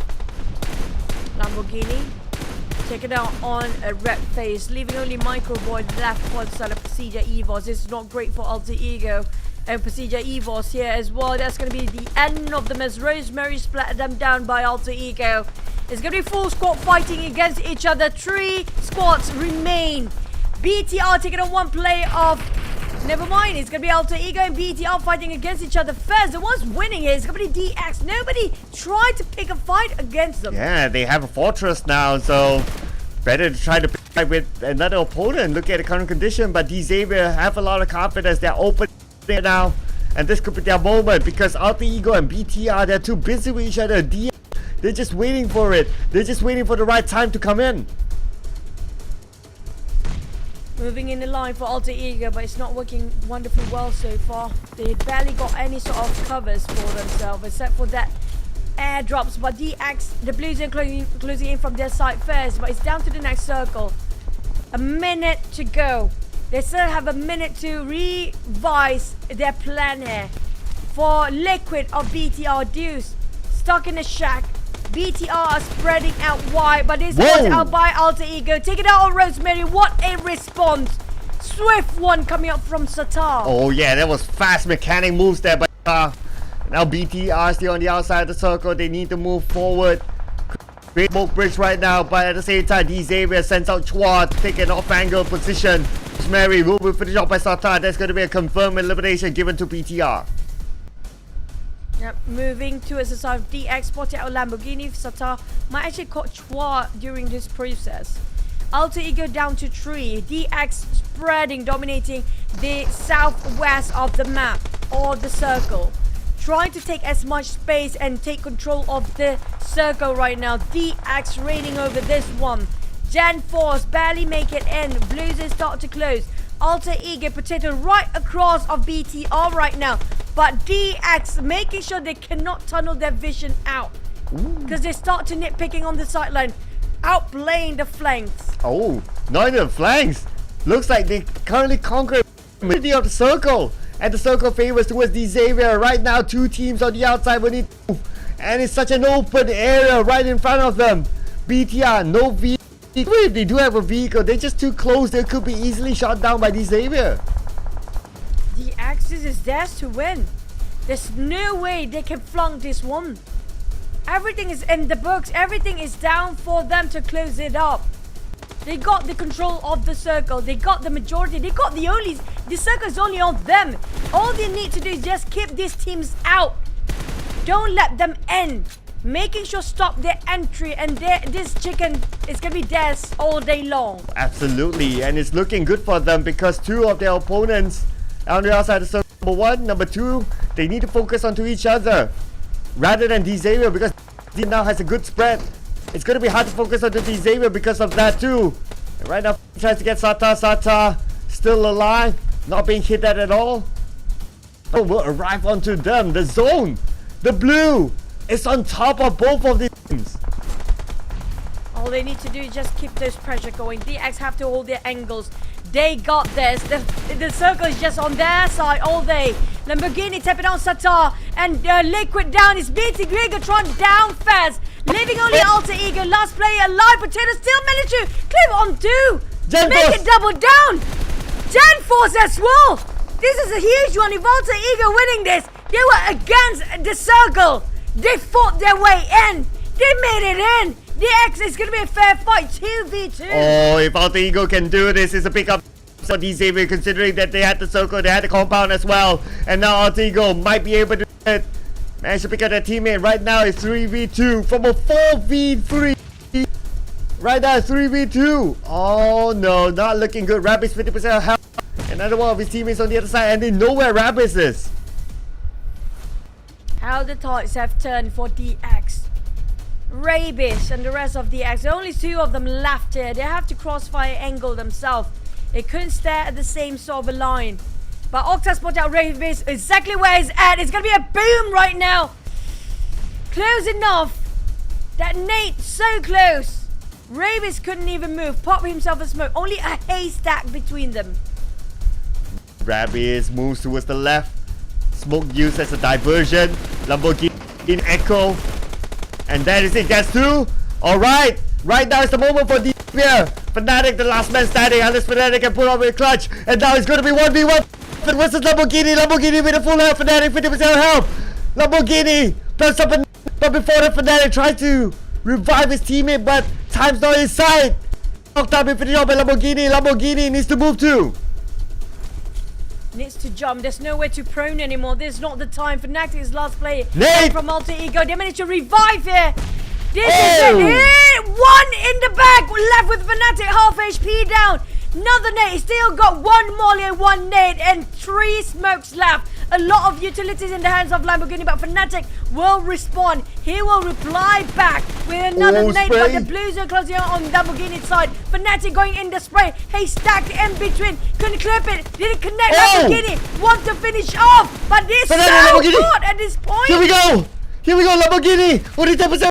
Fnatic can show himself. Fnatic who's going to take the final shot. Lamborghini. Last hit. Fnatic. And Lamborghini wins! Lamborghini wins it for D Xavier! There was less than 5 HP left on Lamborghini. He got knocked and almost got entirely down just now. DX. A win is still a win, but that wasn't a clean one. We know for a fact they were dominating those circles. They were in advantage when the Blues are closing in towards Alter Ego, towards BTR. But they're letting it too comfortable. They're just letting them easily get into it. And that caused the entire team, almost the entire team, lost that chicken dinner. But lucky enough, till the last minute, they managed to pull it off. Oof. At a heavy toll. No doubt, that was scary. He almost lost it. Oh man. Lamborghini, the MVP, 5 eliminations, 1,215 damage from him alone. I mean, his hands is like, hands are sore from that fight. Well deserved Lamborghini. I was also thinking about him getting the MVP because of how he performed during that final moment. All the stats show towards him. Lamborghini, the man, and like what? They almost lost it because yes, they tried to control the circle, you got majority of the area control, but then again, when one person after the other gets knocked out, it was scary for D Xavier. But the good thing is that they had Lamborghini. I have to point out one of the highest damage dished out by the player is going to be 2,200 just out by Lambo. It's one of the highest and one of the high standards out there. But DX, the travel distance, it was quite a distance for this guy. Even Alter Ego and BTR. Definitely they are not inside of a circle since the site is set for box gaming. That's going to be the least adventure time for them. But when it comes to throwables, quite a number out there, especially those smokes. 46 on BTR, but we've seen 51 before, so this is not the highest. Yep, definitely we've seen more. But seen like another one and nothing else, so try to beat that record. But for these, look at the travel distance, it's not too bad as well. I mean, it's 10,000 kind of circle that kind of shifted up and down. So yeah, they made the right choice of being at the northern side, and in which they didn't need to travel like military base all the way up. So it was a good move there by D Xavier. Came away from school, probably straight into the circle. It's just that they needed to go all the way left. Call from them. This is what needed for the side of DX. They were desperate to have a purge. They were desperate to have sort of a light by the end of the tunnel, and this is it. This is where the morale will be boosted, their confidence will be pushed up, and this is what they need because they were in a slump. They've been hitting the wall for the longest time, the entire week. They barely make it in.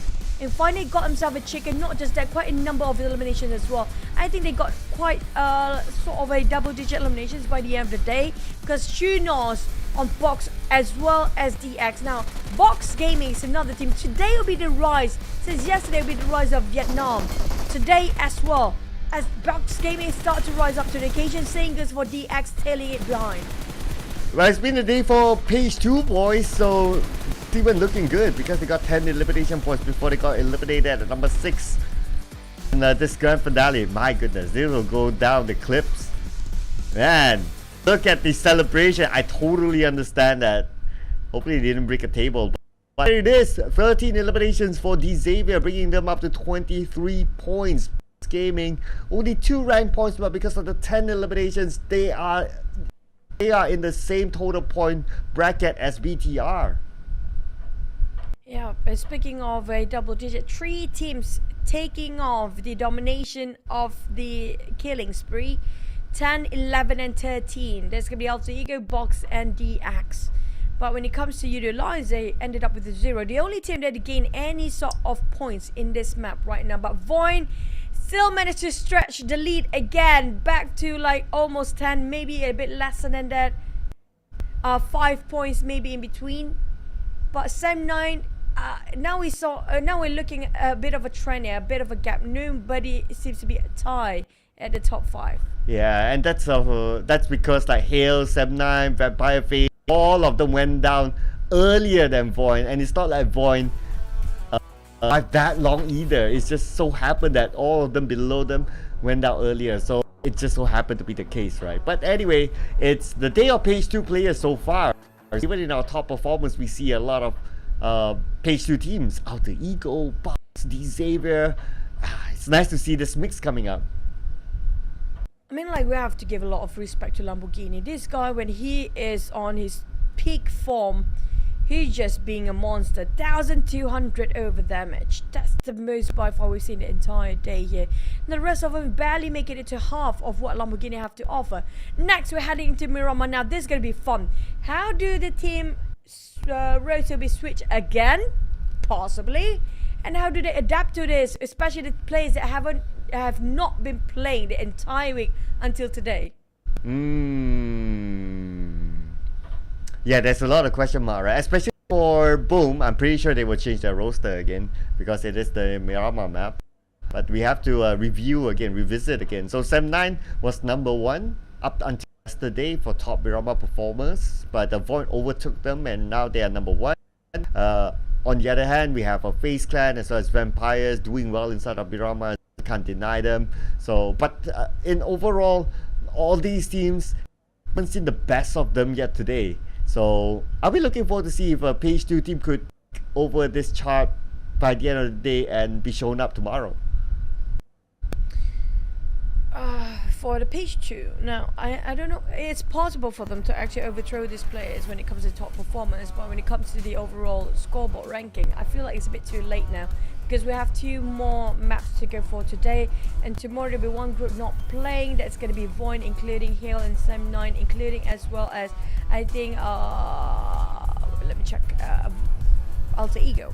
So yeah, this 4 team will not be playing today, so they have to have this last push, especially for VOIN, because yeah, it's great actually that 1 and 2 and 3 is actually very close to each other and they're all not playing, but any time now Vampires just can overtake them, including FaZe. And because they're close enough though, and with 2 rounds left, it is doable. You know what VOIN feels like? They're like the living dead. It's like you cannot knock them down, despite like even though there was this chance of like, oh, okay, VOIN went earlier, but then other teams also went out pretty much the same timing, and then there was that one round whereby number 2, number 3, number 4, number 5, they all went out before VOIN, and it's not like VOIN lived that long. VOIN also went out after them, and that's how they maintained it number 1. And it's like, VOIN, that number 1 golden slot, it's like they are just undying up there. It's like nobody can take them down, even though they had the opportunity, but no one took advantage of it.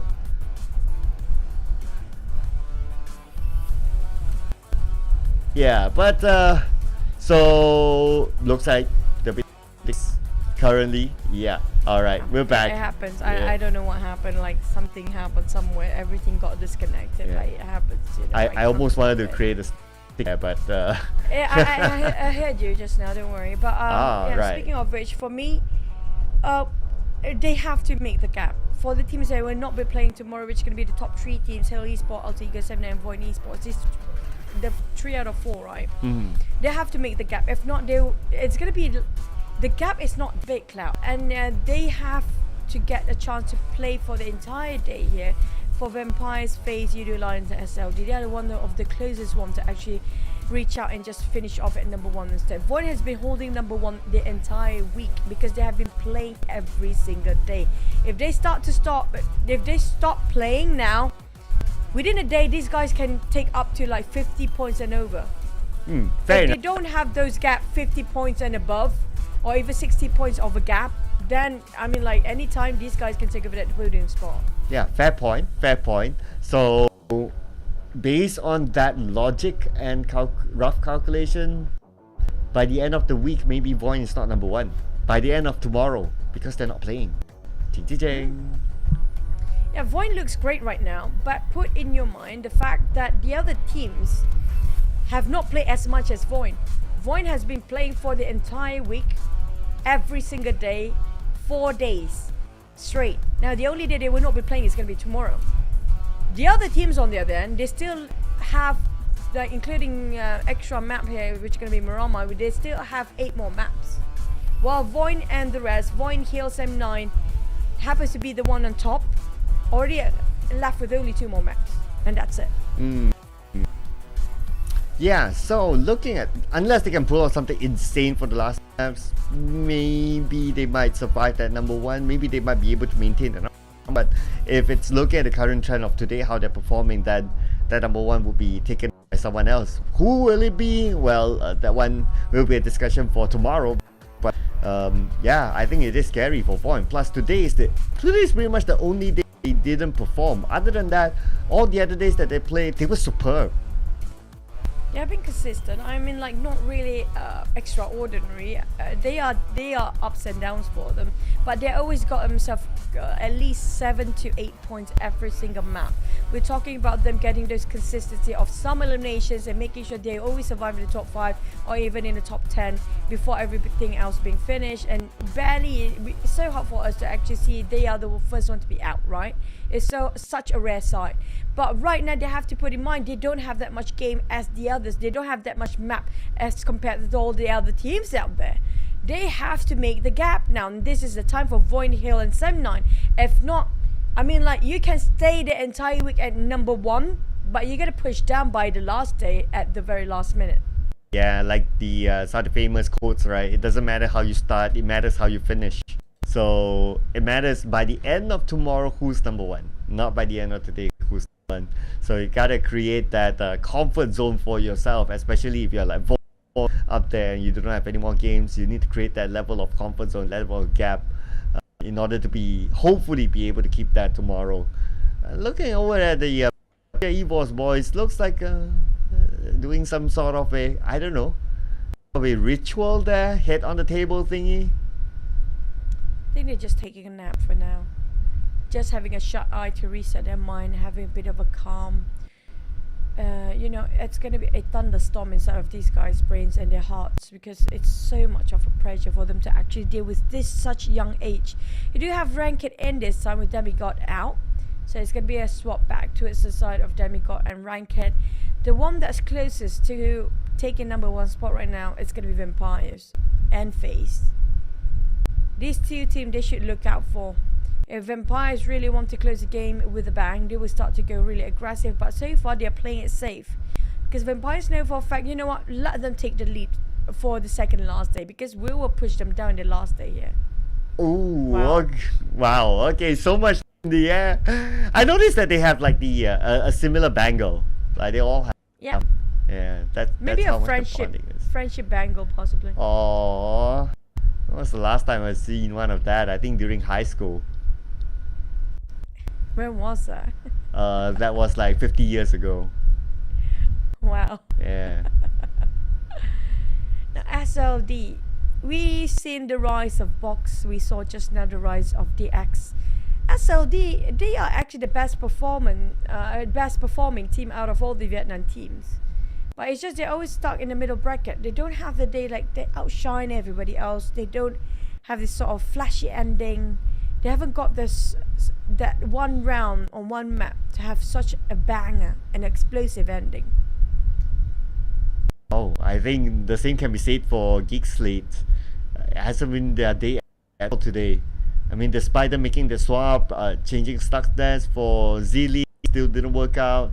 Zilli got eliminated fairly early as well, so it's not easy for them. Some, on the other hand, they had their up and down too. If only they had a little bit more up, they would have been number 1 right now. Hale also came out to VOIN. Same thing as Sem9 really. They have a really good up, and then they have like a little bit iffy, and then VOIN still remains at number 1. And this is what I worry most for the Malaysian teams, right? They always have a very good start. but they never have a good finish. It's always halfway down the road they start to fumble.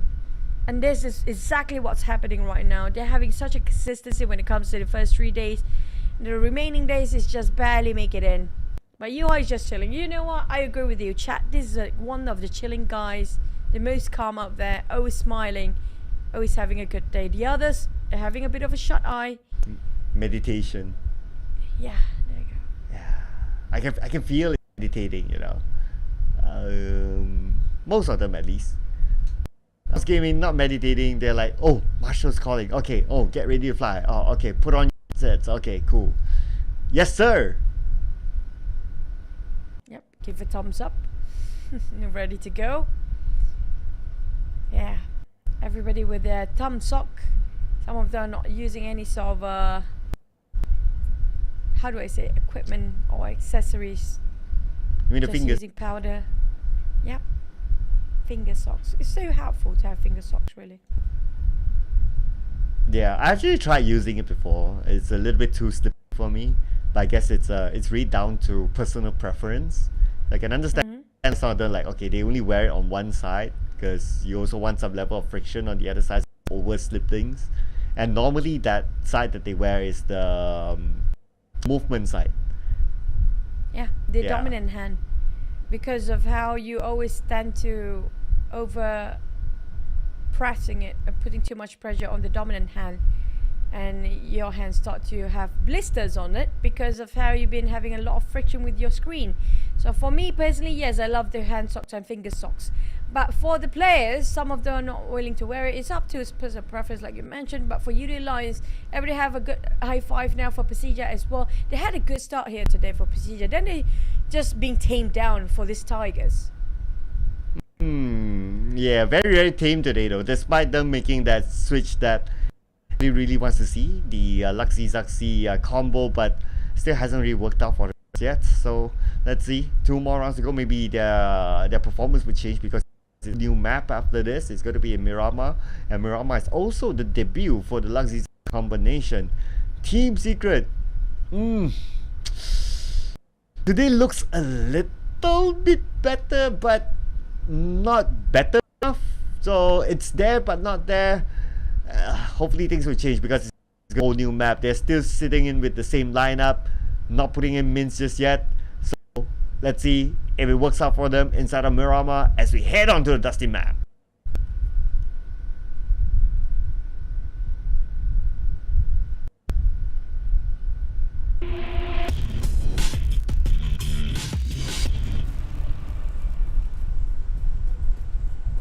You're back in the drylands of Miramar! 2 more maps to go, second last of the day, on the second last day of the week. On our day number 4 here, 5 days a week. 6 games per day. 2 Miramars for the end. And we do have a very beautiful flight path coming up. From the Puerto Princesa up to La Cabrera. I think there's going to be a fair circle. Usually, we have seen Ascender, a lot of Ascender circles for the past few days, I assume. Has creative fields since they're just next to each other. I think we've seen a couple of that.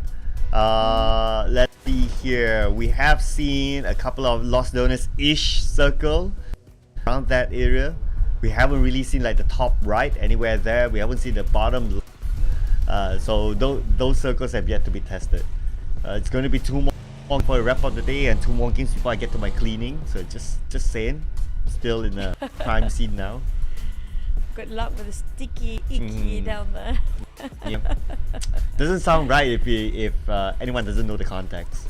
Okay, he spilled his drinks over Thank you. it.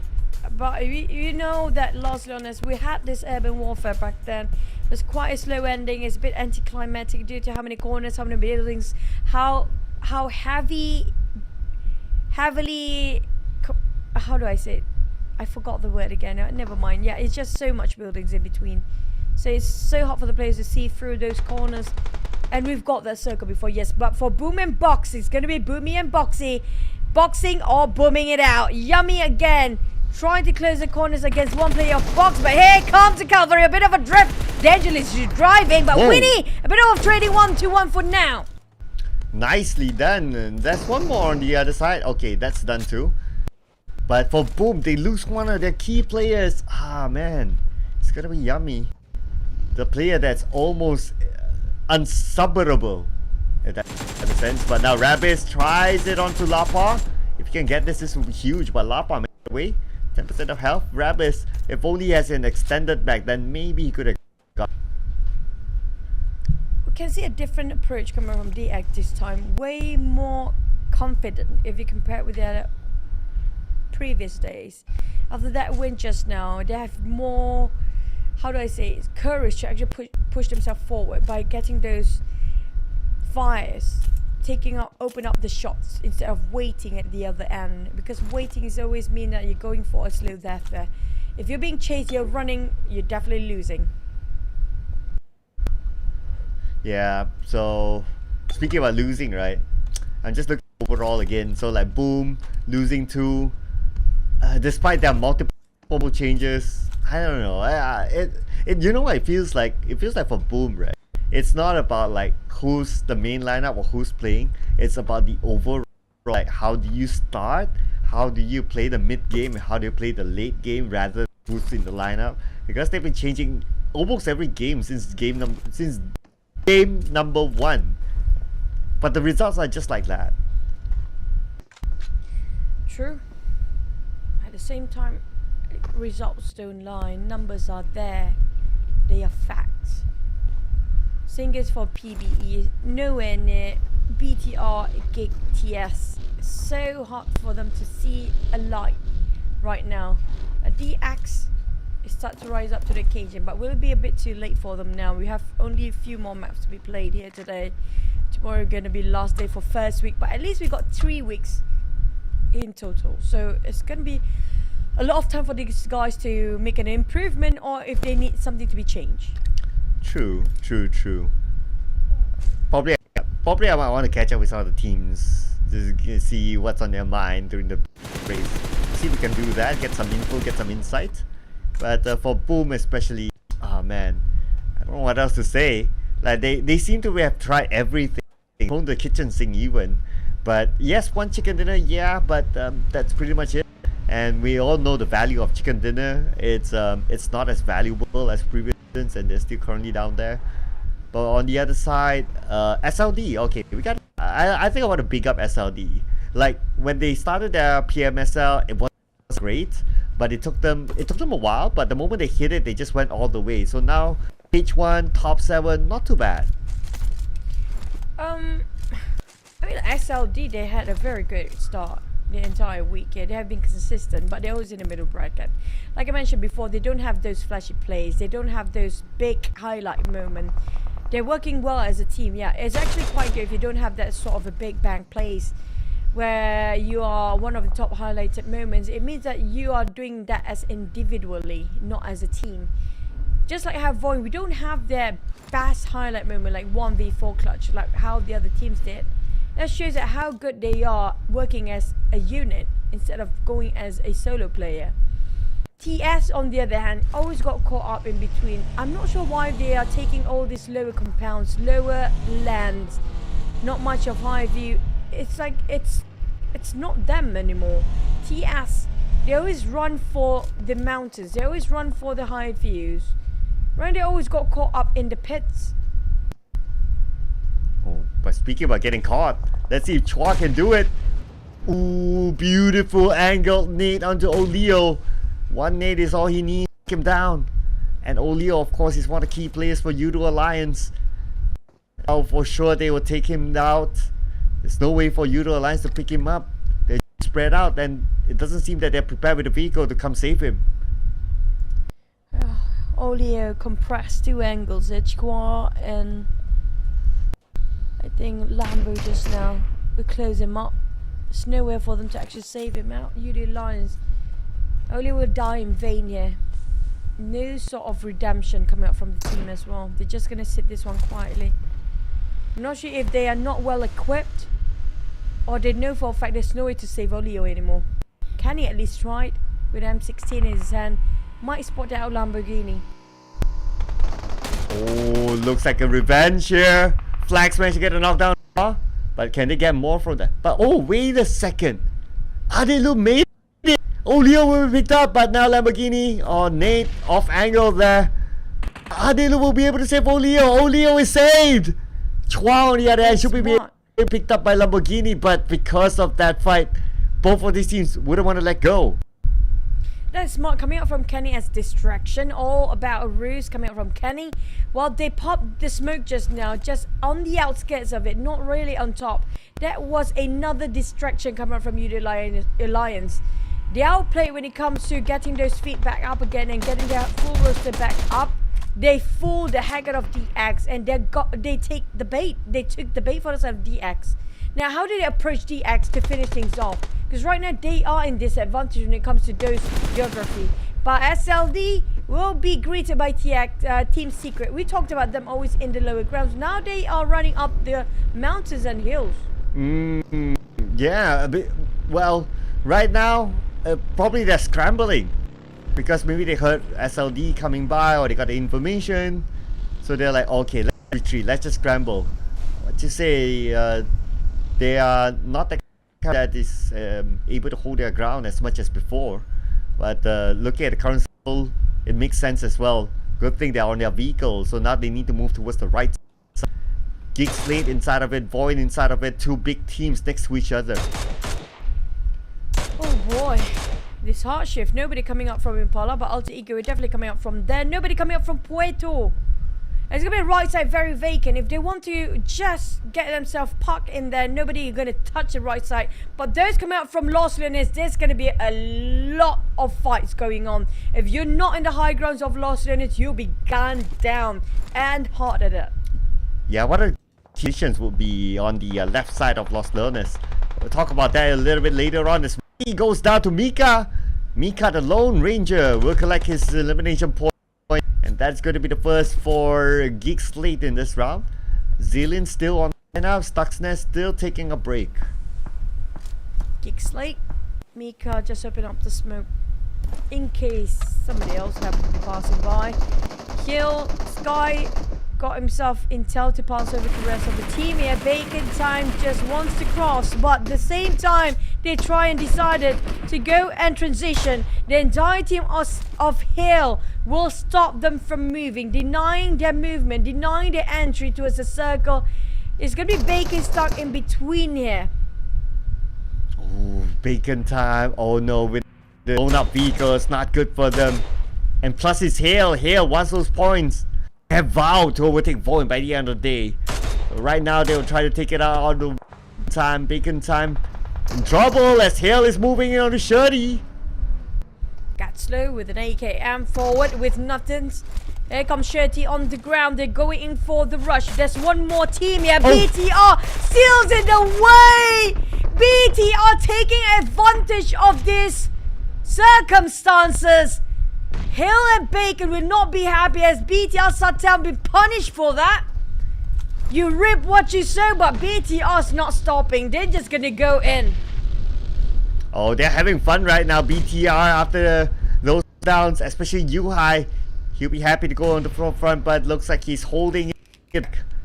Yuhai back in the day would have just went all the way in, but because his teammates is still reset, so he needs to buy time for his teammates. Now Gen Force coming from the other side, putting pressure to Hill. At the same time, the zone is on top of them. And right now, both teams caught out on the outside of the zone. BTR, time's ticking.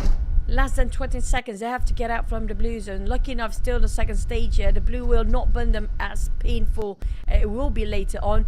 But Levy and Boo-Boo, a bit of exchange of nade. Yep, Levy still cooking it up, but missed it quite a bit. Here comes Boo-Boo. Finish off box player within seconds.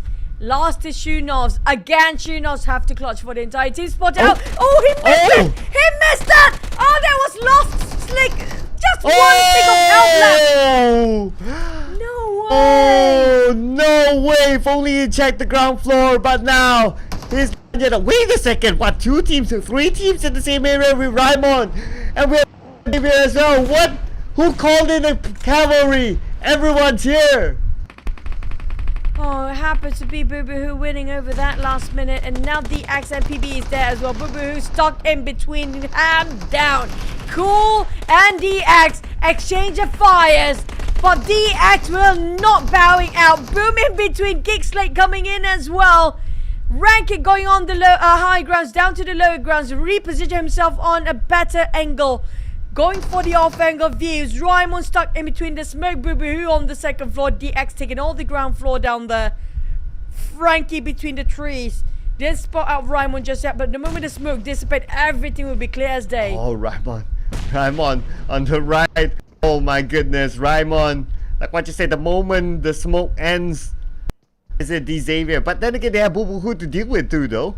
So right now, what a paradise. Raimon, he has a molly and that's it, no nade. But Red will be gunned down by Satar from BTR somewhere behind. BTR done it again. They're just so darn good at third party right now for BTR. Trust spot out Boo Boo, and that's it. That's the last member of Boom finally booming down the floor. Placing himself at 15, but at least they're not going empty-handed, as DX have to deal with BTR right on top of them. So's a PBE right in between. That's in the car! Frankie didn't check the car! Raimon's literally inside! Good gracious! Well, Raimon counting his blessings right now because the smoke is still active. But Raimon, not even jumping out of the car yet. Okay, probably because he can get a better angle from there. He can get a better view. So he's waiting for the right moment, getting the information. Is Frankie leaving? Frankie leaving? Oh wait, Raimon's coming out. Shoot out Frankie. Gun down.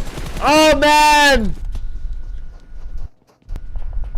Next level play they're coming up from Raimon. They're being fooled by DX in the hands of Raimon. He is toying around them right now. You might even call it clutch if he can actually wipe them off, but Raimon couldn't make it, but still such a play. This cheeky one coming at that from PvE. Oh man, that would have been a big moment if he can pull off the clutch there. But he still managed to get one, so that's not bad. But a little bit too bad for SLD and Alter Ego since they don't have the circle. A lot of teams are currently in it. 3 teams inside of Lost Learners. But I would say that VOIN has the best position. With that high ground, they could look over Learners itself and start the rotations on the north and the south. So VOIN being in a good spot. I swear to God, the player's probably going to be cursing this circle right now. Hard shift towards the side of a right.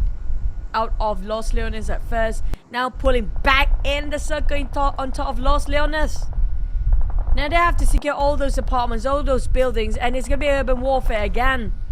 Bacon coming in very late at the backline, nobody else behind them. But they have to be extra careful, it's not just them there. Bacon time sharing the compound with the Yoodo Alliance. Only on the ground again. But will be saved by Flax this time, instead of what it looked before. Kenny giving support fire from the backline as Bacon time have 2 in front, but they attracted some attention with those fires just now. GEEK SLATE, they moved from left of Impala, so right now they're at this compound. But look at the teams around them, including VOIN. VOIN with that prime position with the high ground. Look at this advantage of VOIN. The moment GEEK moves up, that's it. VOIN could shoot them down. Right now, GEEK needs to plan the next move. Right, at least they're still in the circle, so they have time. But if team starts to come in, it's going to be difficult for them. Like the Xavier shooting in from behind. DX, Rabis, down to only a duo for DX right now, but did not show any sign of slowing down. VOIN taking advantage. GEEK, left, right, center, everywhere. Somebody's shooting at them. GEEK cannot even pinpoint where and which to fight first. VOIN closing the gap between damn good. Now making sure they want to go for CQC. Well, they're losing men for GEEK SLATE here. We're talking about their HP. They have to start to make a move. Now Zillion's on the ground. There's nobody can save him right now. Damn good really want to help. It's a bit too late as VOIN taking this advantage of the mountains, these elevations, giving them such a wide view. Zillion again suffering in the first GEEK SLATE player to be eliminated. Previously it was him and Alan Arango. He needs to find his footing in this tournament. Right now GEEK SLATE playing as a trio. Same goes for BTR and Team Secret. Pretty much the same rank around them in the overall charts. And inside of Los Leones, look at their teams has increased to like, I don't know, 5 or 6 teams now.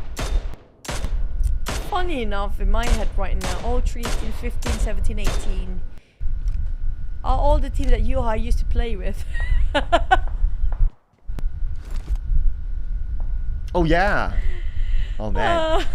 Yeah, that's a good point. Yeah, man, I didn't see that coming. Aluminium. What is happening? Oh my god. But yeah, the circle is shift. I feel like it's going to be on top of the mountain of Los Leones, right on the outskirts. There's no way it's going to be urban warfare, right? It's going to be super massive. It's going to be urban warfare because so many teams coming up from the high ground will have to jump down. And the circle will pop anytime soon. While Rosemary give you the precious side of SLD, they are the one that's furthest away of the circle shifting to its left. They're hoping the circle stays in right. It's going to be in between here. VOIN taking the most prized spot there is. Absolutely, it's hardly any wrong with that prime spot that VOIN has, but now Alter Ego going up against SLD. Look at the nades raining down. Kwang Ji going in for the right, Kwang Ji going in for the flanks. Gosu being shot at, so now they've exposed their position. Rosemary will be taken out, but Kwang Ji will be counter fire upon. So right now Kwang Ji will be stopping his tracks. From Alter Ego from the other side. Gosu comes in. Gosu can finish off Fnatic. Fnatic super low. Gosu's low as well. It's going to be Octo on the other end. Potato on a different angle. There's also the other player, Fnatic, right across. And Potato got him. Good glimpse. Shooting down straight away. Goes in. Done. Now leaving only Trongs in left for the side of SLD. Barely got the touch of the circle within seconds. Now suddenly all of Alter Egos are there. Trongsin got sprayed down. VOIN on the other end. No way out for Trongsin. Ooh, it's tough, but it's going to be tough for Aizen as well because he's the only one in this compound up against Gale. The rest of Team Secret behind him. Looks like they're going to play the elbow for now, but Aizen has a nade. He's going to toss it. Can he find a good angle? No one's at where he tossed it. Jumper is going to come in from the other side. Looks like they're going to try and go in. Tiger down. Nice nade for Jumper. Could that be an opening for them? Sky only low. Needs to read. And that nade from Jumper himself. Jumper eliminated Esports. Triple down with Jumper taking all 3 players off Hill. That's going to be holding their push. When it comes to the overall board here for Hill, it's going to be hurting them quite a bit when it comes to the final day tomorrow. But Vampires, they are still not done with Alter Ego. The entire cavalry of Alter Ego pushing towards side of Vampire, Straps and Tony K working as a duo, both cooking up the nade. Try to make sure they can land one, maybe a triple, just like how Jumper did before. It's quite a different angle to work around with. And the circle shift again. Sam9 taking a fight with the CQC against Yoodo Alliance. Flushing out the rest of Sam9, leaving them with a duo. Oh, Sam9, Yoodo Alliance. Right now, Yoodo Alliance, this is pretty much their home ground. So, Sam coming into their home ground. And Yoodo Alliance, they're defending it well. Dep as well as Adibs still standing. Yoodo Alliance, they're on the other side of the circle. Now, the big problem for them, they know how to navigate through these buildings. They have to push it in. They are way at the edge of the circle right now. They have to cut across Sam9 to get into the center. And we have no clue whether the circle will be favoring them or not. If the circle move away from the side of the Yoodo Alliance, they have to force to take it off the fight. VOIN on the other hand, they can be as comfortable as they can get, but they have to be extra careful, extra cautious. Because there's going to be somebody up climbing from their backs here. We're talking about Bacon Town. We're talking about another team, DX possibly. That duo will slowly climb up and share this compound. You don't want the high ground to be shared here for VOIN. They have to make sure all angles will stop the people from breaching in. Oh yeah, absolutely. Because it's such a position. Teams want to take over it from VOIN. Let's see if the circle still favors towards VOIN. It might be because they have Reichsman in the middle of it. And yes, it will. So now teams on side of Los Leones need to come out. Yoodo Alliance especially will need to fight against Sam9. Choice. Alva and Maxis playing as a front line. Have to make sure every angle covered, but only 4 set of eyes that can actually cover such a huge terrain here. I think Ratface spotted out Vampires as a team. Luxy giving a bit of a hard time to the side of Vampires with that tags and that taps coming up from Mini 4 teams. And Mini 14 was so wonderfully well alongside with Luxy. Yoodo Alliance decided to, you know what, we're going to stay indoors for a bit more. But at the same time, they don't have time. They have to cut across 7-9. 7-9 giving so much pressure. They try to flush out the rest of Yoodo Alliance. And less than a second, they need to move. The blue is shrinking right now. This might bend them quite a lot. It's the 6th stage of the circle. And Yoodo Alliance, they don't want to extend this fight anymore. And to add on to the bad news, there's a road between 7-9 and Yoodo Alliance, but Adilu is going to start it off by taking out Dibs. That could be their opening to cut that behind all alone, but they've been shot at for the high ground from Yuhai, taking out Oleo. Second one down, there's going to be Kenny. Yuhai, double knockdown back to back. The nade! What's nade? Whose nade is that? Yoodo Alliance eliminated, it's all from BTR, but it's 9 Deb's nade as well. Well, BTR and 7-9 having a go against the side of the teams there. Well, a lot of teams are going down. They're not taking a high spot. BTR are fighting against Alva, but VOIN now being challenged by PERSIJA EVOS. Vampires are marching in as well. Everything is all a distraction and ruse, but they are being distracted, tunnel down vision on one single angle. And now they start to reach in, but Vampires so far holding so well by Keenan and Microboy. Slowly chipped out one by one, taking the limbs out from Vampires. They're losing men, the blues closing in. There's no way in for the Vampires. Denied entry immediately by VOIN Esports. Ooh, VOIN holding it strongly, playing a 2-2 split. And so far, no teams are able to take this high ground from VOIN. VOIN still has a good view onto Vampires, but PERSIJA EVOS wants to try it. Lapa still not letting go of Vampires Esports. Here comes the nade toss in right into the smoke.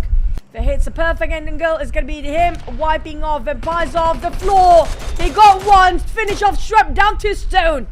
Stone got a bit of curve of the ground to work around it. But Lapa's magazine's running low. There's no more bullets inside of those magazines anymore. Alter Ego now slowly taking in from the flank. They're too much focused on the side of Vampires. They didn't realize that Alter Ego come up from the flank side now. I'm not sure how they want to refresh and replenish their resources for VOIN, right? They are on the center. They are on top of a hill. There's no box around them. They're running out of those emanations as well. Yeah, I wonder if they can still trade with each other. That's their only option for now. But 56 bullets left on Lapa's M4. Definitely not going to be enough with the amount of players still active. And just below them, PERSIJA EVOS, we can see that there's no way for them to climb up anyway. The only way for them to climb up is going through the back and climbing up. But then again, if they do that, they'll need to face another team. So PERSIJA EVOS, I guess, be that ambitious for now. Too ambitious, yes, but it's not too ambitious to wait for the next circle. Now, if the next circle not on top of this hill right now, happen to be shifting towards the side of left or towards the west side, they have to jump down. Every single team now. Zaxi got on Lapa. They don't have smokes. They don't have nades for VOIN. Lapa is running out of resources. There comes Red Force climbing up with those hikes with his vehicle. Look at that, 90-degree, or it just goes down again. Very steep slopes. Yeah, it is a tough one this time around. Not on the entry points though, so with that opening, they have the information, that's their moment actually to go up. But they don't really know that Lapa is currently down. But anyway, Bacon Time is out number 9. And Rabbit taken out by GEEK SLATE too. PERSIJA EVOS, there's nowhere for them to go. They need to circle around, but still have to circle. They can still stay put there for now. VOIN have to keep the side of the teams coming up from nearby for them. The closers want to take away. 7-9 being eliminated. We don't have a glimpse of them. I'm trying to think what really happened to them. We didn't have a glimpse of it, but PERSIJA EVOS the one that closest to its side of BTR and VOIN. So they have to be extra careful. All the Indonesian teams still out there, Cloud, except for Boom right now. And I have to point out that Hale and 7-9 eliminated. That means VOIN can extend their lead still. Still can take the lead for now. They need to open the gap. They have to hit the, like what? By the end of the day, they have to hit the 200s. if they want to be secure enough at number 1 spot by the end of tomorrow, because tomorrow they will not be playing. It's so important for them to push, have this last push in Miramar right now. And Alter Ego as well. They're trying to fight themselves up there, but BTR holding their hands and holding their feet up there quite strong. TS still gonna resort to, you know what, you guys go up there, we're not gonna be part of it because we're waiting for the circle. If it happens to be hard shifting towards TS side, it's gonna be theirs to take. Oh, it's going to be a nade from Chua. There could be one on the PERSIJA EVOS. Yes, it does connect onto all 3 of them, but not enough to take them down yet. Everyone's resetting, everyone's retreating in case another nade comes by. Octa with a medkit going in. And now Chua, he'll take this moment, climb up. This is it. If he doesn't do this, he won't have the space to do that. And looks like he might be able to just slide into the circle unknown, but crossfire to Alter Ego. Now Alter Ego knows his position. PERSIJA being spotted out by VOIN as well, and that's going to be the finish of Micro Boy. They cleanly executed 2 players of PERSIJA, but DX in this rumble right now, everyone on top of each other. It's so hard for us to see all these different angles. Mika tossing out the Molly, and now we'll be burning off Alter Ego, but the angles make it so hard for them. He got one, but got punished instead. Mika and Keenan bleeding out. But for VOIN, they can get a bit of a reset. They are on top of food chain right now. BAT also taking on Mika. Potato will be burned off by the blue, but TS, Team Secret, not showing any sign of a living team Snipes. at this stage. Beautiful. Snipe. Get up between those angles for BTR. What a distance. Wow, got some help there from BTR, but he still secures the elimination point at least. And now it's going to be Snipes all alone as Damn Good goes down to the zone. Place for him to go. Sata knows exactly where Snipes is at, and now the name will be tossed out at the short range. To win that fight, beautiful spray coming in for Snipes just at the right moment, and he'll secure that elimination point. Boost will come in to finish him off. Although 5 elimination points, but they go out at number 4. Number 5. Oh, everybody like, we're running away. Time to scram, guys. No time. The corner's making so hard for them. They have to jump down. This is what I mentioned before. TS the one who've been waiting. They might actually winning this, but VOIN having a 4. BTR UI is down. Last 2. No more, man. With the blues and eliminating them. TS versus VOIN next. VOIN is gonna be 2v3. 2 of them in. No! What a big name by Aizen. The perfect Kobe. Oh, and he's done yet with those nades. Another nade onto VOIN. VOIN will feel the wrath of Aizen. Now they're moving in. Alpha with a high ground advantage, but Maxis will finish off. Keenan managed to reset himself to V3. And now Alpha managed to even up the horse, but Alpha will be pressured by the zone at the same time. Alpha still with the high ground. Oh boy, at the lower ground. Jumper on the left. And it seems that the zone will play VOIN first. Team Secret. They want those points in the back. They're not going to let them themselves as Alpha starting to move in. Can they get Jumper at least? Can they get a boy at least? VOIN and Keenan going on for the side of TS. Got shot down. They see this one coming up, boys. More than prepared. They are well prepared for this jumper. Down to last player, Alpha, to make the call, to make the play. 2v1. But Jumper knows exactly where he is. They already cooked up the nade. Oh boy. Can Alpha just negate those damage? But the blue zone. Team Secret winning this one out. Nobody picking the fight over them, but will be enough for them. They didn't secure as much elimination, and those actually on top of those high hills.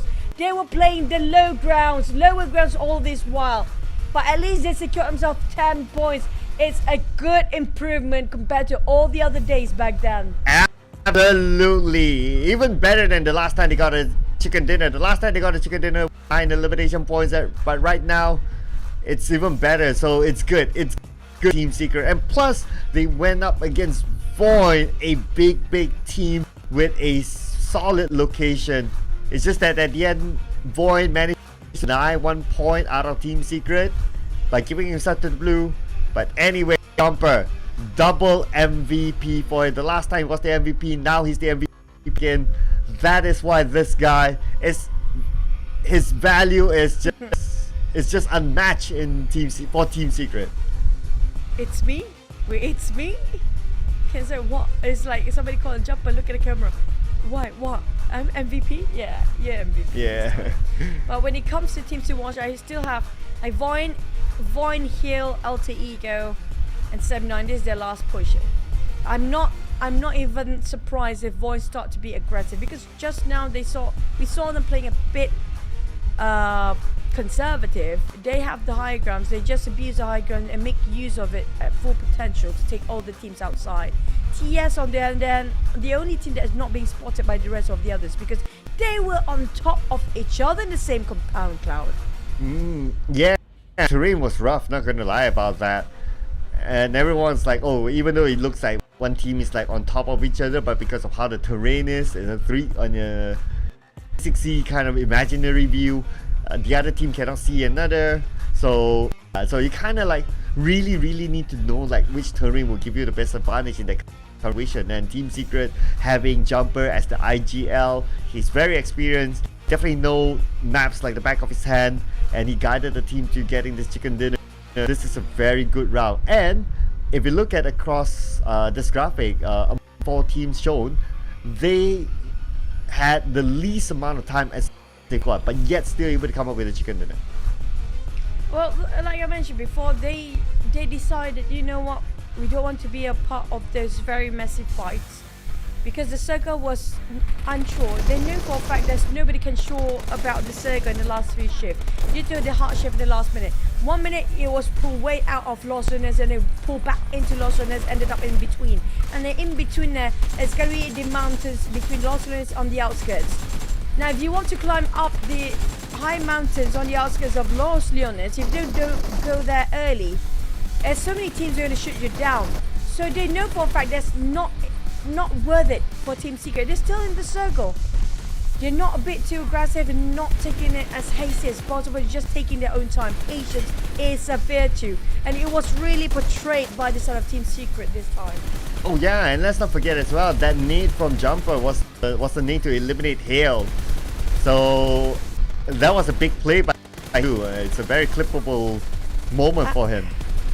I think the biggest play was actually the nade coming up from Izzy, because they were in a blind spot. It was a random toss of a nade. There's no way for him to actually see what's going on up there. That was a random blind toss of a nade from Izzy. It was the opening for the rest of TS to push out all the teams up there. Oh yeah, that as well. So yeah, I guess those are our top 2 personal highlights in this round. So let's check out the points. Oh, it's not eliminations, not 10, but it's okay, it's okay. You got a chicken dinner, 19 total points, can't complain about that. But VOIN still going strong with 16 points. BTR, at least like how the BTR we know of, 16 points. GEEK, not too bad as well, 8. But on the other end, Vampire, what are you doing there without a single point? Well, I worry most, it's not going to be Vampire that I worry most right now, because they still have another day for tomorrow. But the one that we should look out for is going to be Hill, Semna and VOIN right now. The gap between Semna and Vampire is not that far off. Semna would not be playing the entire day tomorrow. 6 matches, 6 maps left for Vampire and FaZe, even Yoodo Alliance, to be catching up to the number 1. I feel very, how do I say, it's very dim for VOIN, Hill and Semna right now. Yes, they almost hit the 200 mark, but can Vampires catch up tomorrow, since VOIN will not be playing? A lot of our chats also mentioning about, you know what, yeah, it might be Vampires topping off the chart by the end of the day. Yeah, it might be too. I mean, they still have the potential despite them going out very early previously. But now let's check out the hit. Again, it's going to be another VOIN player, so it's going to be Alpha, but this time it's being compared to Meek. Look at the amount of troubles he used, 13 in this round. Definitely not an easy travel for them, so it makes sense why they need to use a lot of abilities. But anyway, next round is probably going to be a little bit different. It's going to be the same map, but it's probably going to be a different scenario inside of Miramar as well. So far throughout the day, page 2 teams again still doing well. Team Secret, consider one of those teams.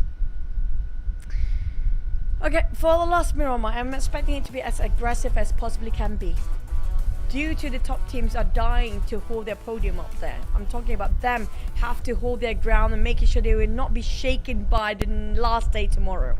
Tomorrow is going to be it. VOIN, they have been holding on that number 1 spot the entire week.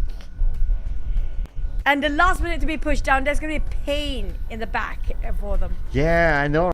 Because today is like at least for the first half of today, wasn't really like the VOIN that we have seen before. If only they kept up the momentum for that first half of today, maybe they would have a better comfort zone. But because of the current situation that they're, this last round means so much for them before they can say, oh yes.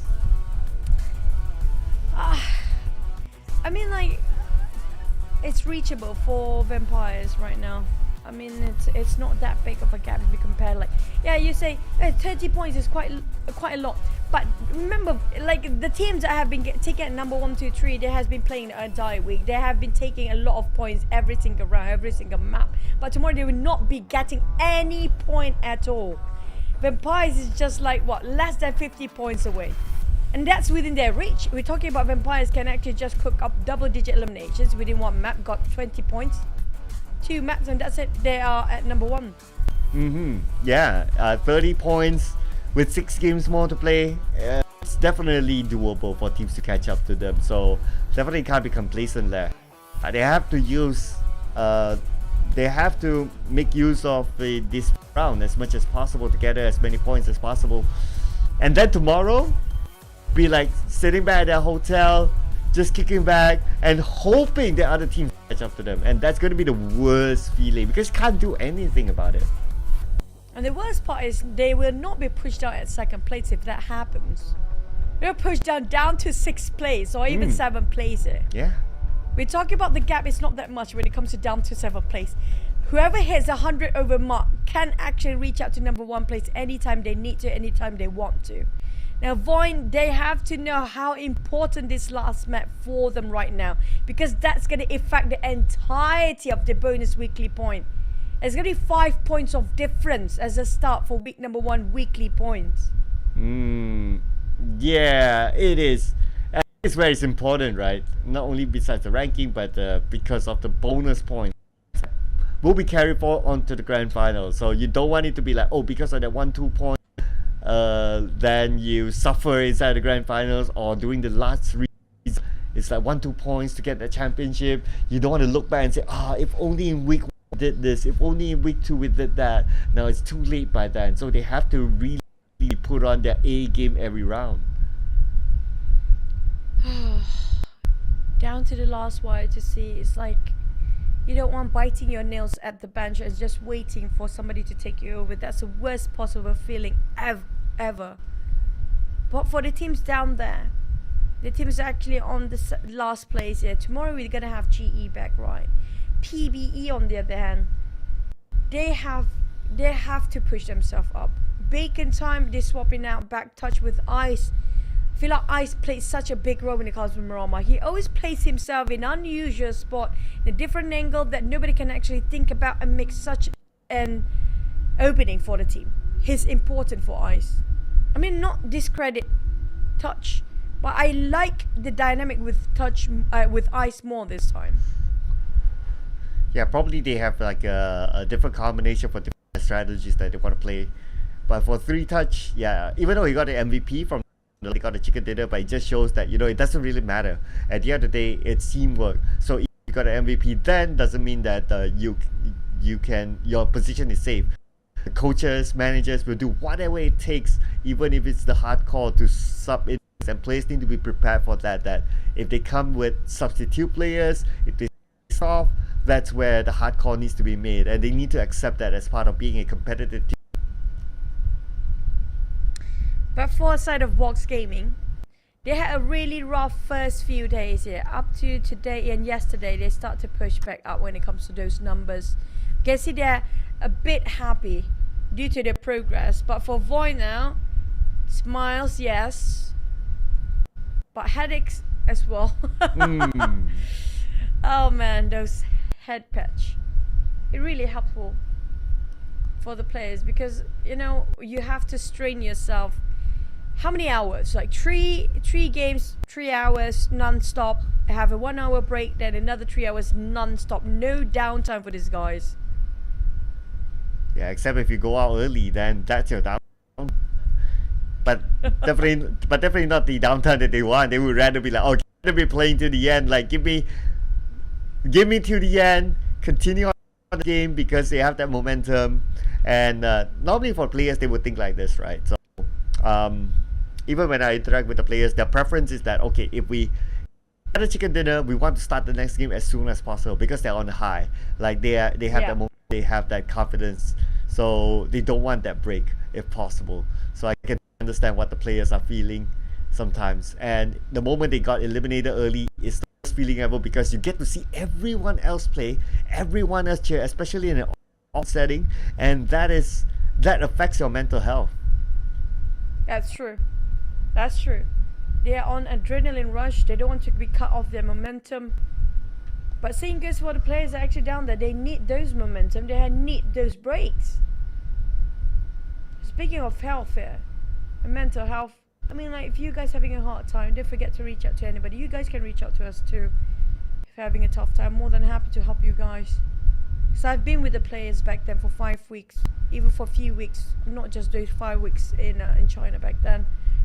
They need somebody to talk about. You know, when they have certain of misunderstanding within the team, sometimes they need to lash out. It's understandable.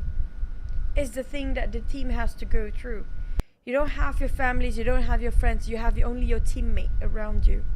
If you happen to be having those misunderstandings, it's so hard to clear the air sometimes. And it will actually portray by their performance. It will affect their performance when it comes to their mentals.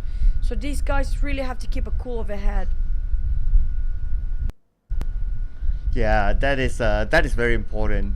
It's a very different story. You're playing in the offline setting versus playing at the comfort of their gaming house. They can go do their stuff during the breaks, but here is that they can't. Like during the break, there's like, oh, they're still there. And maybe go to the refreshment room, and that's it. You don't get your comfort stuff. You don't get to pet your cat. You don't get to pet your hamster or anything that brings you that joy at home. So it's a very different setting. And some are very far away from home, considering that's a offline setting. Even all the players, even if they are like the local players, they are housed in the same hotel, so they don't get that time away, going back to their own homes and all that.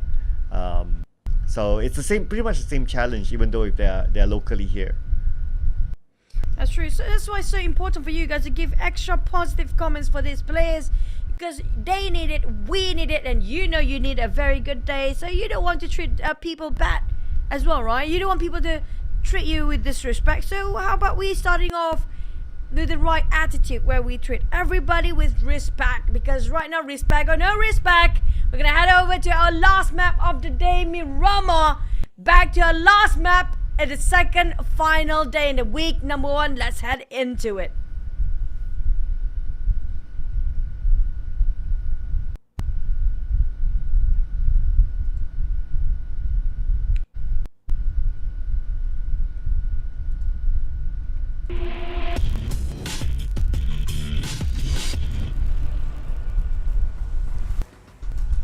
Miramar, the final game for some of these teams. So this will be super duper exciting, as all these teams will say goodbye the week after this, and their points will be locked in, and all they can do tomorrow is to watch and see what happens to the other teams, what happens to the overall rankings. So this is their last chance to do whatever they do best inside the game. So let's go. So Los Leones, previously we saw 3 teams inside of it. We could see the same skirmish again between Yoodo Alliance as well as VOIN. One of VOIN players did mention in one of the interviews that the Yoodo Alliance is taking over their space in Lost Earth. They're not liking that, and they might be looking to challenge Yoodo Alliance again. Look at how Alter Ego dropped themselves in the map here. They're so segregated. Talking about each getting a different islands or different places entirely. Octa taking on GEEK maybe to hover around the intel on that side. Potato hovering around maybe on top of, maybe they will reunite on top of Chumasura, I don't know. But right now, Fnatic coming out from Lost, he goes to Romeri, gonna go through Valdemar. Potato gonna be in between. The circle happen to be just 20% or less than that 10% of water. It's gonna be Minas Generalis. I have a feeling we might end up there. It's gonna be interesting. At least it's a different kind of circle, because we'll be seeing a lot of Lost-ish circle, if not Creative View-ish circle. So this time it's gonna be a different take for and it's going to be good news for GEEK SLATE because they normally start off in the areas of Pala, but it's not good news for Shirley from Bacon Time. Rabbits will knock him down. This is the fight of Pachinki drag into Miramar. Hey, DX, keep it calm down. They want that redemption. They want to have a bit of a sweet revenge over Pachinki. And now Bacon is losing against DX. Okay, but Bacon Time, 9 Noise managed to travel to Lamborghini. Let's look at the replay. And okay, everyone's pretty calm and chill. So I guess, yeah, everyone's really focused right now. Of course, during the early drops, you really want to focus. But I think Chuchu, I think this is a sign for us to remake the game. Yep, it's a bad sign. It's a bad sign. I wish that didn't happen, but my oh my. We have to lock the just to lock the players back in the lobby. We can see everybody's just back in the lobby right now. We're gonna start anytime soon. Definitely there's some sort of an issue that will be fixed instantly. Don't worry about that. But for those that actually got those kills early on, I think at least they got themselves a second chance there. Yeah. So okay, but that was kind of nice, at least because it's something different, and it would be nice for GEEK SLATE because they normally drop around areas of Impala. But yeah, it looks like they face the reset, and what kind of circle it will be, we wouldn't know next. But some of the early knockdowns that we saw, so Bacon Time, the Xavier, that's one, and Leo Yoodo Alliance as well.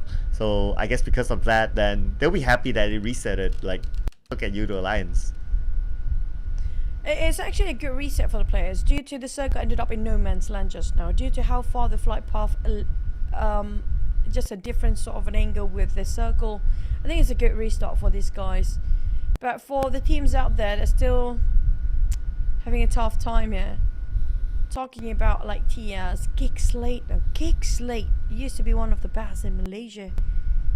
Is it really that impactful for Yuhai living off GEEK SLATE? Now playing for BTR, are they lost? Do they need a new compass for the side of BTR, GEEK SLATE right now? Well, statistics-wise, despite they were champions of PMPL Malaysia, but statistics-wise, it does show heavily towards the 3 core players, as Damn Good, Knives, as well as Mika, and then the other one basically not as explosive. So despite them being champions there, but look at the numbers, look at the stats, it does look like they could use a refresh in the 4th player. But I guess because they had the 3 core players, that's why in PMPL they could still do it. Of course, we'll get to know later on in May, because in SEA Games, Yuhai will be joining them back, and it'll be interesting to see if they can still find that same dynamics by that time. Hopefully. Because what's the point of you being the best in your own country if you cannot be the best in the region? And what's the point of being the best in Southeast Asia if you cannot be the best in the world? Region champions, country champions, the title, you have to live up to its name. You have to get the best and everything. And there's only one team can actually do that. And there's only one slot for that as well. So there's so much pressure for these guys. VOIN, on the other hand, biting his nails already. But it's definitely nervous about how can they try to maintain the #1 spot by end of this week, because any time now these teams can overtake them. You can look at the gap, quite huge right now. Yes, it's significant, but they are at the end of the line here, while the rest of the team coming up from 4th to 8th place, even 9th, even down to 11th. They still have one more day to go, and these guys have none. Yeah, and that's scary. Right? It's scary being the team that just sits back at home, praying that I don't overtake you is the worst feeling because you can't do anything about it. Man, doing something about it. Xavier, slowly but surely climbing up. Seen some good performances today, but they just need to find that stability as we'll head on to the final game for today. Again, it's going to be round 2 drama.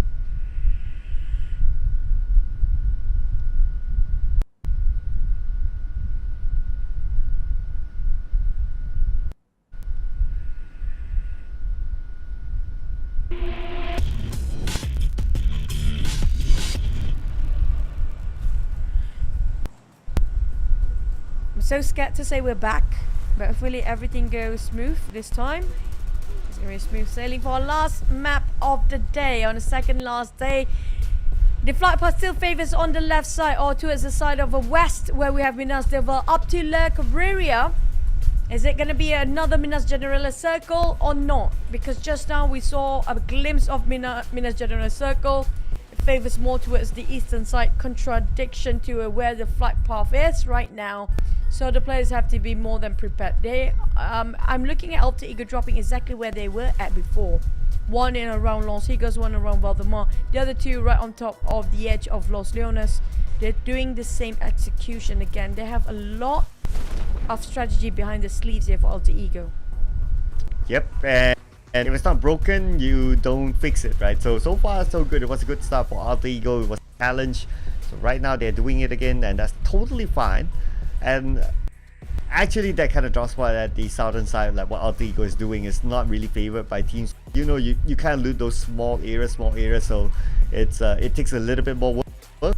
So yeah, Alter Ego unchallenged, but the kind of circle that we're looking at is totally different from before. This time on the left, Monte Nuevo, gonna be the first time that we can get this circle inside PMSL. But keep your eye on El Pozo, D Xavier and BTR. Or BIGETRON. Again. I love this. You know what? They're done with the Rengar. Okay, fine. We give you away the Pachinki, but we're not going to give you El Pozo this time. DX challenging Bacon time again. Oh, this is fun. This is very interesting. I don't know. These two teams, like, they're like attracted to each other for the wrong reasons or something. They're arch nemesis. Yummy on top of water treatment might actually spot it out, Kid. Now he's trying to loot as fast as he can and try to reunite with the team once more. But the thing is, Team Secret players are everywhere. Ooh, yeah, it's spread out, but at least so far, okay. As compared to before, this time, no early casualties, no early casualties. But because like, okay, because circle is on the left, right? So I think that it's like, okay, they're just going to be in a staring contest, like, because the circle is there. They loot up, stay in the compound, hold grounds, look at each other, and that's pretty much it. I don't think so. I feel like the ego going to be in the way. Definitely. They want to show who's the alpha there.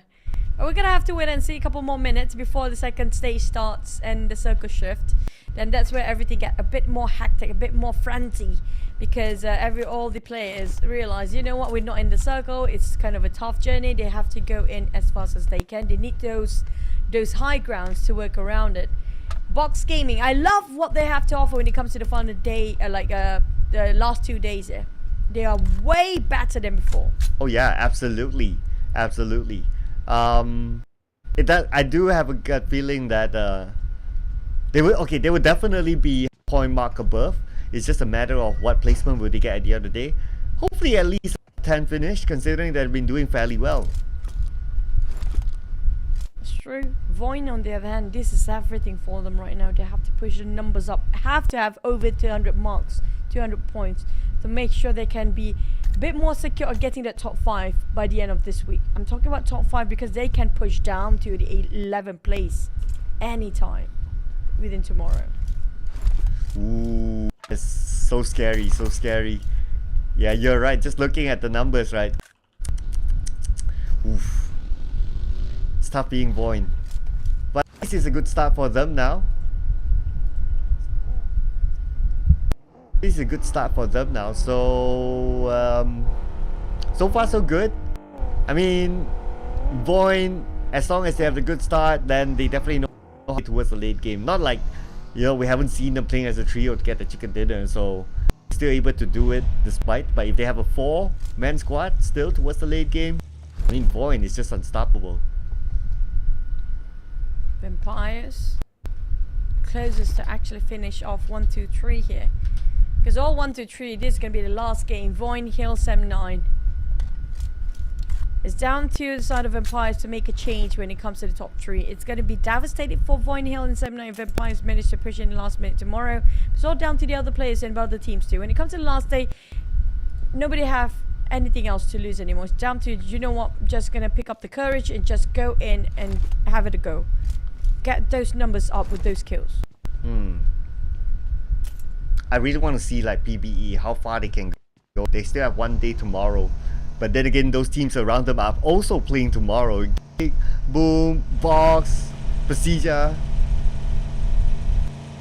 So for them to come out of that 19-20 spot, it's tough. But looking at the current performance, I think GEEK have trouble trying to catch up to PBE. So if that continues on, then maybe we might see PBE. Most importantly, is to give focus on the teams on top of them rather than GE. Unless GE really wants to play that, well, however they've been playing, which is to just drop onto teams' hotspots, and maybe they will. If GE is desperate enough, they don't want to be the number 20 team, they can choose to fight with PBE the entire day tomorrow. Now, GE do have the firepower. They picked up those kind of strategy to, you know, start to take on the bottom frag of the teams out there. But I'm not sure about shared disposition though. I mean, this is a bit iffy and this kind of started. There you go. Thank you so much. Coming from Noise just now, who pushed that minivan into a better slot and better parking. But Bacon time, you definitely part ways with DX. I was looking forward for their skirmish just now. I was really looking forward to see who's winning over Mirama this time, because when it comes to DX, they lost Pachinki against Bacon time the entire week. And now Bacon time, you know what, they want a bit of DX still. You got fight from afar on top of Monte Nuevo. Chua straight away going indoors, trying to loot whatever there's left for them. TS on the other hand start to move outside and away from Hacienda due to the circle barely making it in on top of Hacienda right now. Yeah, I was about to say, you asked for it and you almost got it. So now with their position compromise, I wonder will they, like what you say, right? Like ego plays a big part and they take down their opponent. But to be fair, they don't know that it's Xavier, and Xavier don't know that's Bacon time. If only they knew then that their decision might change to be a little bit more aggressive. But since they don't know, they'll probably be like, okay, it's just another team until they get the explanation. Then they'll know, it's them. Then by then probably they will change the ways they play. Sure. Sam 9.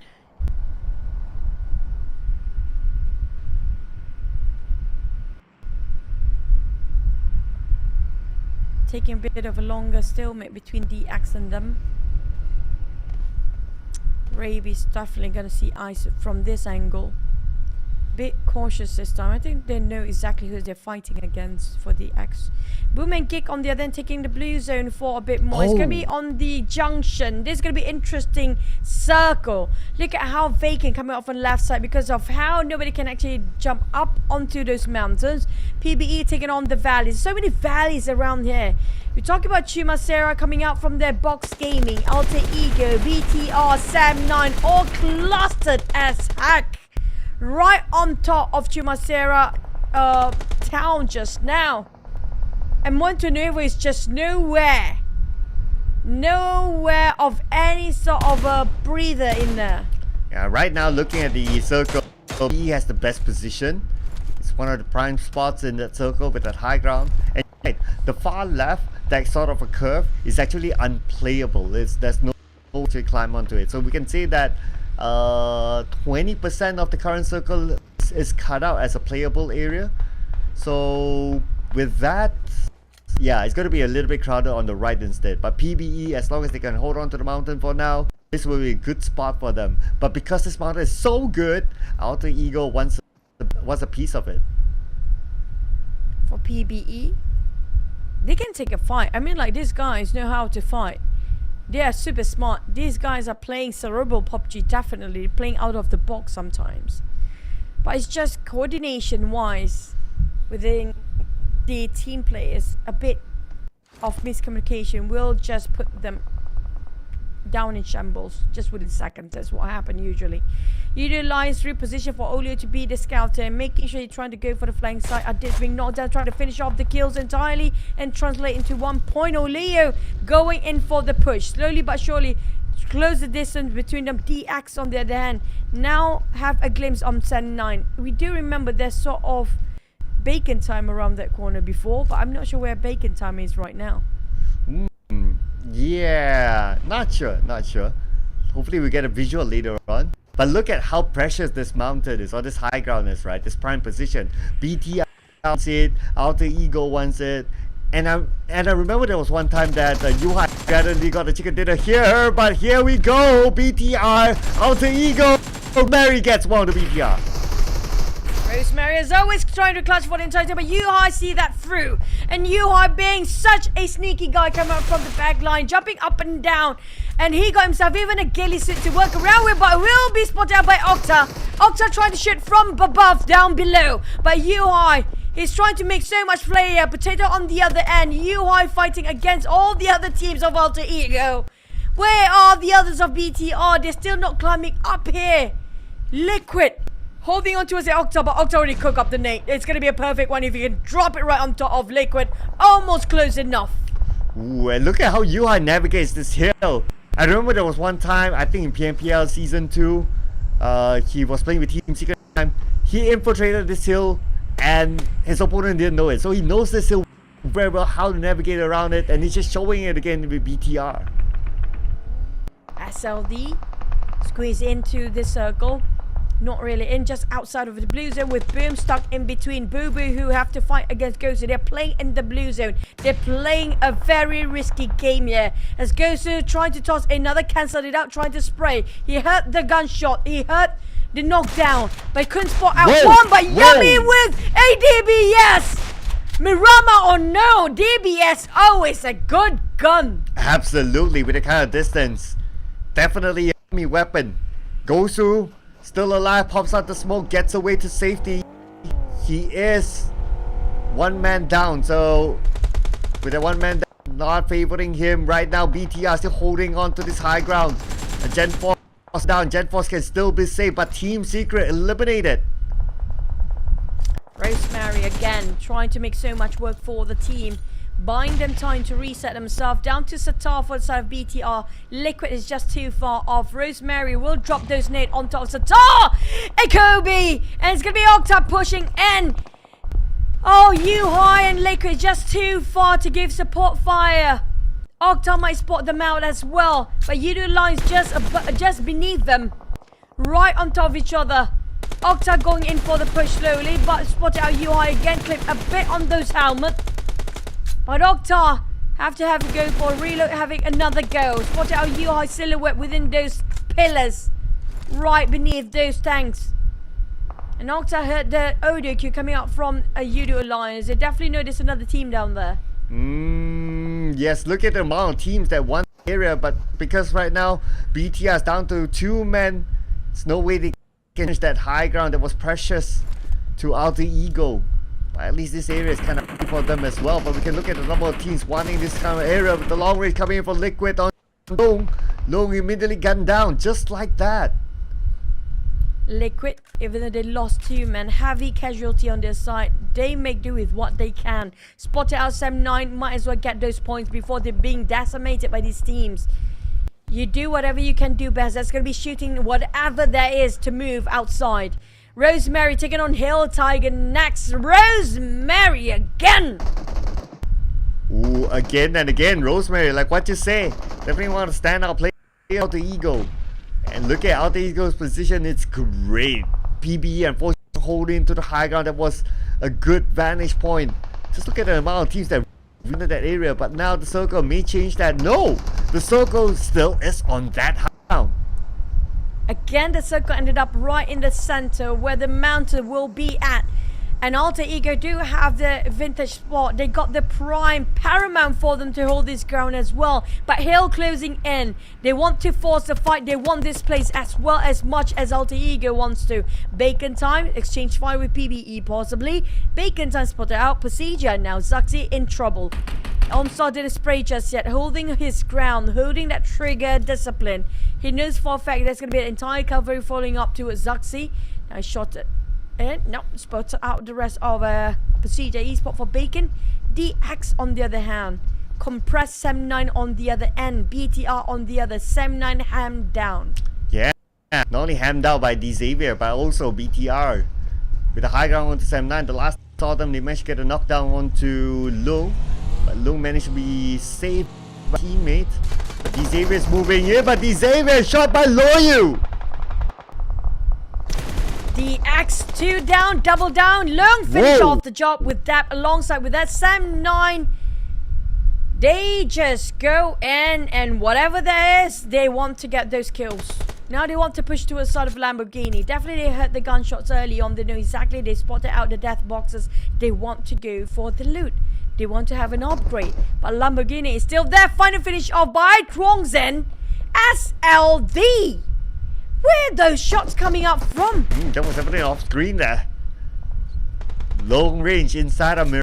Definitely a thing still. Despite the weapons like Sniper or Car 98 not that popular, but hey, you can always do it with one of your in fact, it could be anything but except DPS, of course. Liquid resetting himself.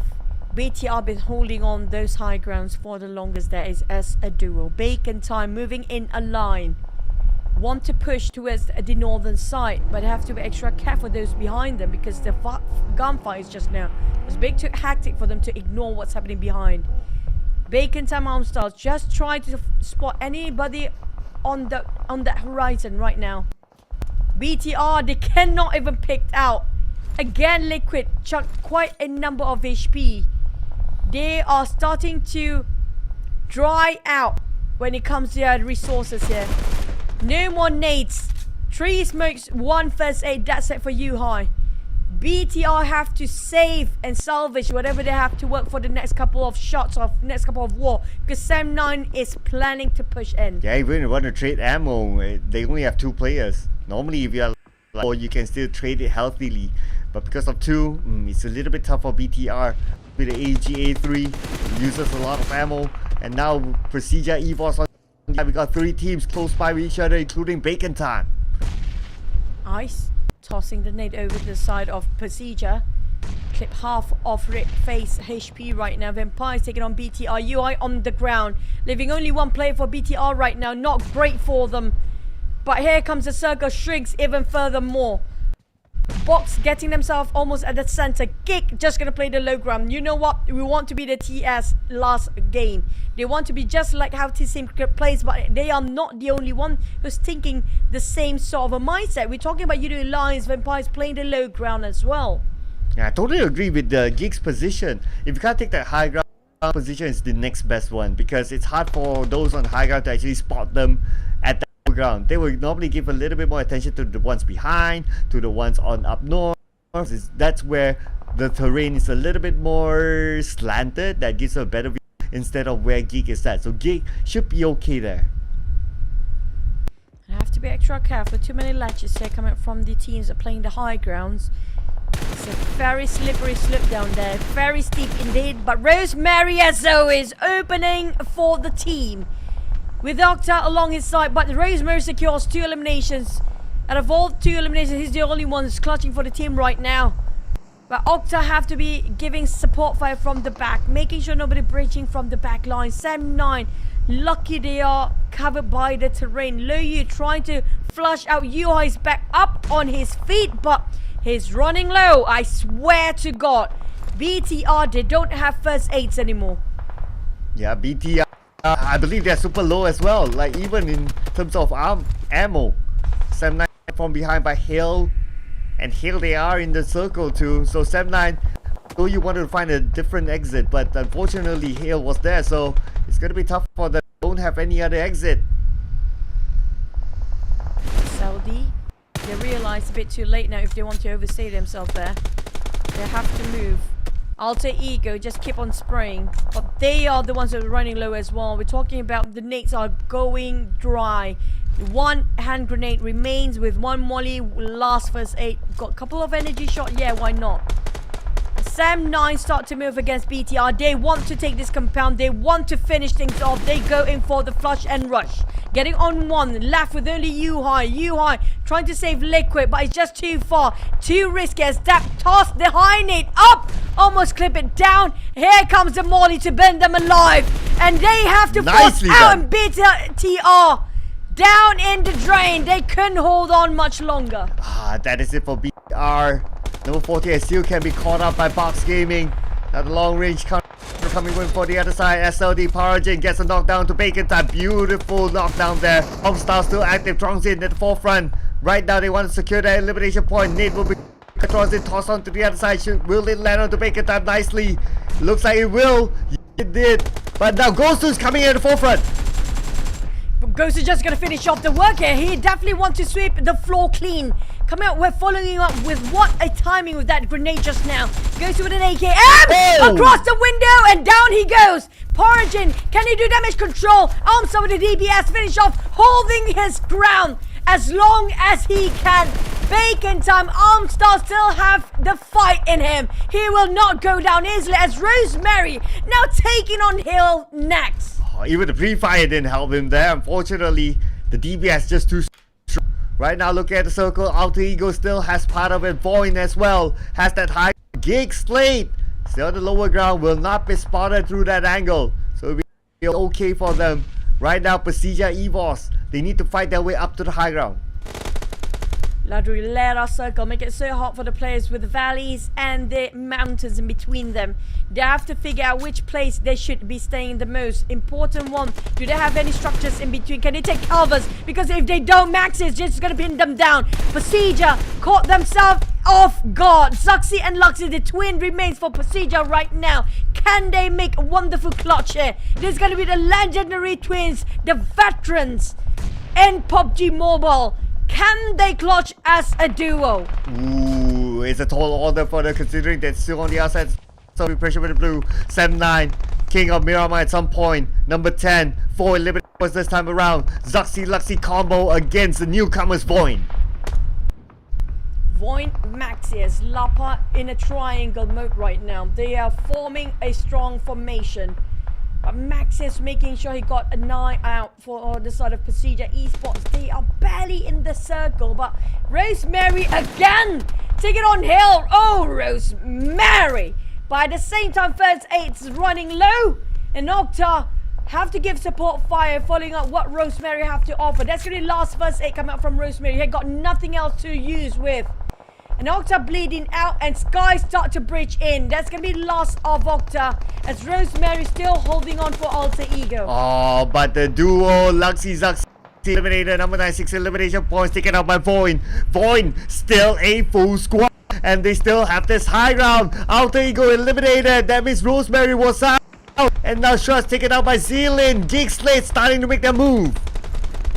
VOIN know for a fact they need this really a huge number of leap and trying to break the 200 record so they can sit quietly and calmly tomorrow. Alva trying to push forward. Hill, Sky visited by Bacon on the behind lines. Armstar with the DBS, Sky with the UMP, but Hill got himself a bit of a high ground. Bacon Time don't have support fires. The last survivor have to go down there as VOIN now. Next contender, it's going to be Box Gaming. Ooh, Box Gaming now at the lower ground, but VOIN still holding strong at this high ground. They really know how to pick their prime positions. Hale coming in for the other side, but Hale playing as a trio. They'll play without nothings. And now Hale on to VOIN. Hale has the highest ground possible at this point. But VOIN not bad as well because they got the numbers. Yoodo Alliance on the low ground. Try to spot our members of Hale, but can't see a good shot. Yoodo Alliance still playing it low. Spotted out Hill just now with a micro Uzi in their hands. Changed to the ARs. Alva is just around the corner. Olio pick a fight against Stone. Slowly with that pixel shot. Close enough to get down on Stone. Close enough there. Stone get a bit of a reset. Lucky enough he got some barricades between him. Now gonna be a bit of exchange of fire between a GEEK SLATE and Vampires from afar. But GEEK, they have to move. They definitely have to move. Less than 40 seconds away, they will be chipped down by the blue zone. Hill, on the other hand, barely hanging on these high grounds. They have to climb down as well. But the moment they climb down, Yoodo Alliance waiting on the other end, VOIN on the other.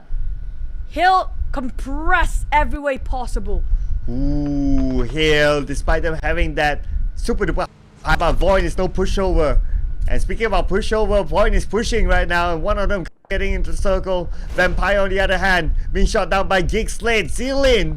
Together with the snipes, the combo that was secured at elimination point by Mika, gunned down by Nusa. Counter fire coming in from Vampires, but Vampires, toughest position possible in the circle because they need to cross the road. It doesn't help that Nuzi is the last man. Damn good kick the pressure. Nuzi, by both players of GEEK SLATE. There's no way Nuzi can get out from there. Two off angles they have to deal with. Down to 5 teams. The Yoodo Alliance have the strongest compound right now. The circle favors them. Everybody else on top of the mountain, time to climb down now. Down to the from the high horses. He'll have to face against VOIN. Like it or not, this is the time. They have to cross their path with Box behind. Winning the last play for Box down. We're down to maybe 4 teams now. Ooh, we need the number 4 in this round. Now at the same time we get 4-5 elimination points. And Hale has the high ground still. They know that VOIN is right, but they can't seem to get a good angle because if they overpick themselves, GEEK SLATE could shoot them down. Or maybe when Yoodo Alliance from the other side. GEEK SLATE been pinned down from VOIN and Hale at the same time. Yoodo Alliance have a glimpse of them. There's no way. They are in a pickle for GEEK. They caught themselves in a trap there. Yoodo Alliance on there, nobody giving him enough attention. Here comes attack coming from Luke, but you have to be extra careful. They can spot him out. But GEEK managed to reset himself, now climbing down, trying to find himself a better view, a better spot. Splitting into 2-2 formation. VOIN on the other hand, still thinking about how to get out from here. Hill chasing their tails. Alva holding out the back line, while the rest of them try to buy time for the reset in the front. But Hill want to go in for the push. They need to move for VOIN. If not, they caught himself in the death threat. Yoodo Alliance spot again, GEEK SLATE on the ground. Ooh, shots fired by Adilu, putting pressure on to GEEK.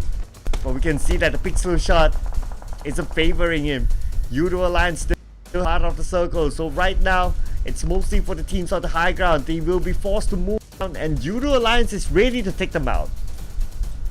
Can he pop the smoke so he can actually run away from the angle? A bit awkward for him to stay longer, but here he comes.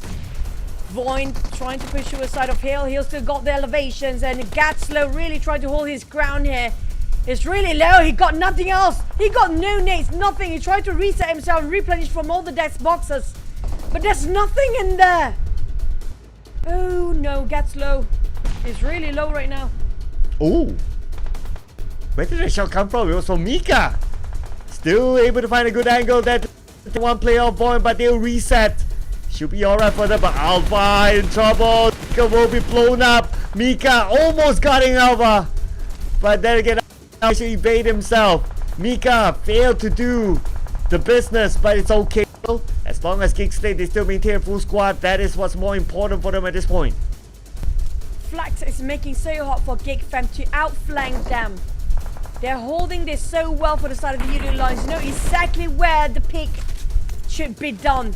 Olio just gonna be giving support fire on the side of Flax. Flax on there, they're holding the ground against GEEK SLATE. VOIN still forcing Hill to BMW, so you cannot get in here. If not, you're gonna die. That's what Lapa giving up that statement, making sure that Shaq will be punished. Oh. And now Gaslow is on the ground. Lapa make an entry. There goes the Roger. Wants to go in, but it's gonna be 1-2-1 trade. Make it 2. Hill down to last member alive. But VOIN is for Sky, the jump from above. Yo. Oh, this is down to Lapa to clutch it out for the entire team, but there's no time. Blue zone shrinking. It's burning him off alive in Lapa. The shots coming from GEEK SLATE already start to move against them. They don't have the space. Yoodo Alliance pushing upwards as well. VOIN have to just settle down with the third play. Oh, it's now in the Yoodo Alliance on GEEK SLATE for getting the chicken dinner. The chicken dinner for today. Yoodo Alliance on the other side, GEEK SLATE on the other as well. Another neighbor with red up. Yoodo Alliance tossing on the side of GEEK SLATE. Will it land nicely onto them? 2 nades, 3 nades, 4 nades. Now they're connected just yet. Kenny going in with a nade. Sailing Boy trying to respond to that. Flax going in for the front line. Damn good. Going on for the flank as well. Oh, fire! Down at ground. 2v4. The entirety of Yoodo Alliance is there. How to fight this? with not having that terrain for themselves. Only can spot them easily from above. Oh no, here comes the rush. They spot out everyone. This is going to be it. It's going to be Yoodo Alliance chicken. There's no way they can flunk this one out to 1v4. No way. Yoodo Alliance is back here for another chicken. Man, when the boys were surprised that they got a chicken dinner, this is Yoodo Alliance wrapping up the day with a chicken dinner. It's been a while since we saw them perform like this. And you know what that means. We're going to get a text soon. I forgot about that. But you know what? This was exactly how the circle, like how Team Secret won just now. Exactly like the same. It's always the low ground being favored by the circle in the last minute. And Yoodo Alliance know exactly where to stand. They stay there, be patient. They heard the gunfires on top of them. But you know what? They're not being baited about it. They're not curious enough to pick out until they needed to. I wonder who's going to be the MVP for this round.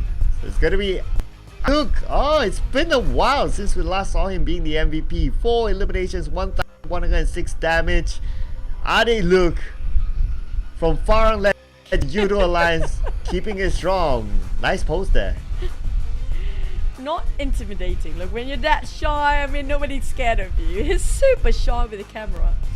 But back to as a team to watch Yoodo Alliance. They didn't make too much of a distance. They didn't travel as much like how Team Secret did just now. That was exactly what they mirrored when it comes to this map. But VOIN holding on as long as they can. Still a good consistency, but will it be enough for them to maintain till the end for tomorrow? Because right now, Hill, they still got themselves a couple of eliminations, but they are in jeopardy as well. Yes, I believe. I wonder how many elimination points did they get. Not too sure, but a 3rd place finish. Yep, with the estimated elimination points. Yeah, tomorrow, like what you say, the number 1 spot will be in jeopardy. But you know what else? Hale did mention that, oh, we want to do the business. We want to take the number 1 spot by the end. Oh, unfortunately, they'll need to try again next week. I'm more worried if they'll be pushed down later, because if you're not in the 200 marks for the teams that will not be playing tomorrow, which can be VOIN, Hill, Sam9 and Alter Ego, if they don't hit that 200 mark by end of today, hate to break the news, but Vampire is going to catch up tomorrow. Oh yeah, very, very potential for tomorrow. Oh my goodness. And who knows the Alliance as well, but we'll need to tabulate the overall scores later on. Right now, let's rate the chicken dinner that Yoodo Alliance just got. No high ground, no problem. They played patiently from the low ground. They let everyone at the high ground just sold each other. They came in at the right timing to get that final chicken dinner for. Everybody were trying to fight for the high grounds just now, but the one that's winning is always the lower ground teams. We're talking about in the previous map, in this map, correct me wrong, my map have very similar sort of the circle. It's just different quadrant of the map, that's it. It's either on the left or the right side. But DX definitely, we can see the devastation, disappointment in their performance right now. They're not happy about it, but at least they get to play tomorrow. At least they still have tomorrow to pick themselves up. But they really need a big reset here. Went back to their hotel. And Yoodo Alliance, wow. A GEEK SLATE as well. Gotta give. They picked the right position at that low ground. They played it really well. Played up to a 2nd place finish. They don't need for the high ground tussle. And that position where they're coming from, it's pretty good because the high ground cannot detect them. So they kind of slide into the circle through there and up to a 2nd place finish. But here comes 8 eliminations with 10 rank points, total up 18 points here for the side of Yoodo Alliance. Definitely will have themselves a bit of a push. They can still push a lot for tomorrow because they are one of the top contenders to take that podium spot by the end of week 1. VOIN, they have to settle down with only 13 points. Did they actually break the 200 mark? I feel like it's very close enough, but not there yet. Yeah, if it's only 13, then perhaps not. But we'll of course get a confirmation after this. But I'm also curious to know the other teams. How close are the other teams? You think they did? They did. Yeah, they did. They barely make it in like 203 by the end of the day. But I'm not sure if that's going to be enough. Okay, there you go. To maintain their podium spot. Yeah, there 203. But the most chicken dinner right now is going to be Hill, Sam9 as well as Yoodo Alliance. Now Yoodo Alliance, Vampire, FaZe. They definitely have a bright day tomorrow, because tomorrow they're going to push up. I'm not sure how much they can go for those eliminations. but it's just 50 points sort of a gap between Vampires and VOIN. It's doable. Absolutely doable. So not only that, Hale may lose their second place spot. 7-9 as well may lose their spot. So okay, they didn't open up enough of a gap there. Well, unless something happens and only page 2 teams perform tomorrow, then it'll be a totally different story. Like, DBD, PBE, maybe even E turning up tomorrow and taking over the place to focus. But today itself, it'll be Alpha, Rosemary, and Tiger. Rosemary! Almost hitting that 10k already. Tomorrow he gonna close it up with a 10k, make it a 5-digit by the end of first week. Alva got 44 eliminations and Ale Tiger 27 assists. There's a lot of knockdown coming up from Tiger and a lot of helping up the rest of the team. But Alva and Rosemary, this is going to be the top contenders when it comes to week number 1. I have to give it to these guys. This is just incredible plays by these 2 players. And that is only the for today. Yeah, so it's not mixed up with the days before. So can you, like, only today, Alpha got 44 eliminations. That is a lot there for a player. And he's been working hard, and despite VOIN getting like their first few rounds on track, but the moment they got on track, it's like, oh, they all the way, and they continue on their stability.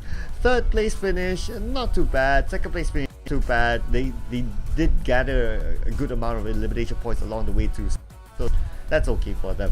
But you know what, Chichu? After this, as usual, we will be going in for an interview. Okay, I know it doesn't matter, but what's your wish list like? I want to ask VOIN, do you think, because can they be overtaken by sort of Vampires? Because I feel like tomorrow it's going to be a different story. They'll be number 1 the entire week. But at the last minute, it's going to be Vampires taking over. It depends on if there's anybody else targeting Vampires. So. Okay, this time around, I don't know who will be interviewing. Maybe we'll be interviewing a group instead. But we'll find out right now. PMSL, the PUBG Mobile Super League. My name is Fava. And of course, we're joined in by some amazing individuals here at the interview station. On your left, as you can actually see here, we have Nuzi Team Vampire Esports. And of course, we have our amazing teams. We have Jangs, right, from Team VOIN joining here. So we're going to start with Vampire Esports. And of course, we have our amazing translator standing on the most end. Now, Nuzi, congratulations on winning your 3rd match here at the PMSL SEA Spring Day number 4. Could you tell us how do you feel and what is the current state of the team right now? ก่อนอื่นต้องขอแสดงความยินดีด้วยสำหรับวีคที่ 3 นี้นะครับแล้วก็ณตอนนี้มีความรู้สึกยังไงแล้วก็สถานการณ์ของทีมเราเป็นยังไงบ้างก็สำหรับความรู้สึกตอนนี้ก็โอเคดีครับก็มีข้อผิดพลาดให้แก้ไขอยู่เยอะอยู่พอสมควรแต่ก็สำหรับความรู้สึกของทีมก็โอเคอยู่ในระดับที่โอเคครับสำหรับเพอร์ฟอร์แมนซ์ของทีมก็จบในหัวตารางก็ประมาณท็อป 4 ก็ถือว่าดีครับ Right now he's doing great. Even has some mistake, but he's gonna learn from it. And the team is doing well as well because they are make it to the top 4. Sounds like very positive energy right there. And of course, as we all know, you guys still got 6 more matches, a full day waiting for you on the final day of week number 1. So do you have confidence that you're able to actually be the top 1 of the leaderboard? และที่ทราบดีว่าก็ยังเหลืออีก6แมตช์ที่เรายังสามารถทำผลงานได้คิดว่าเราจะสามารถตีคะแนนขึ้นไปอยู่ในอันดับ1ได้ไหมครับก็สำหรับคะแนนตอนนี้ก็ดูจากน่าจะเป็นที่1ที่2ก็ที่1น่าจะยากอยู่น่าจะประมาณที่2ที่3ได้อยู่ครับแต่หลักๆก็อยากจบที่2ครับถ้ายากเกินไปหมายถึงว่าถ้าที่1ยากเกินไป He's not about sure for the first ranking but anyway he's gonna make it to the top 2 or top 3. Wow, I think he's being very realistic on what he's able to actually do as well. And of course, many friends were very curious that did you change your position or role in the team as we didn't see you play as aggressive as you used to be. So is there any changes in your position or roles? อยากทราบว่ามีการเปลี่ยนตำแหน่งในการเล่นเกมหรือเปล่าเพราะดูว่าในรอบนี้เราแบบเหมือนไม่เล่นแบบโหดเหมือนก่อนหน้านี้พอจะแชร์ข้อมูลให้กับแฟนๆได้บ้างไหมครับก็สำหรับสัปดาห์แรกนะครับก็เป็นในรูปแบบของแผนมากกว่าก็ยังไม่ได้ศึกษาข้อมูลของคู่ต่อสู้มากพอก็สำหรับสัปดาห์นี้ครับก็เป็นแบบดูเล่นเอาแผนเอาเก็บข้อมูลการเล่นครับของแต่ละทีมว่าเป็นยังไงแล้วก็นำมาปรับใช้ในสัปดาห์ต่อไปครับ So he's just like for the first week he's observing the plan of other teams and he's gonna make it better for the next week. I guess you haven't seen the real deal coming out from Luzi or from Vampire Esports. And of course, last but not least, last question here for you, that since there is a lot of fans in Malaysia, and there's also a lot of fans who wants to meet you in the upcoming watch parties, do you have something to say to all the fans out there who is from Malaysia? มีอะไรจะฝากถึงแฟนๆชาวมาเลเซียบ้างไหมครับ ก็ฝากเชียร์พวกผมทีมแวมไพร์สปอร์ตนะครับก็จะทำให้เต็มที่สุดในการแข่งขันครับ so for Malaysian fans just keep supporting them and they're gonna do it their best for this game. All right, there you have it. Of course, thank you so much, Nuzi. And of course, we're not done just yet. We're also joined in by our representative from VOIN here, Jungs. All right, so Jungs, thank you so much for joining us for this interview. Now, question for you is that congratulations in topping the list in 4 days in a row. So did you expect this amazing result for your team? Nak kena jawab pasal apa ya? 13 ya? Yeah, can. Okay, pertama Alhamdulillah, syukur puji Tuhan karena kita berjaya berada di 4 besar. So kalau tanya kita expect apa enggak, ya sebenarnya kita enggak expect, tapi kita bersyukur aja karena bisa mainnya lebih bagus. Jadi untuk player-player saya, diorang bersyukur lah sebab diorang boleh main dengan lebih better. And diorang tak expect pun diorang akan dapat good result, tapi diorang akan cuba sebaik mungkin untuk dapatkan good result. So basically, based on John's response, is that this is something that they did not expect, but they, as a team, they are truly grateful for what they have achieved across the 4 days, with hopes they're able to actually retain this position in the upcoming week as well. Very, very great response. And of course, what is your plan to keep your performance on the same level? So are you going to keep playing the way that you're doing for the upcoming games, or are you going to be making any adjustments for the upcoming matches that's coming for you? Okay, untuk kalau perubahan-perubahan taktikal kayaknya nggak ada. Mungkin kita bakal tambah baik aja, yang mana kurang, yang kita bisa perbaiki, kita bakal perbaiki. Tapi overall mungkin enggak. So sebenarnya kita orang takkan ubah apa-apa gameplay. Yang mana kita orang rasa okey, kita orang akan kekalkan. Yang mana kita kurang, kita akan perbaikilah. Supaya minggu kedua kita boleh kekalkan lagi prestasi kita macam minggu pertama. So basically what Jung's mentioned is that at the current moment they will not be making any changes, but for any anything that needs to be fixed, they will try to actually make those fixings. But anything else that's actually doing well for the whole team, they will just retain it until the end of the whole competition. And of course, Jungs, you guys have already played 24 matches, and you will not be playing tomorrow for the whole team. So do you think that you guys will be able to actually hold this first place position in week number 1? Kalau kita lihat dari performa VPA, mereka kayaknya bisa mengejar dan membalap kita di posisi 1. Tapi kalau tanya pribadi, harus tunggu match besok. So basically kalau ikutkan performance diorang memang boleh potong. Sebab beza dalam lebih kurang 56 point, which is achievable untuk pasukan Vampire. Seperti yang kita tahu, diorang line up yang sangat solid. Tapi apa-apa pun ini PUBG, kita kena tunggu besok untuk tengok performance diorang.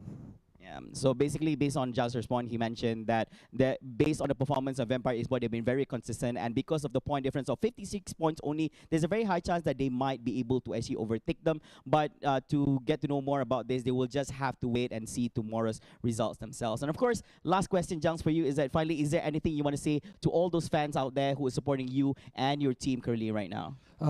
Untuk fans-fans VOIN Esports di luar sana, teruskan menyokong VOIN Esports agar kita bisa lebih bagus di minggu kedua. Dan untuk fans-fans di Malaysia yang mana ada sokong VOIN ataupun yang sokong saya pribadi ataupun yang tu, teruskan lakukan apa yang korang suka. Apa yang saya nak cakap adalah jangan lupa berpuasa. All right, so basically what he's mentioning to all his fans out there, be sure to continue supporting the team. And of course, for those who actually would like to support the team, as well as himself, as well as which I have no clue what he's talking about. Anyways, do continue to listen. Also, don't forget to, for those out there who's fasting, don't forget to continue on fasting and supporting the whole team. All right, thank you so much, Jungs, for the amazing response. Thank you so much to Nuzi for the amazing response. Ladies and gentlemen, there you have it. That is the final interview that we have for you today. And for those who have been tuning us and being together with us throughout the whole day, thank you so much for tuning in to PMSL. We hope to see you tomorrow with more PUBG Mobile actions. And that's it from us. And take care, everyone.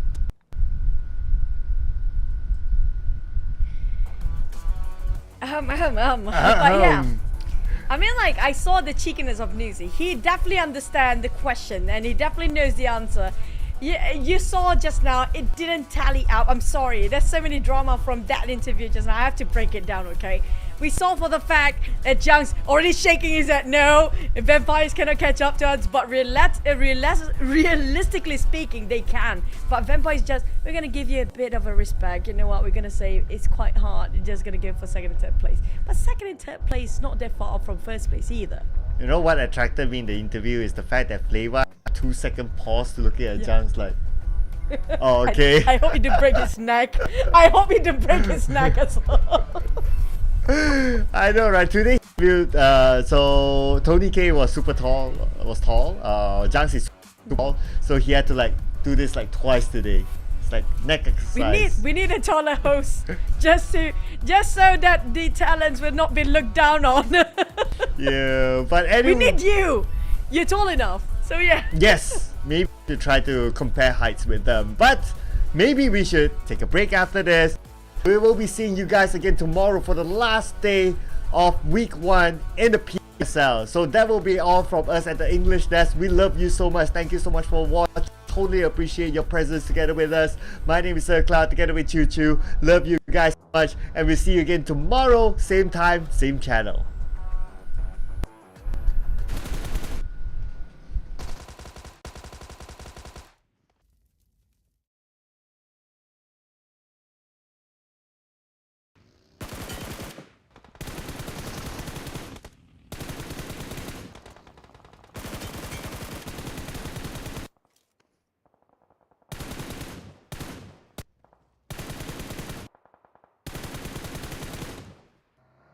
Watch out!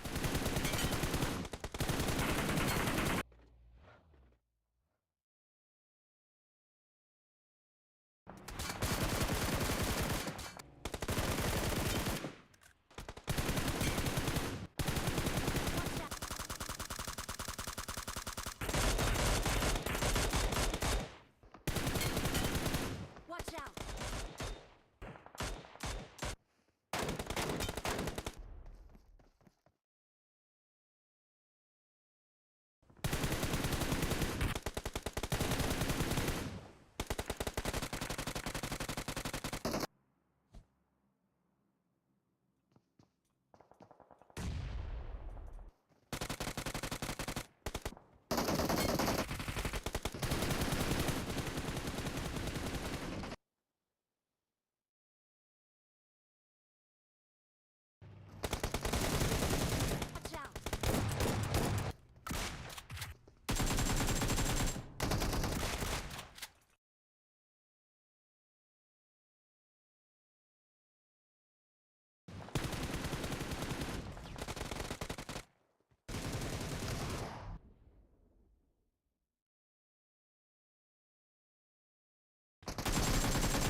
Watch out!